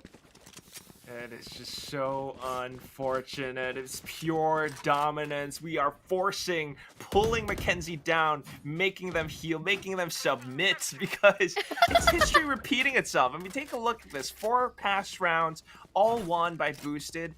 And it's the same setup of just allowing Mackenzie to actually walk into side. Meanwhile, because they have their ultimates on the side of Boosted, you send in the orbital strike, perfect timing, create space, Triciana. It's so difficult for Mackenzie to actually hold after the spike gets planted. Exactly. But right now, in towards this round, we did mention the one of the rounds that Mackenzie won was because of their ultimates. 4 people in their team have these set ultimates. Maybe this could be the perfect timing to once again utilize that, but at the same time, you have to take note, they can't really depend too much on their ultimates alone. Sooner or later, they have to win these double peaks, the 3 frags that have been happening towards our previous rounds if they want to make things work. And right now, it's not really been a good day, at least for the side of Mackenzie. It's kind of cloudy in towards their sides, so they really have to find that way wherein they can try to catch the members of Boosted off guard in a manner wherein the timing is in their favor, also with the usage of their skills as much as possible, because they're making they're using these utilities quite early. What happens is Boosted is just going to wait. You mentioned this earlier. They're just waiting. They're not being faltered by all of these skills that, in hopes that Mackenzie that Boosted would react to it. But right now, that's not the case. So maybe just try to use the skill sets maybe for the post-plan situations. But there's another recurring problem that Mackenzie is facing right now, is that they can't enter the site without any casualties. Exactly. Sometimes you spend so much just to get in that by the time you get your spike planted, you don't have much else left to defend with. That's kind of that swap over. Once you get the spike planted, you start to become the defenders, and you're basically holden to the site. And that is how Boosted really try to pick them off one by one. They need to kind of just not get phased by all these things that Boosted are throwing at them. If they get the spike planted, good. Just make sure you play that advantage well. You don't have to freak out so much. If they can actually pick up a couple more frags once they have control over site, that would be good. But here it goes. Dashing straight into Triciana. That is not what you wanted to see. Bit too late for Christmas. You don't really want to dashing through a Triciana right there, of course, in towards the placement of the crosshair. And that's going to be the spike plant. And finally, they were able to get that plant down, but again, with the cost of 1 casualty. And it's Yuffie to add to that. Both of our Killjoys place their lockdowns right now. So this is just interesting. So for the side of Mackenzie, they can just go out, wait for that defuse audio cue, let the Hunter's Fury and the Smalley all the more tries to deny themselves. But look at this. Because Sad Boy takes 2 and hope they try to push, he gets 3. Now it's a matter of a 1v2 fight, and Sad Boy, not so sad after all, takes 4K for this Last round in the and half. right now they can still have that opportunity to take that 8-4 scoreline, so that when the side switches, it's still a viable, really a line to work with. Yeah, really, that line is what we're talking about. I mean, might be the Riot multiverse here or there, but I don't think this is Sad Boy anymore. This is a Happy Mummy, because that was the perfect Hunter Sphere, just waiting on that final beam. Gets her, the 2 frags, and then the 3rd and the 4th. That is what Mackenzie truly needs, and now with this morale boost, hopefully they can turn this into an 8-4. Hopefully. I mean, that's the objective for the side of Mackenzie now. They want to get as much points as possible before the second half arrives. And take note that pistol round from earlier was won by Boosted. So again, in the second half, they should win that out, because it's not just a morale boost, but also a more chance of getting points, because they will be getting better weaponry on the next. But here we focus on the last round before the switch. So this time it's a bit of a a bit more delayed push is what I'm expecting for the side of Mackenzie here. Look at that, getting that drone, getting things done. Yuffie for the dash. Let's see if Addy will be able to see that. Wow. Actually, no, from the behind, takes him down and has a free Vandal to salvage. This is going to be a spike plant. Ooh, the swarm grenade is not enough to get that damage. Oh, no. Pinkunotori with a summertime takes 2. And with that timing as well, goes in his favor. But from Garden, he was spotting up.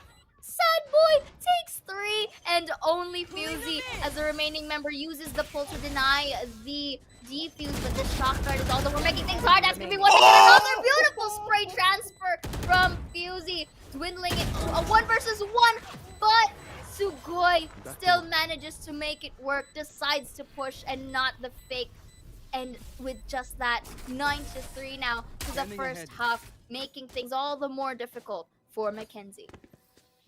I Switching have sides. never seen such a more perfect spray. That was truly the definition of a target-rich environment for Fusey, but unfortunately the final person who comes up at the perfect time is gonna be Sugoi, leading the scoreboard right now, carrying Boosted to victory, not to mention her teammates, every single one of them, basically close to double digits at this point.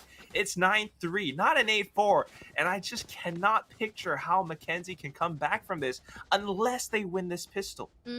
Again, we did mention it earlier, if they are able to win this pistol round, they will have a bonus one the next one, because again, they have the capability to buy better guns. And of course, again, it's also a matter of them winning their aim duels as well. But this time, Boosted is the one, the aggressive side. So at least for the first few seconds of our game right now, they're quite trying to hold things back. They're making sure that at least they're trying to get some information first before they dish out those skills or before they commit to this. Because look at how slow it is. Alarm bot is going to really pop off, but it's still not them, you know, exerting all of these skills. So they do know that one's gonna be at cubby, one's gonna be at short, uses the flash now. So basically they're just forcing out these skills away from Mackenzie. I'm pretty sure that they might commit to site sooner in the likes of 40 seconds, because look, they're slowly rotating to a different site. Wow. And that is Or what you 30. love to see. Boosted. I mean, the time might be ticking, but the way that they are moving back and forth, it's so different from how Mackenzie played earlier on, because they are just so careful, so calm, so cool. They're not rushing in, they're slowly taking out little bits of utility, and then now they push in together as a team, waterfalling down the site. I don't know if Fusey could do anything at this point because the spike is going down. Beautiful right click by Trishana as well, covering up for the team. And notice how it's only Addy that had half of the health, and the other members are still quite healthy. So this is the post-plant situation that I was opting for Mackenzie. Not really to go full-on aggression, just wait for those peaks. And look at this, they managed to dwindle it to a now 4 versus 2. And look at Sad Boy with a low break of a health, but the other members are just there for the refrag. 10-3. This is now the 2-digit score line for Boosted. 3 more, and they could win game number 1. So this was the kind of post-match situation that I was actually opting for the side of Mackenzie. Just place the spike into an angle wherein you can watch, you know, at least that attempted defuse. But the thing is, what's happening from the previous half is that they tend to be reactive in terms of the skills. Hence, a bit of a rush coming through them. And Boosted is just taking advantage of that. So right now, there's still hope for Mackenzie here if they manage to play their cards. But the question is, how or when? That is the question, and we are just waiting to see it unfold in front of our very eyes. Boosted, of course, knowing that they have the guns in this round, they have the advantage. They could just walk in if they wanted, but they're going to do it together with a drone. Of course, though, they gotta watch out for their backs. There is an alarm bot just to watch the flanks, so they don't have to worry too much on that front. You got Yatogami pushing in towards showers as well. The double-pronged approach. I'm not sure if Mackenzie are prepared for this, but I'm also watching this flank because it's going all the way through the tunnel. They've actually just bypassed the alarm bot. but also kind of allowing Boosted to slip the net? This is Wait. oh Bullseye. oh beautiful. Sad boy gets that headshot here as well. Scanning ahead. With Baby Ham, with that refrag potentially if he was able to whip that. But right now, that kind of flank earlier was like your love story wherein you met but you're not destined to be. But right now it's destined to be as Sugoi kind of takes one with the help of the refrag. Yuffie with the trade, but it equalizes to a 3v3. The smokes are really tedious to work with. Was able to spot out Baby Ham, but Baby Ham takes a kill before he can even rotate 10 seconds to left. safety. But with 10 seconds left, there is still time to plant this spike. I'm pretty sure one swarm grenade is gonna be placed as well with the turret. That's one, make it another for Trishana. Beautiful protect, beautiful cover, and now it equates to Sad Boy once again. The only member alive takes a Spectre, but look at this, because they teleported, they didn't go and rush him. He just went to garden, went to elbow, and the crossfire is not perfect. Well, it's just a lot of layers of defenses because so much noise being made right now. Trishana can peek up at any time. You also have the Killjoy just waiting in place. It's the triple kill for this girl, and she is absolutely popping off for her team, lighting up the kill feed. And it has to be said, this is looking to be a very one-sided boosted games. 18-7, 16-6s. How can Mackenzie come back from this? This is getting all the more difficult for their side. They do have rifles to work with here, but then again, at what cost? Because this is technically a bonus round for boosted, so if ever they do lose this one, they still have money for the next one. So again, this is also the advantage of having a huge gap in the scoreline. You get to have that leeway, you get to have that space to just try to lax and refocus on everything. And that recon bolt was so useful. It gave information. It kind of, paved the way to have them a bit of a grasp of how they can position themselves. Because look, there are two flanks that we're seeing from Market. Addy is quite preoccupied on towards Hookah. I'm not sure if they're going to anticipate this, but they are in sight. So I guess I can assume that this could go on full retake.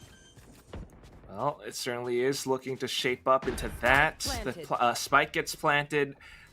And because this is only the third round of the second half, none of them really have their ultimates just yet. If anything, this is Boosted going to be in full control, full post-plant setups. Anyone that tries to stream in, Boosted are going to be prepared for it.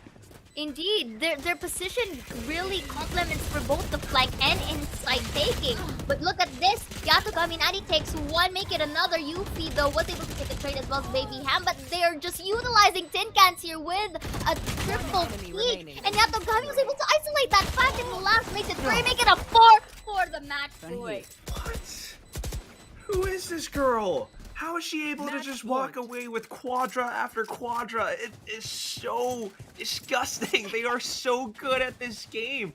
And it's unfortunate for Mackenzie because they are not bad players. They know how to play it, but it just feels like something is lacking in terms of the experience, perhaps. It's a little bit of nerves at the same time. There are all these tiny little gaps that Boosted just seem to be a little bit more prepared for. Indeed, it's as if that they kind of anticipate to where the members of Mackenzie are going to go, especially for their retakes. Notice how usually the lineups is going to go from B long or from B short, but they went in towards that site. It's prepared for that triple peak, and it worked wonders for them. So this is going to be another attempt to them, but this time this is a bit of a hasty approach for the side of Boosted.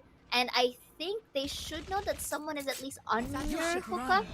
Because look at this, that's gonna be the lockdown. Oh man, just to mess that up, but Addy still takes that boy down.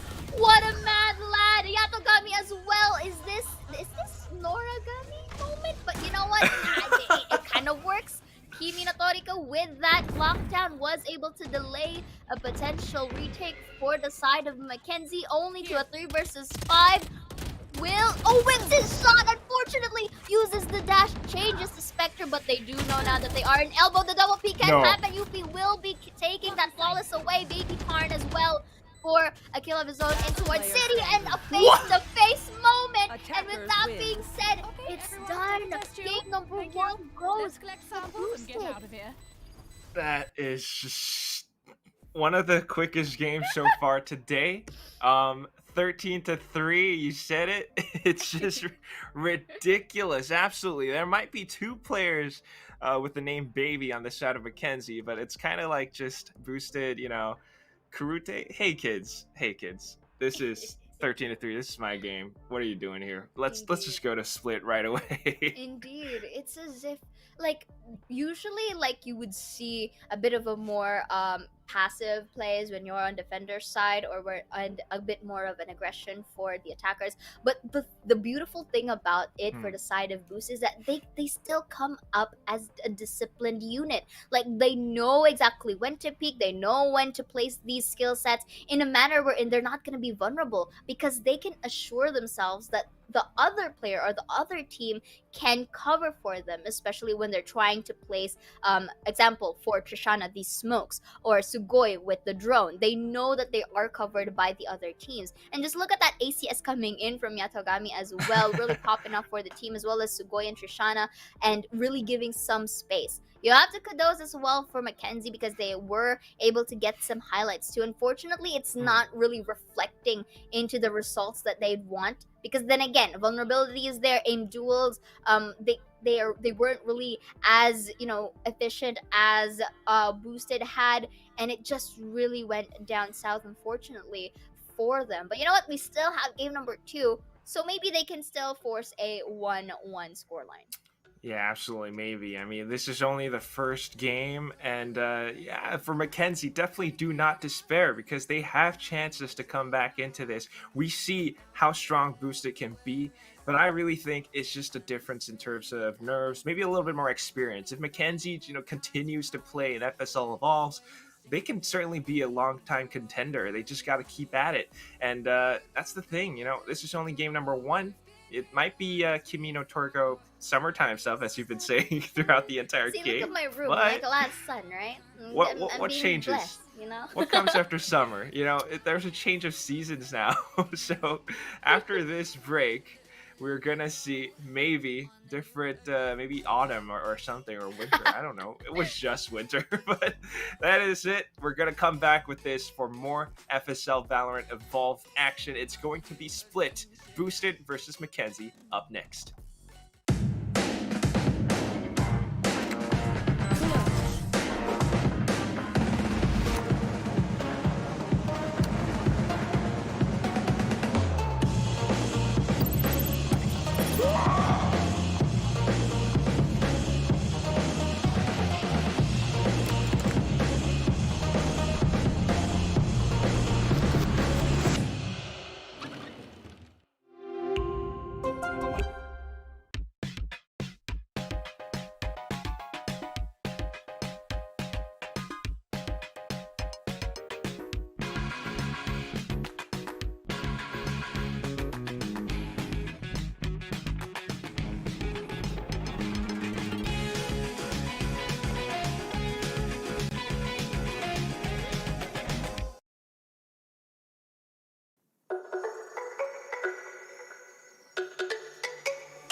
There's no doubt, gotta get out of this small town. You took my heart from me, now you're everywhere I see.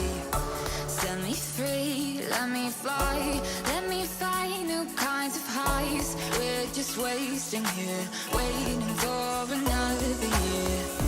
We both know the score, we've been here once before. So many words unspoken, you took my heart, it's already broken. You don't have to wait, I can take the pain. I will surrender, let me go on a new adventure.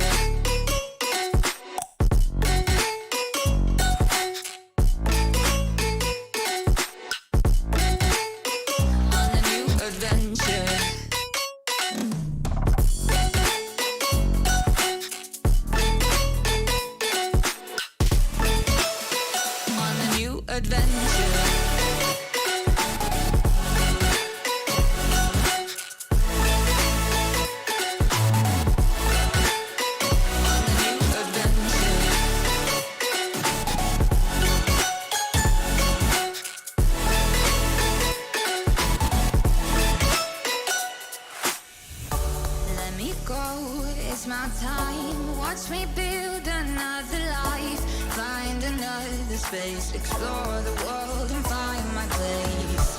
Hope you find some peace of mind. Hope the night was worth your time. Threw my heart away, we won't see another day. We both know the score, we've been here once before. So many words unspoken, you took my heart, it's already broken. You don't have to wait, I can take the pain. I will surrender, let me go. It's a new adventure.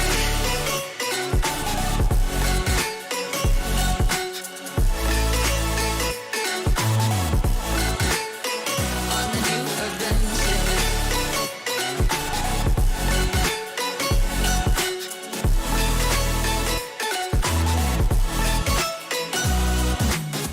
You'll find me dancing on my own. Nowhere to be, nowhere to go.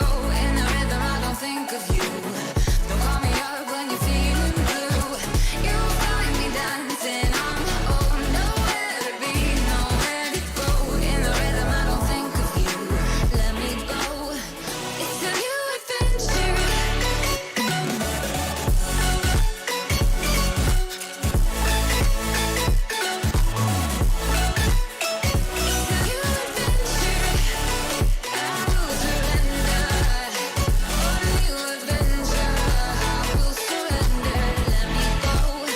On the new adventure.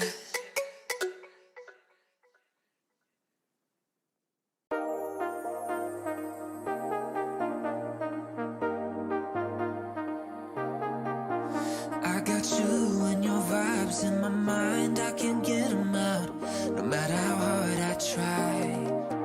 I need you and your heart next to mine, yeah, I'm all about keeping it you and I. When you're here, you spark chemical reactions, your aura strikes like lightning. Got no words, I'm just drowning in attraction. Only one way to describe it. It's electric, can you feel it? You got the only touch that takes me high. It's electric, I'm up in my feelings.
Let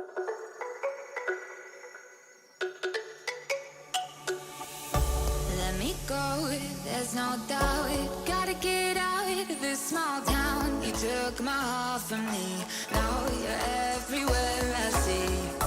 Set me free, let me fly. Let me find new kinds of highs. We're just wasting here, waiting for another year.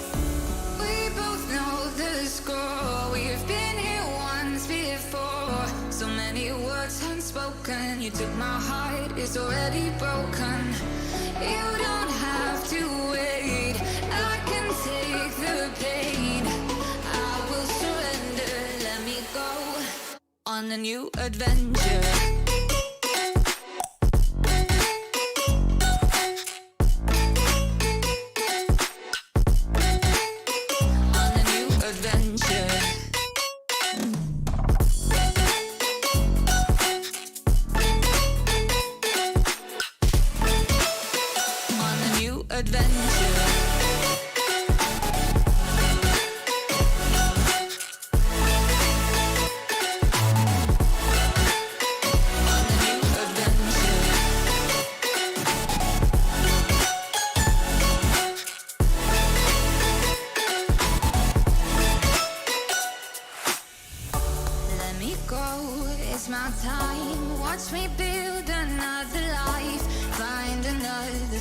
Explore the world and find my place. Hope you find some peace of mind. Hope the night was worth your time. Threw my heart away, we won't see another day. We both know the score. We've been here once before. So many words unspoken. You took my heart, it's already broken. You don't have to wait. I can take the pain.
Adventure.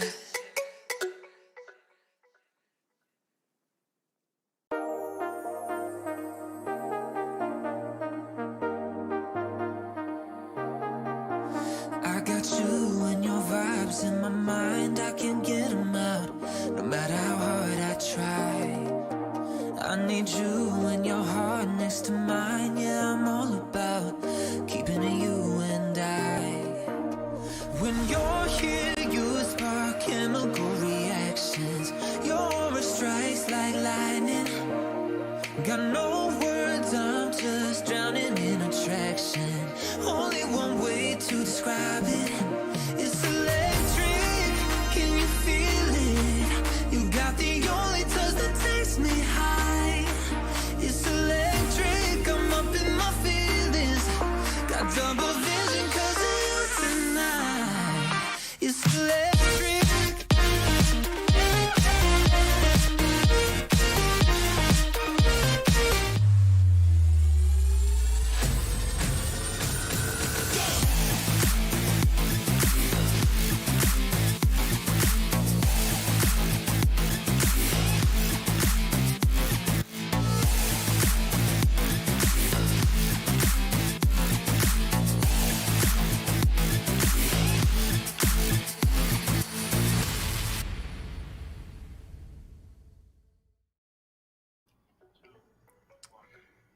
It might be summertime with Pinkunotori on the side of Boosted, but is it summertime or is it more summertime sadness with that 13-4 from the first game? You know what? It's okay because we are back in this, folks. We've got split. It's Boosted versus Mackenzie, and we are your casters. We've got Heyimquack and Xeaora, who's got a lovely, lovely voice. She's gonna start singing all those songs Oh pretty soon. no.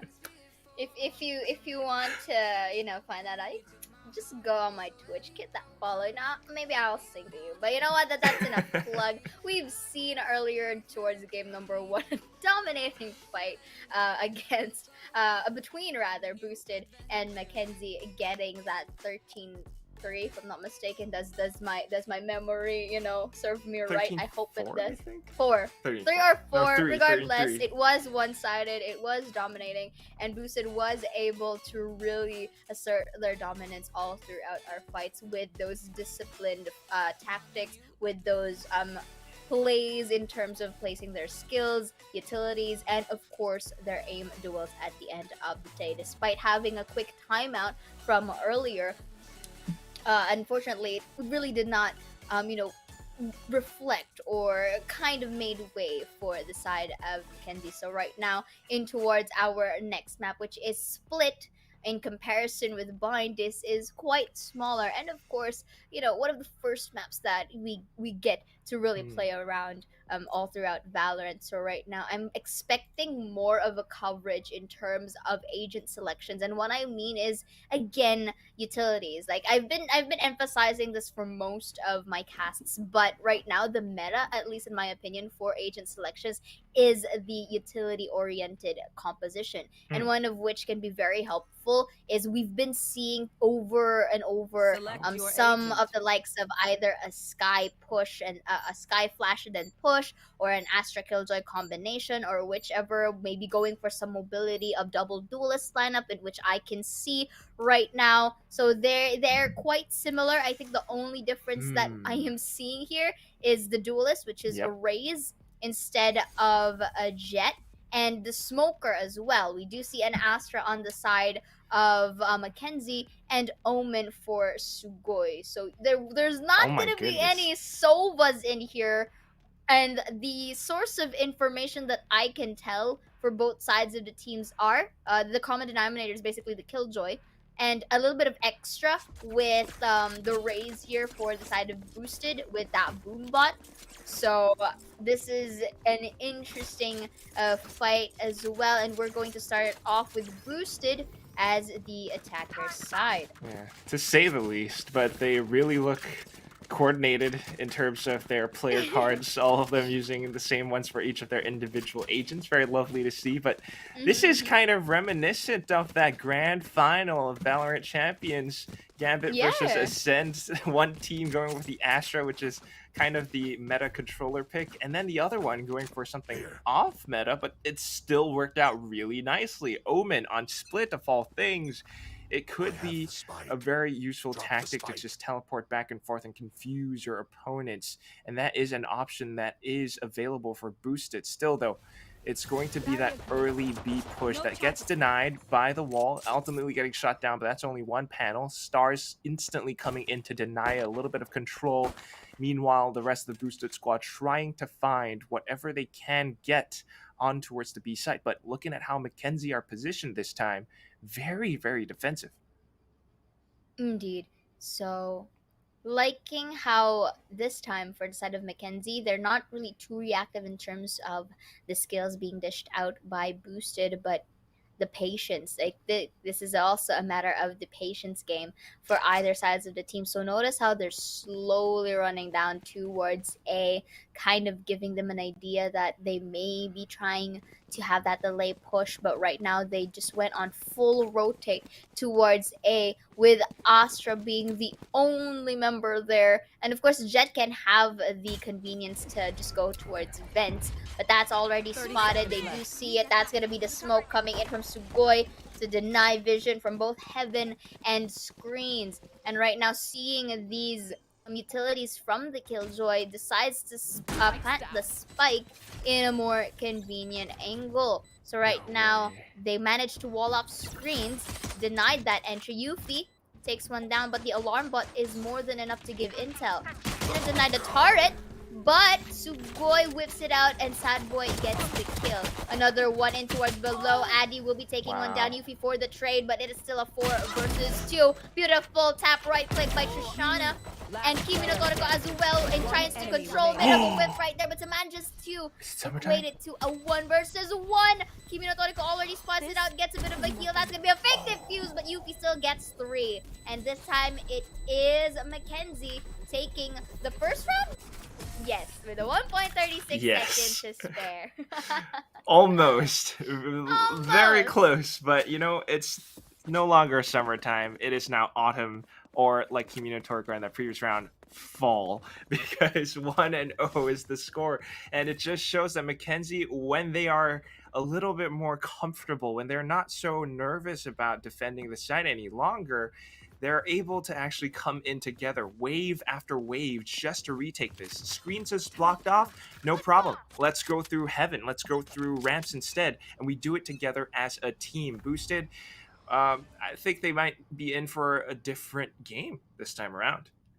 Could be. Or maybe, still early, you know, just still early. try... Yeah, too early to decide still. But of course, again, it is expected now that Mackenzie should be winning this round simply because they have better weapons to work with as well. And the only option that can be done, or not really only option, but more like the viable option that can be done for the side of Boosted is that they double peak. But look at this though. Baby Tarn with the 2K, beautifully done. Make it another trade for Yuffie as well.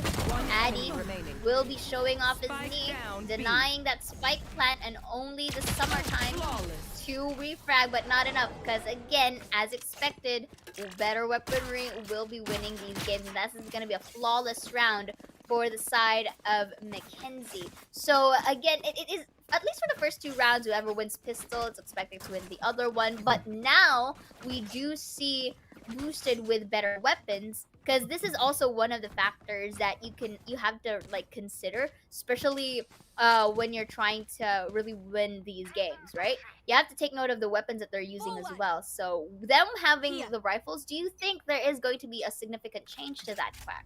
There just might be, but there is also a chance for a player like Fusey, who has the Marshall, to be able to duke out against the rifles in those long-range duels. I mean, look at the position that she's holding in right now. Screens. As soon as anyone tries to peek through in towards A ramps, she's going to get first contact. At the same time, the push coming through in towards mailroom is going to be Baby Tarn, who gets a little bit curious about this. If Yuffie can come in time, she just might be able to pull off a flank. And there it is, Sugoi getting taken out. One player hiding in the corner of mailroom, though, and they are just trying to find her. Finally spots the barrel. She gets the pick. It's a bit of an even trade, but she doesn't expect Yuffie to push out of ropes. Still, though, Spike going in towards the A side. What is this?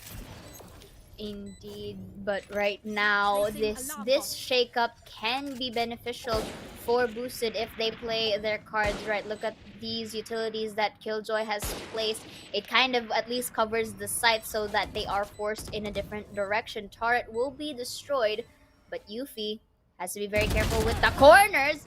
But Pinkunotori is going to secure that fact. Not watched in the other side for a peek, but Yatogami and Addy was able to clean things up. So again, at least it confirms, to say the least, that with better weapons, they were able to create a significant change. And of course, denying what could have been a 3-win streak for Mackenzie. Definitely, and that is a very welcome denial as well, because if they had lost this, that would be a very big economical boost for the side of Mackenzie. So this kind of brings things back to something a little bit more normal, but at the same time, it is just showing us how much depth that the boosted players have. That little scuffle in towards mid, that was all but a misdirectional play. They actually used it to get the spike planted on A.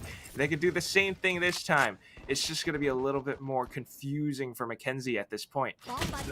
Trying to find something in towards garage right now, but they're not really fully committing into it. Just look at that. Using the boombot to create space and then farming the alt orb. I mean, that is like the usual, thing to do, especially that you are able to have that opportunity to get that side orb, since they don't really peek from the backside too much. So that is a better play, to say the least. They do have it stacked momentarily, but right now they are eyeing out towards mid. Any hopes of, potentially taking the set side? It's about timing who gets to peek first and who gets to place that crosshair towards their heads. So I like it how Boost is just taking their time here. They know that they still have a time to spare or any potential rotate, because vents and alleys are available to use. Again, Split is a small map, so they want to make use of this as much as possible. So look at this. They are pressuring them to go out of the map just so that they can capitalize on the spaces here. No one's gonna get detained, to say the least, but it gave them a space to enter the site. Sad Boy, however, is able to take away Yatogami. Is supposed to be their entry. Sugoi from the behind kind of misses the shot, uses the paranoia, goes down from heaven and takes it down off guard. But it was dwindled all to a 1v3, but Fusey was fast on her feet and gets that shot before anything could have gotten at a different story. So it's a 3 versus 1. They managed to bounce back off towards that loss from previous round. Numbers dwindling, players falling. It just comes down to Boosted losing out in terms of numbers. Doesn't matter. They had the lockdown. It was a very interesting way to create space and ultimately get control over the site, but similarly to what happened before in Bind, they weren't able to maintain that control. The retake was a little bit faster than I think they expected, so Mackenzie really just came in and descended upon them, showing them the wrath and the fury that they are capable of. It's 3-1 right now. Let's see if this can carry over into a fourth. Very likely now, as they've got nothing but pistols. Look at all of those utilities that was used just now, and here they were able to plant down the spike this time around. A lot of space were created. Shoshana from another angle takes one. Is it gonna be another? Not going to be, as Baby Tarn is able to get a kill, reflect it, and use an ult. Ooh, but Yuffie with that spray was able to get Sugoi down, not giving her a time to at least get that space. Pinkunotori will be whipping it a bit because of that wide peak from Baby Tarn. Takes 3 for the team. Looks like things are about to turn tables here, unless Boosted finds a way to break the streak. It's just, I don't know if it's going to happen anytime soon. Maybe this next one, because that was a save round from Boosted. Now they get to full buy. They've got some ultimates to work with as well. But again, even if they do, it's just going to turn into 4-2. Not the worst thing in the world, and it certainly is shaping up to be a very different game as compared to before. This defensive side from Mackenzie really shaping up to be something great to watch. Definitely. And again, this is a similar thing that happened between Boosted, right? They were able to really run away with a huge scoreline. So maybe Mackenzie can also do this into their defender's side. So right now, Trishana already knows at least that B Heaven is walled off, and they're supposed to anticipate at least that one is standing in front of that, because look at the high angle that Trishana's looking at the moment. So he's not going to be able to see much, though. That's gonna destroy the swarm grenades as well. And because she was able to throw that slow orb, it's safe to say at least that one is, elevated at a higher angle. So I don't know if Trishana anticipates that one is in sight. Ooh, but the paranoia is enough to take one down. And Trishana goes for the refrag. 3 versus 4 man advantage in towards her arsenal. Uses the ult. I guess that's a diversion play to think that someone's at A. Because look at this. Pinkunotori plants a spike towards B site. And that's just a little bit all too confusing. Some players trying to look for that omen, but little do they know, she's all the way in the back of B. Trishana still proving to be the thorn in their sides. Finally getting taken down by Fusey, but here it comes, 2v3 retake.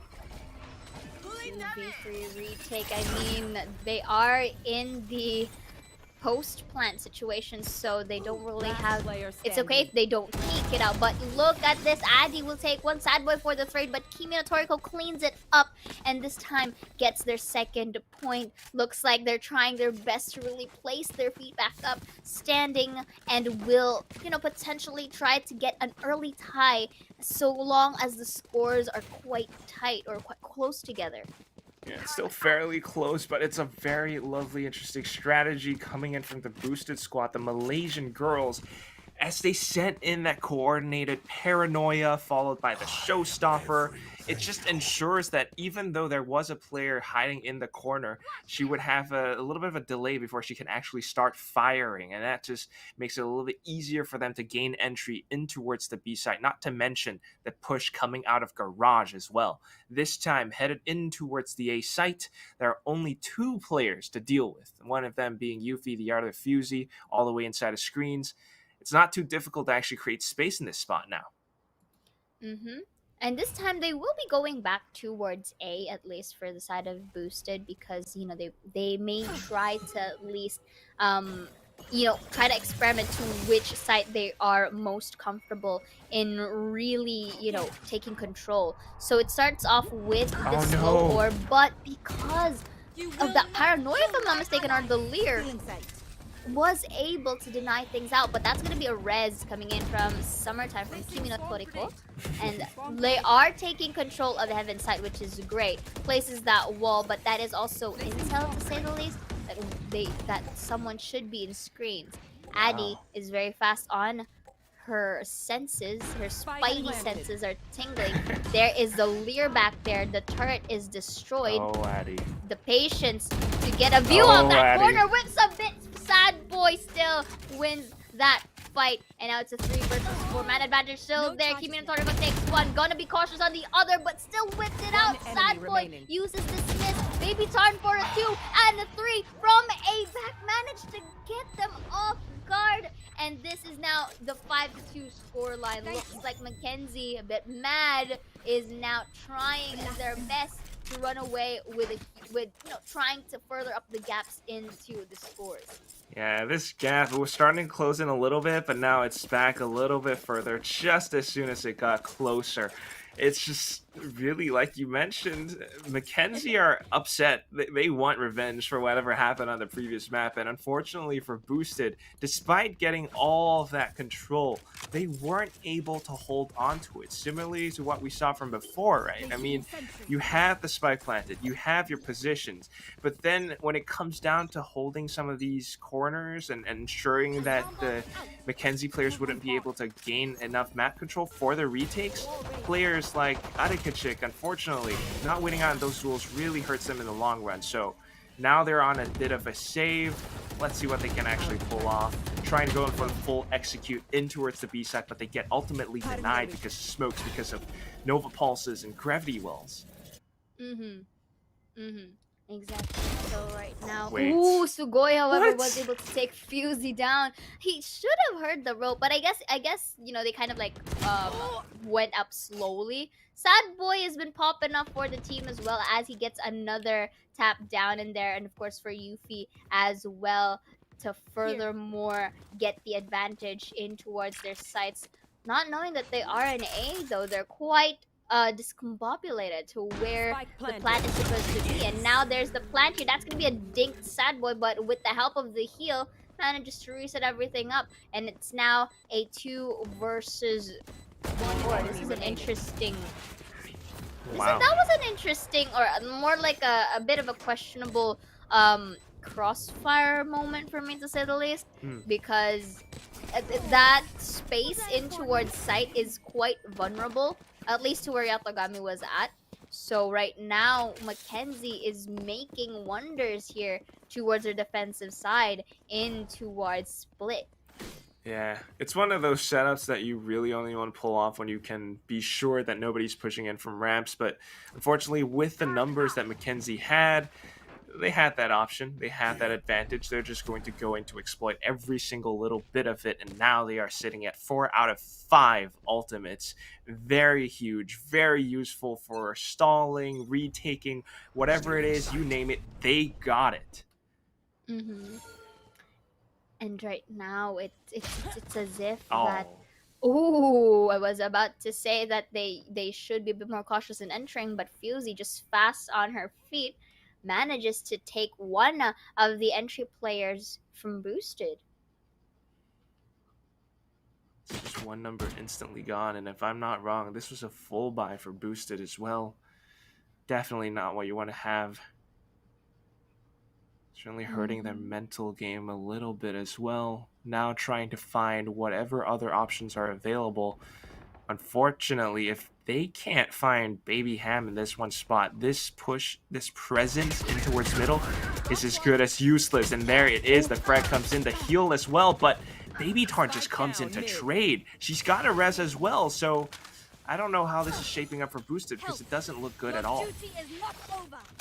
Ooh, but a res as well for the fellow baby. Uses the leer in here. That's gonna be a quick peek. This should be a double peek coming in. Yatogami for the trade. Everything is now equating to a 1 versus 1. Yatogami, I'm not sure if she is able to predict that Fusey is at heaven. That's gonna be the star placed. Ooh, nice bait on that pull here. That could have been an opportunity for Fusey to go for the push. That's gonna be the spike plant regardless. Ooh, but the head is seen! And a quick tap from Fusey is enough to clean up this round for the team. There are only so many finite spots that you really want to plant your spike in, whether it's behind that one little box or behind the stack of boxes right underneath of Heaven or Rafters. And it just seems like Fusey knows exactly where he'll look this time around. So much more comfortable on the map split. And this is interesting to me because if you take a look at their stats across the group stages, Mackenzie actually hasn't played split yet so far in this tournament. Ooh. So this could be a new record for them right now, if ever, or regardless of the outcome. At least right now, it is safe to say that they do have a dominating first half here, and since it is their time to play split. You should run. Oh, lockdown. Oh. Oh dear. Oh no, Trishana knows. There are people at it, but they were able to run away to safety. This lockdown is helpful for them to delay. Sometimes Trishana has to be very careful when peeking though, because Sad Boy is doing aimed at that spot. And as I mentioned it, Sad Boy just takes the kill with ease. Sugoi for the trade. Baby Ham to refrag. Pinkunotori and the gang are already here. Yatogami as well. Oh, that was just a perfect timing for this lockdown. They're not gonna destroy it, aren't they? But those are a lot of eyes to work with. Not going to equate to a spray transfer, but this is gonna be the defuse. Yatogami has not much of a choice yet. And at this point, takes a peek, whips it out. That's gonna be a triple peek, and Baby Ham just takes 3, 8-2 in our scoreline. This is similar to game 1, just in a different map. Different map, different teams too. 8-2, and Mackenzie are in the lead. A stark difference compared to what we had from Bind. And right now, Baby Tarn leading the scoreboard with a 14-5. That is absolutely tremendous. Sad Boy as well, 12-5. It just seems like Boosted are lacking in terms of map control. Every time they try to step in, get the spike planted, they can't quite maintain it. Now trying to go in towards A, they get spotted all too early. They stream onto site, but it just seems like Mackenzie are allowing them to come in because of the setups that they could have for the retake. The chaotic display of skill or utility usage here, but no casualties just yet. There are some members that are quite injured. Fusey now has the capability to use Cosmic Divide, but kind of actually it retains that. So right now we are seeing Sad Boy takes Addy down. That's gonna be a gravity pull. That's gonna be a trade or a double peek rather. But Oh, no. Yatogami spots out one and Sugoi to end it in an 8-3. Can an 8-4 happen this time? I'm not sure. But that is the most viable play for the side of Boosted. So far, I mean, it just seemed like Mackenzie kind of overthought things a little bit. You know, the Fusey wanted to put up the Cosmic Divide, but then thought better to not do that instead. And as soon as they started to stream into side, I mean, nobody was really covering the right angles. No one was looking at elbow, and even pushing outside of it, not really clearing the corners on side itself, allows for players like Yatogami to really stab them in the back. But here we go. This is the last round of the first half, and if they can secure this 8-4, it's not a bad start to the second swap. Very true. So right now they are creating some presence towards B this time. And here we do see this is interesting. Yeah, I mean, I think to me, I'm trying to think of what better way for Boosted to just take this games around, because right now Yuffie was able to catch Sugoi off guard. Addy for the trade to equalize the man advantage. Sad Boy all the more from the flank takes Hua. Not sure if Yuffie is going to take this. Actually, he does. Trishana was a bit worried about the ramen side, too preoccupied not to focus on one angle. So right now Yatogami and the gang, Addy takes Sad Boy down from Lear. This is gonna be the Empress to be used. They're trying their best to get the spike. Will they though? Don't know if they can actually. They did get the spike, but they're on their way to sewer, so potentially A perhaps. 15 but seconds because to do it. yeah, I don't think they'd have enough time, because they're going to be denied by Yuffie here, supposed to be from sight. See? Alright. The Oh. blade storms are gonna be used. Flat. Is it gonna be possible? Standing. Oh, but Yuffie again, as mentioned, shuts them down 9-3. Again, this is such a Switching similar sides. game from the first. With the same scoreline, my guy. Same scoreline. Same scoreline, different sides, different map, and it's one that favors Mackenzie. Mentioned before, I'm going to say it again. It's just looking out to be so good. If Mackenzie can secure the pistol, I think we could see where this is going. But if not, I mean, there's a chance that Boosted could come back. We've seen what they're capable of. And again, it's quite a long run though, to be fair. Because I have to commend Mackenzie in here, to say the least, because they managed to really place themselves in a bit more of a lax composition or a lax score line. So at least they can, have some losses here. But of course, if they do want to force that game 3, they have to just, really clean up this match. So right now, loving how Pinkunotori is just, really passive a bit here towards heaven, but they do know that there is presence. They're not really seeing our side of the minimap, but liking the discipline here to not peek. Cover going out. Certainly shouldn't. I mean, an artificial wall creates some corners. They could be hiding on the other side of it as well. Mackenzie has to be careful about how they want to approach this, but at the same time, if they allow for all those seconds to tick away, they won't have much left to work with as they go in and commit in towards the sites. Seems like the green light has gone off, and into mailroom they go. They manage to take down 2 players along with them, and that is so good. How 30 can Boosted seconds left. recover from this? This is quite hard. It's as if earlier they're whipping and now they're not. Down, Trishana was able to spot out Sad Boy from earlier. planted. Trishana should be able to see Yuffie from below. Don't think so. Don't think that's the case. And that spray down should have given her enough intel for that. Addy has no choice but to join Trishana towards heaven because Ali is walled up. It's gonna be a turret there. He's the alarm bot as well. Player standing. Ooh, but Sad Boy takes 3. But a lot of angles to look at. And just like that, Sad Boy was able to get 4. Could this be a redemption arc for Sad Boy, who has not been getting the shots in game number 1 and is now top fragging for the team? Very possible. 18, 7, and 5. She is 4 out of 6 points away from her ultimate. This Sad Boy is not a sad boy any longer. It's an angry boy. Angy boy. Angy boy. Angy boy. Sure. He's an angy boy. I'm just picturing this tiny little kid going like, "You beat me on Bind, I'm gonna beat you on Haven." And I don't know. I mean, they've got the upgraded guns this time around. We've got Spectres up against pistols.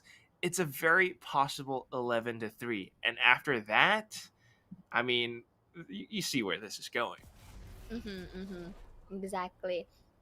And right now, at least at this point in time, they should be finding their ways to, how to make things work for them, because this is 10-3, not your best score line here. And they kind of force bot here, if I'm not mistaken. Some of them, at least. Yeah, So Sad Boy waiting for the right moment to enter. Not looking at the corner right here. Spots out Sugoi. Sugoi goes for the push. That's gonna be a trade.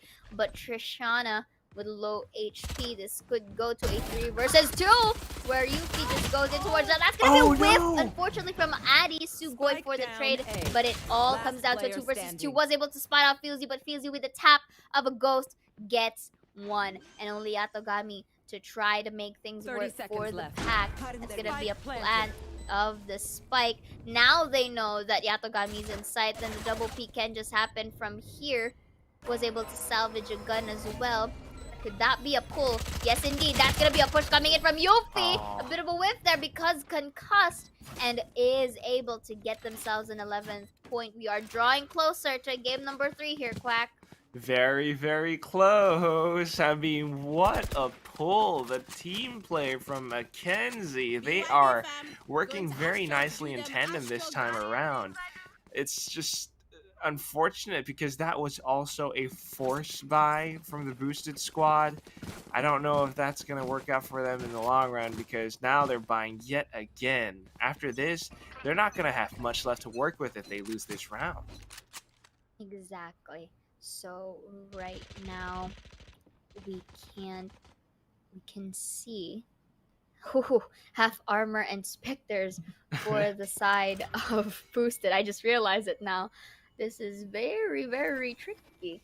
And here, this is quite tricky for them, because Baby Ham is gonna take Trishana, who attempts to flank from showers. Not sure if they heard it, but they managed to get the job done. This could be paranoia now. Pinkunotori is going to be pulled. Have to watch your back from Garage Sweezums, but Yatogami will be saving his back. And Sad Boy just looks at the corner, and Sad Boy knows where Yatogami is, and she should be forced to reposition. And Sad Boy is just making things work for her. Yuffie as well. They're watching their flanks. They're not neglecting all of their corners, but Yatogami will try to make things work in this 1v2 situation once again. They will meet, but that's a bit of a turn around, or at least an angle a little bit too late for Yatogami. And with that being said, they were not able to push through in towards their defensive side, in towards split. Match point is now in the hands of Mackenzie. Absolutely just wrecking the boosted girls. Anytime they try to defend, anytime they try to even pull off a bit of a flank, Mackenzie girls are there to greet them, just pushing inside of sight. I mean, not to mention Sad Boy, who is absolutely just popping off. She's also enabled her Empress in that previous round, allowed her to pick up all those kills. She can do the same thing if her teammates can back her up into this one. I just don't see this going any different. Boosted definitely banking in on everything that they possibly have right now. It's the full buys. They need to continue this for 9 straight rounds if they just want to push this into overtime. Exactly. And that, I mean, we both know where that usually goes, and sometimes it's not in a good run, especially with their gun or with their weaponry right now, or how they're positioned. No casualties just yet, but it's as if boosted kind of toned down in terms of their aim duels as well. They're not really hitting their shots as intended to be. Not so much. At the very least, they will spot out Adi. Well, not Adi, the Raze player. Going in now, they're going to be able to capitalize on a little bit, but unfortunately not so much as they ultimately get denied by the boosted players. Map control lost. They're trying to go back in towards A Heaven, but all these players peeking in and out of them. They might be able to take Trishana down, but Adi's truly the one anchoring down on A. Anchoring down at A. I mean, what more could have they done right here? They're technically surrounded at this point, and Sad Boy is just popping off for the team. So that's going to be a spike plant for the Pinkunotori. Not going to hit the shots, as well as Sad Boy equates to a 2 versus... now 1 versus 1 as Yuffie goes for the trade, but Sugoi should know, and that is a saving grace. A saving round for boosted, trying to prolong this game, but you have to take note, Quack. Every round counts now for the side of boosted. Exactly, every single one. And you got to multiply that by 8 just to turn this into I'm not overtime. good at math. Can we try again? 12 minus 4 equals 8. So come on. I'm not good at math. Numbers scare me, man. Well, I'm you know kidding. what? Honestly, they kind of scare me too, because that was an expensive round for Boosted. They made it a very costly win. They managed to keep themselves alive for one more round, but can they continue to do that for the next one? And then the next one. They've gotten one rifle only on their side. The rest of them are on Spectres, some on Light Shields.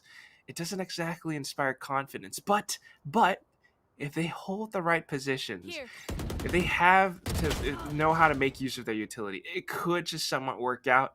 They hear the push coming in towards A-Ramps at this very moment, and slow rotations going through in towards ropes at this point. I'm a bit worried for Killjoy over here towards Raptors, because at any time she could be peaked, but right now they do have control of Heaven.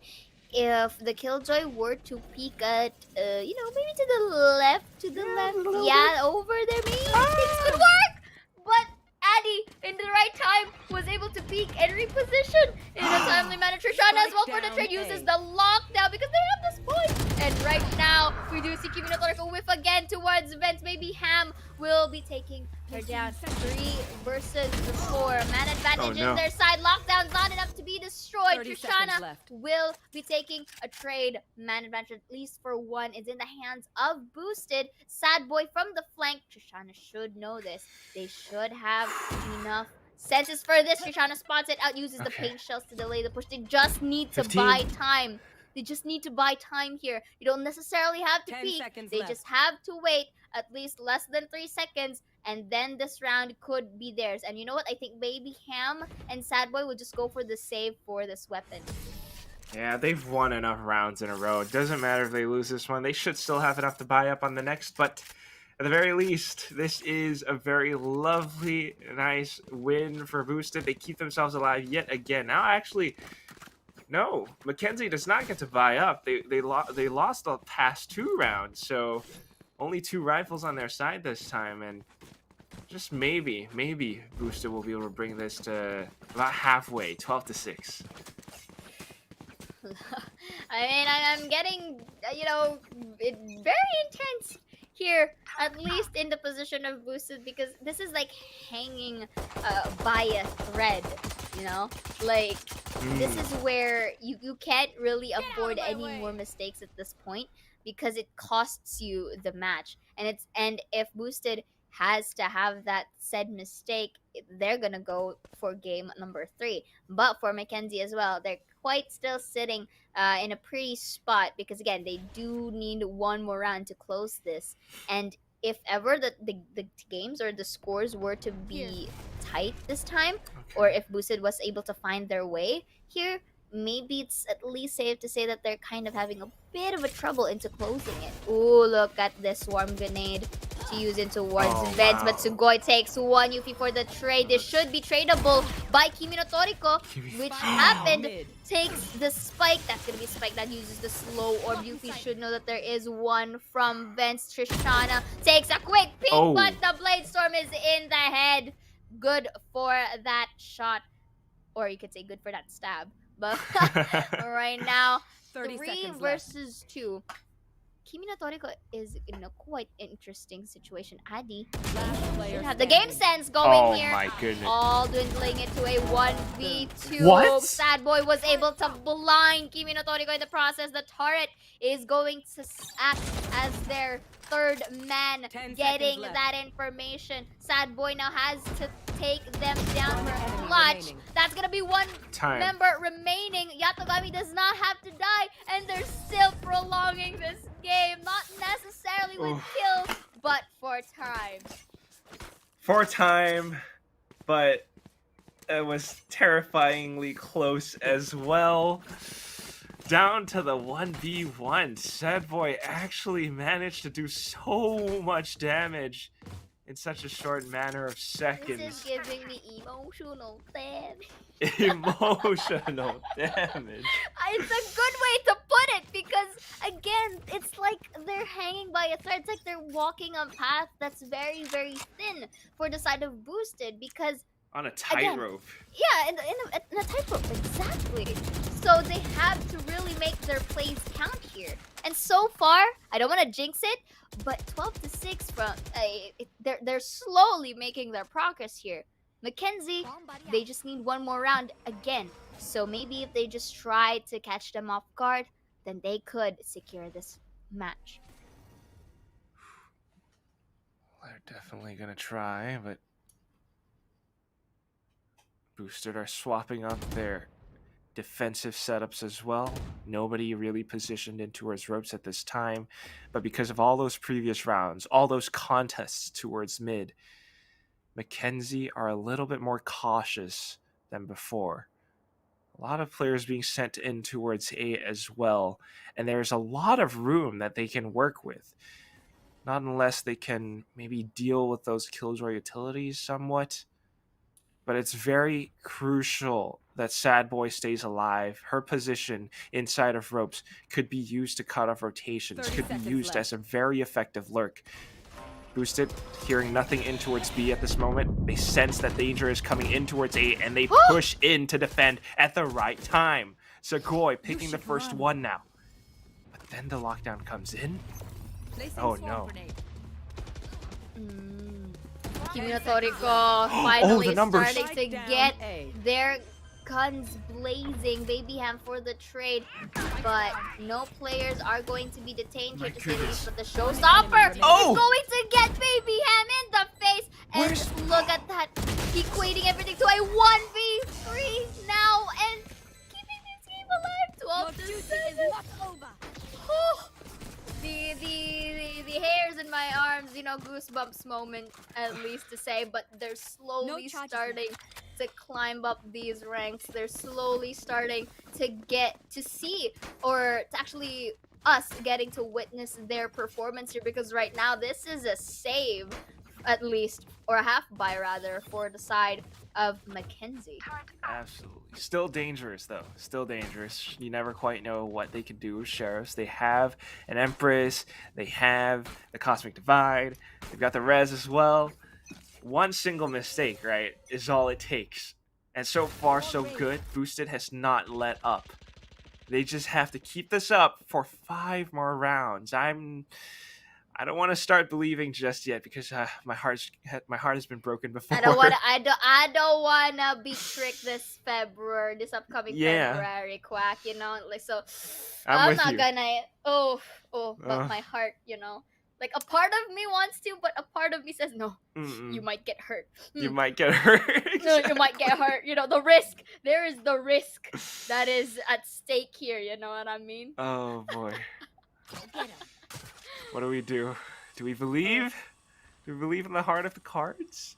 I just believe that we just gotta tell this story, man. And right now it's been pretty intense. This is the action arc of the story. And the highlight, it's quite highlighted in Team Boosted at the moment. Could this be a 2-0 in a dream, or can they, fight it once more into the third game as Mackenzie steals it away from them? But Sugoi denies entry, takes one down. Oh, A bit no. of a whiff back there, but Yatogami for the trade towards heaven. A 3 versus 4 man advantage by 1. This is looking good so far, at least for Boosted. Yatogami is really disciplined and focused in this angle because he knows that Baby Tarn is in the vicinity, and there is the point of they should res, hear that. but the time is not in their favor. We do see them quite Nice. a bit congested here That's it. towards heaven. They just don't need to die. They don't have time to plant the spike, but Wow. Xeaora cleans it up, not needing to live, but more on them, taking down their enemy 8-12. I don't want to believe this. Really? I don't want to believe this yet. With- But my heart and my mind, they're contrasting right now.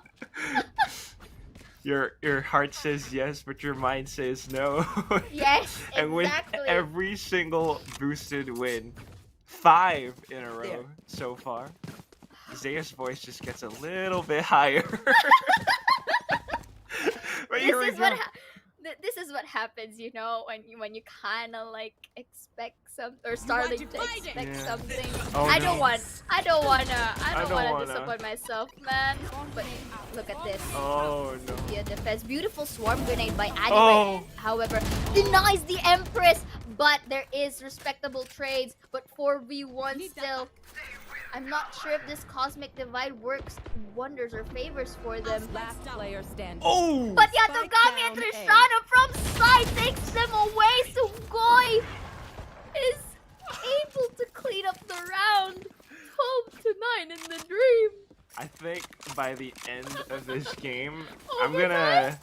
Yo. You're gonna find a swarm of dogs like outside your house or something, because you're gonna reach that dog whistle frequency. Oh my goodness. But here I it is. mean, It's- who wouldn't, right? Who wouldn't? Yeah. I mean, I think if you have the capability to have your pitch high, you would basically do the same. Yeah, because you want dogs. Why not? But Dogs are here, pretty it's- nice, yes. Yeah, they're awesome. But you know what else is nice? It's also this timeout for Mackenzie. They're sensing that, all right, this is starting to become a problem. What's wrong with our approach? How do we fix this? And I think it's truly the fact that, especially in that previous round, their approach was a little bit too messy, a little bit too blind, just setting up that cosmic divide and expecting it to do all the work. They push in, but unfortunately, once they get met with a bit of resistance from players like Sugoi, Yatogami, Adi as well, hiding inside of that one corner, everything falls apart. Indeed. So right now, because of this timeout, let's see if there is some potential reset, at least also in their mentality as well, to try to get an approach wherein they are able to secure this attacking side that they have. But so far, at least for the side of Boosted, it is safe to say that they managed to close out the fight. You can't really say that it's one-sided at this point because they were able to race it all the way from a 3-12 to a 9-12. Well, it is that race, it is that gap, and it is still very much there, getting a little bit closer. But again, a single mistake, and that's all it takes. Mackenzie, they've got their full buys. They want to make it count. They're spread out all across the map, playing a It's like default. you're narrating, huh? they're kind of expecting Boosted to push out, but Boosted are not budging at all. Of course. I mean, at least at this point, at least from what I've seen, Boosted kind of realized, okay, we don't necessarily need to pick up the fights. We just need to play for peaks, and it's working wonders for them. Pinkunotori is in a very risky situation here as it takes one. There should be a double peak done beautifully by themselves, Oh! but Enemy remaining. Shana takes one Oh! once again, and oh, look at this, cleaning up the fight, getting their double-digit point. 2 more rounds and it's overtime. Quack. Oh What's my happening? god. Again, you know, it has to be said, they're just kind of streaming in. I mean, the default doesn't work because boosted does not bite on that bait. The slow and sudden push doesn't work either because maybe they're just picking the wrong sides. Everywhere they turn, there is some kind of a multiple player setup, especially in towards areas like mid. And slowly but surely, the wall goes up. Definitely. And speaking of mid, they're actually trying to at least take control of this side, but Pinkunotori this time with a passive. Now a more aggressive approach as he repositions really well because they know that one is going to anticipate from that corner, and that is a good way to start things off this time. It's going to be a crossfire from the side of boosted. If they are able to make things work, then this could be beneficial for them. But Shoshana is in an interesting position here, to say the least.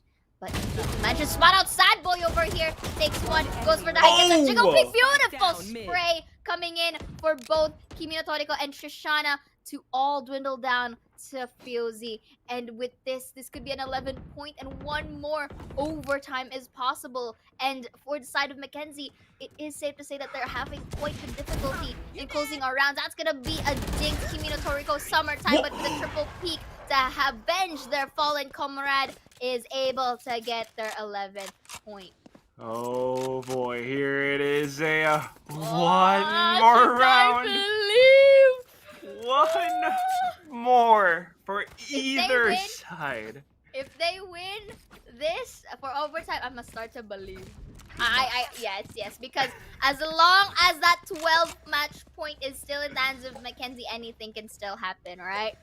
They can maybe they can suddenly pop off. But there's also this factor that maybe Boost can go for overtime. So until this overtime is official and it happened, I will try to restrain myself. But you know what? In my heart, it says you don't believe. But at the same time, I would like to see this through as well. So we just have to see how Mackenzie is going to react to this round. If I were them, forget mid. Every time that they've tried to go into mid, it doesn't work out. So here it comes. Full execute on towards the B side. They've got the lockdown, but they're trapped inside because of that one nanoswarm. Segoi tries to stop it. Showstopper comes out right now, and Pinkunotori as well. The spy carrier dropped. Is this really happening, Xea? Is this really happening? It's happening. It's happening. Oh. Number advantage. Oh, and look at that. To spare the lockdown as well for this moment. Okay, they got time. Forcing them out of the site. The 40 spike seconds. is in their hand. 40 seconds here. Pinkunotori is at heaven, watching flank. What more could they do here? Unless Pinkunotori wins it out, I think there's no chance to, get this round in their hands. Should I believe? Yes, I am gonna start believing now, especially with this kind of situation. You know what they say? It's just a small town girl. You don't want to stop believing. Don't stop believing. Before we get DMCA'd because your singing voice is too good. One player remains. Adi takes him down. It is overtime. No freaking way. Switching sides.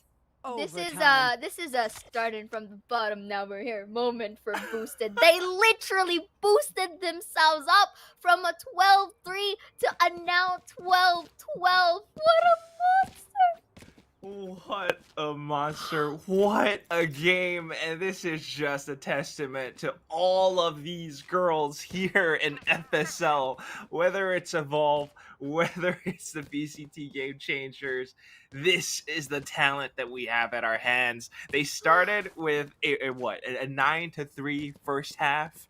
Mackenzie, they took it back to a 12, and then Boosted started their climb. How many rounds in a row is this at this point? I think I can't even count that many. Let's count that one by 9. one, shall we? So it was a 12-3, right? So it's a 4, 5, 6, 7, 8, 9, 10, 11, 12. See, you're good at math. Of course, 12, 9 rounds. Oh my goodness. Woo. Okay, we gotta calm down right here because again, we are back to Boosted being on the attacker side. So we've seen it earlier that their attacker side was a little bit of shaky, or not really a little bit. It was shaky because Mackenzie was able to get that 9-round advantage. So right now in this overtime, do you think that the momentum that they got from their defender side would reflect here to potentially clean up the round? Because it's safe to say, right, that Mackenzie had a bit of a trouble in what's this? This is the circle of life, I assume. Maybe this is a side of a ritual. But again, going back, Quack, do you think that the momentum or the aggression that Boosted had with their defense can go for this overtime attacker side? I think, you know, Hakuna Matata, right? Any No worries. It's all right. The rest of your days. We've seen it. All right, it is true. Boosted's attacking side isn't so good. It's really just saying that this map split heavily defender sided just because of the way that it's laid out. If you know how to play defensive setups correctly, it's almost an impregnable fortress. Now, on the attacking side, however, if you can come up with some kind of a strategic approach, something that we've seen before in some rounds from the Boosted girls, no, actually, excuse me, from the Mackenzie girls, you've got things like Astra Stars that can really block off and isolate some positions, allowing for the duelists to actually create space safely. That just might be the trick, but it doesn't happen too often because I don't know if these girls have that playbook. It seems like they're trying to craft or come up with something right now. There is a little bit of a pause as well. But just if they can actually do it, if they can take this first round in OT1 and then they swap over onto defense where they are clearly so much more comfortable, this could be it. Yeah. This is it. Oh, no, I'm kidding. But at this point, it's still, to me at least, it could be anyone's game. But with the performances that we've seen, Boosted currently has the momentum. Because imagine climbing. We did mention it earlier that 12-3, it's a huge climb, and they managed to. If not climb it, they manage to just really work together so that they can really reach the top. And the top is currently this overtime. And it's up to either of the teams to close it with an extra 2 wins, you know? So right now, Fusey, they do place some smokes in here. Oh no. Ooh, but instead, Fusey was the one who's tagged, and an aggressive play coming in from Tashana suddenly goes up towards heaven, goes for the spray so that they do have an impression that someone is at rafters, but right now, No way. spike is going to be planted. They are able to plant the spike, Quack. And this is troublesome. There are only 2 more places that they really got to look out for, not to mention the wall panels can be shot down as well. It is absolutely imperative that every single member from the side of Boosted locks down every single angle. That is a good trade. Down to the 4v4, and they bring it back down to an even numbers. Oh my god, even going into the peak onto heaven, that's 1 player left. That's Sad Boy. What is this? Sad Boy with a 1v3 and a dream, but I'm pretty sure this is just gonna be Crossfire because they know that he is at A main. That's gonna be a Lear destroyed here. They already spotted him out. Pinkunotori go for the cleanup. It's a 12-13. They managed to turn the tables around Switching at least sides. by 1, and this time Match they point. are the ones at match point. That's it. I'm done. I'm taking the midnight train. I'm going anywhere. I need coffee, man. I need coffee. I'll deliver I was some mentioning this at coffee. the back of my mind. I'm debating whether I should have coffee, but right now, both of our teams are giving me reasons to. You need that caffeine. This You is gotta such a close fight, Quack. inject it into your veins. This could be it. Boosted are so much better on the defense, but Mackenzie might just try something different as well.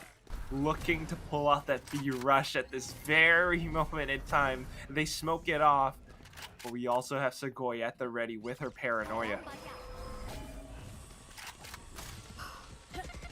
Try at the attempt for the side of them, but Trishana opens it up with one, Segoy with another after the paranoia, dwindling man advantage for the side of Mackenzie. 5 versus 3. They kind of need to make things work together here, but what happened to the sudden shutdown of momentum that firstly came from Mackenzie? Now they have the luxury to wait for these peaks because they are defensive side. The spike has not been planted. Look at all of these smokes, these spaces that are granted for the side of Boosted. They're still using the wall to slowly creep up front though, Oh! but they meet in towards Segoy's crosshairs. Here they come. Sad Boy instantly dismissing. Segoy? Has no HP Oh! left, and Segoy finished this off with a triple kill. 14-12. This is one of the biggest comebacks I have ever seen in all of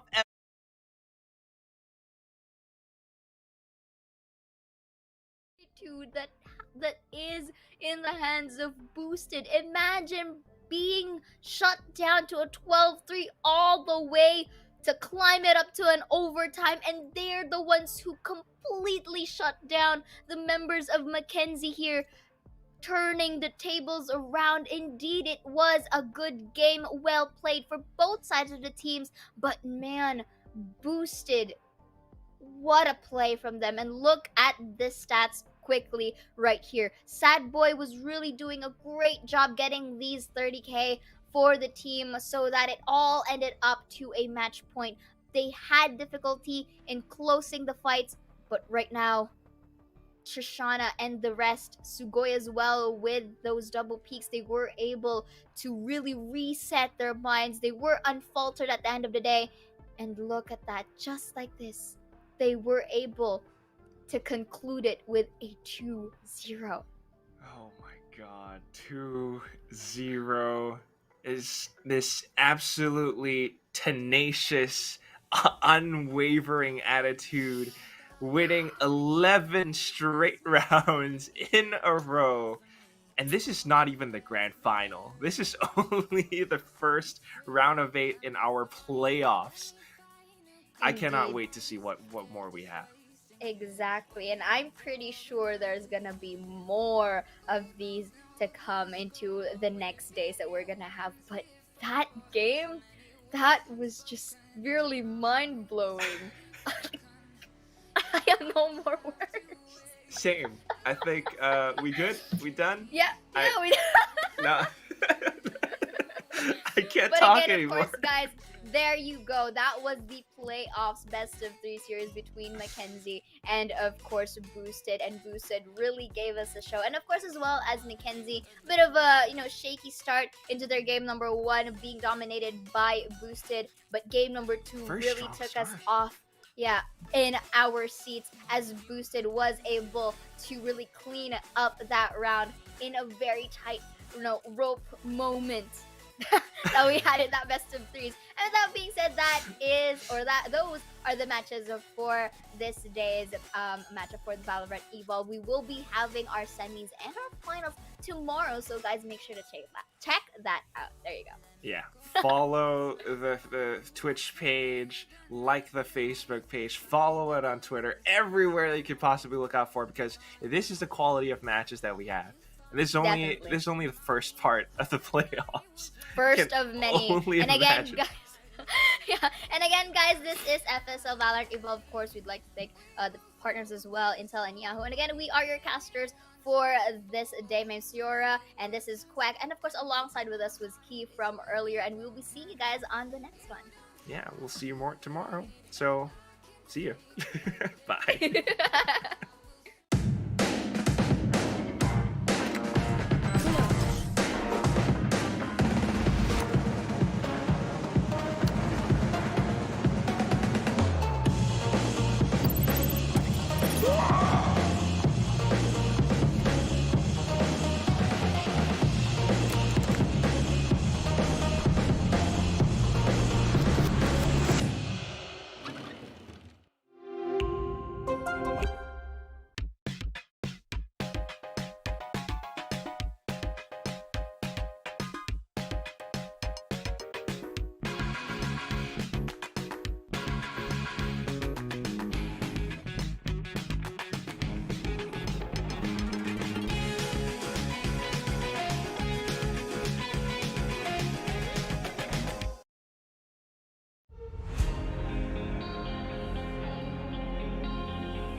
switch.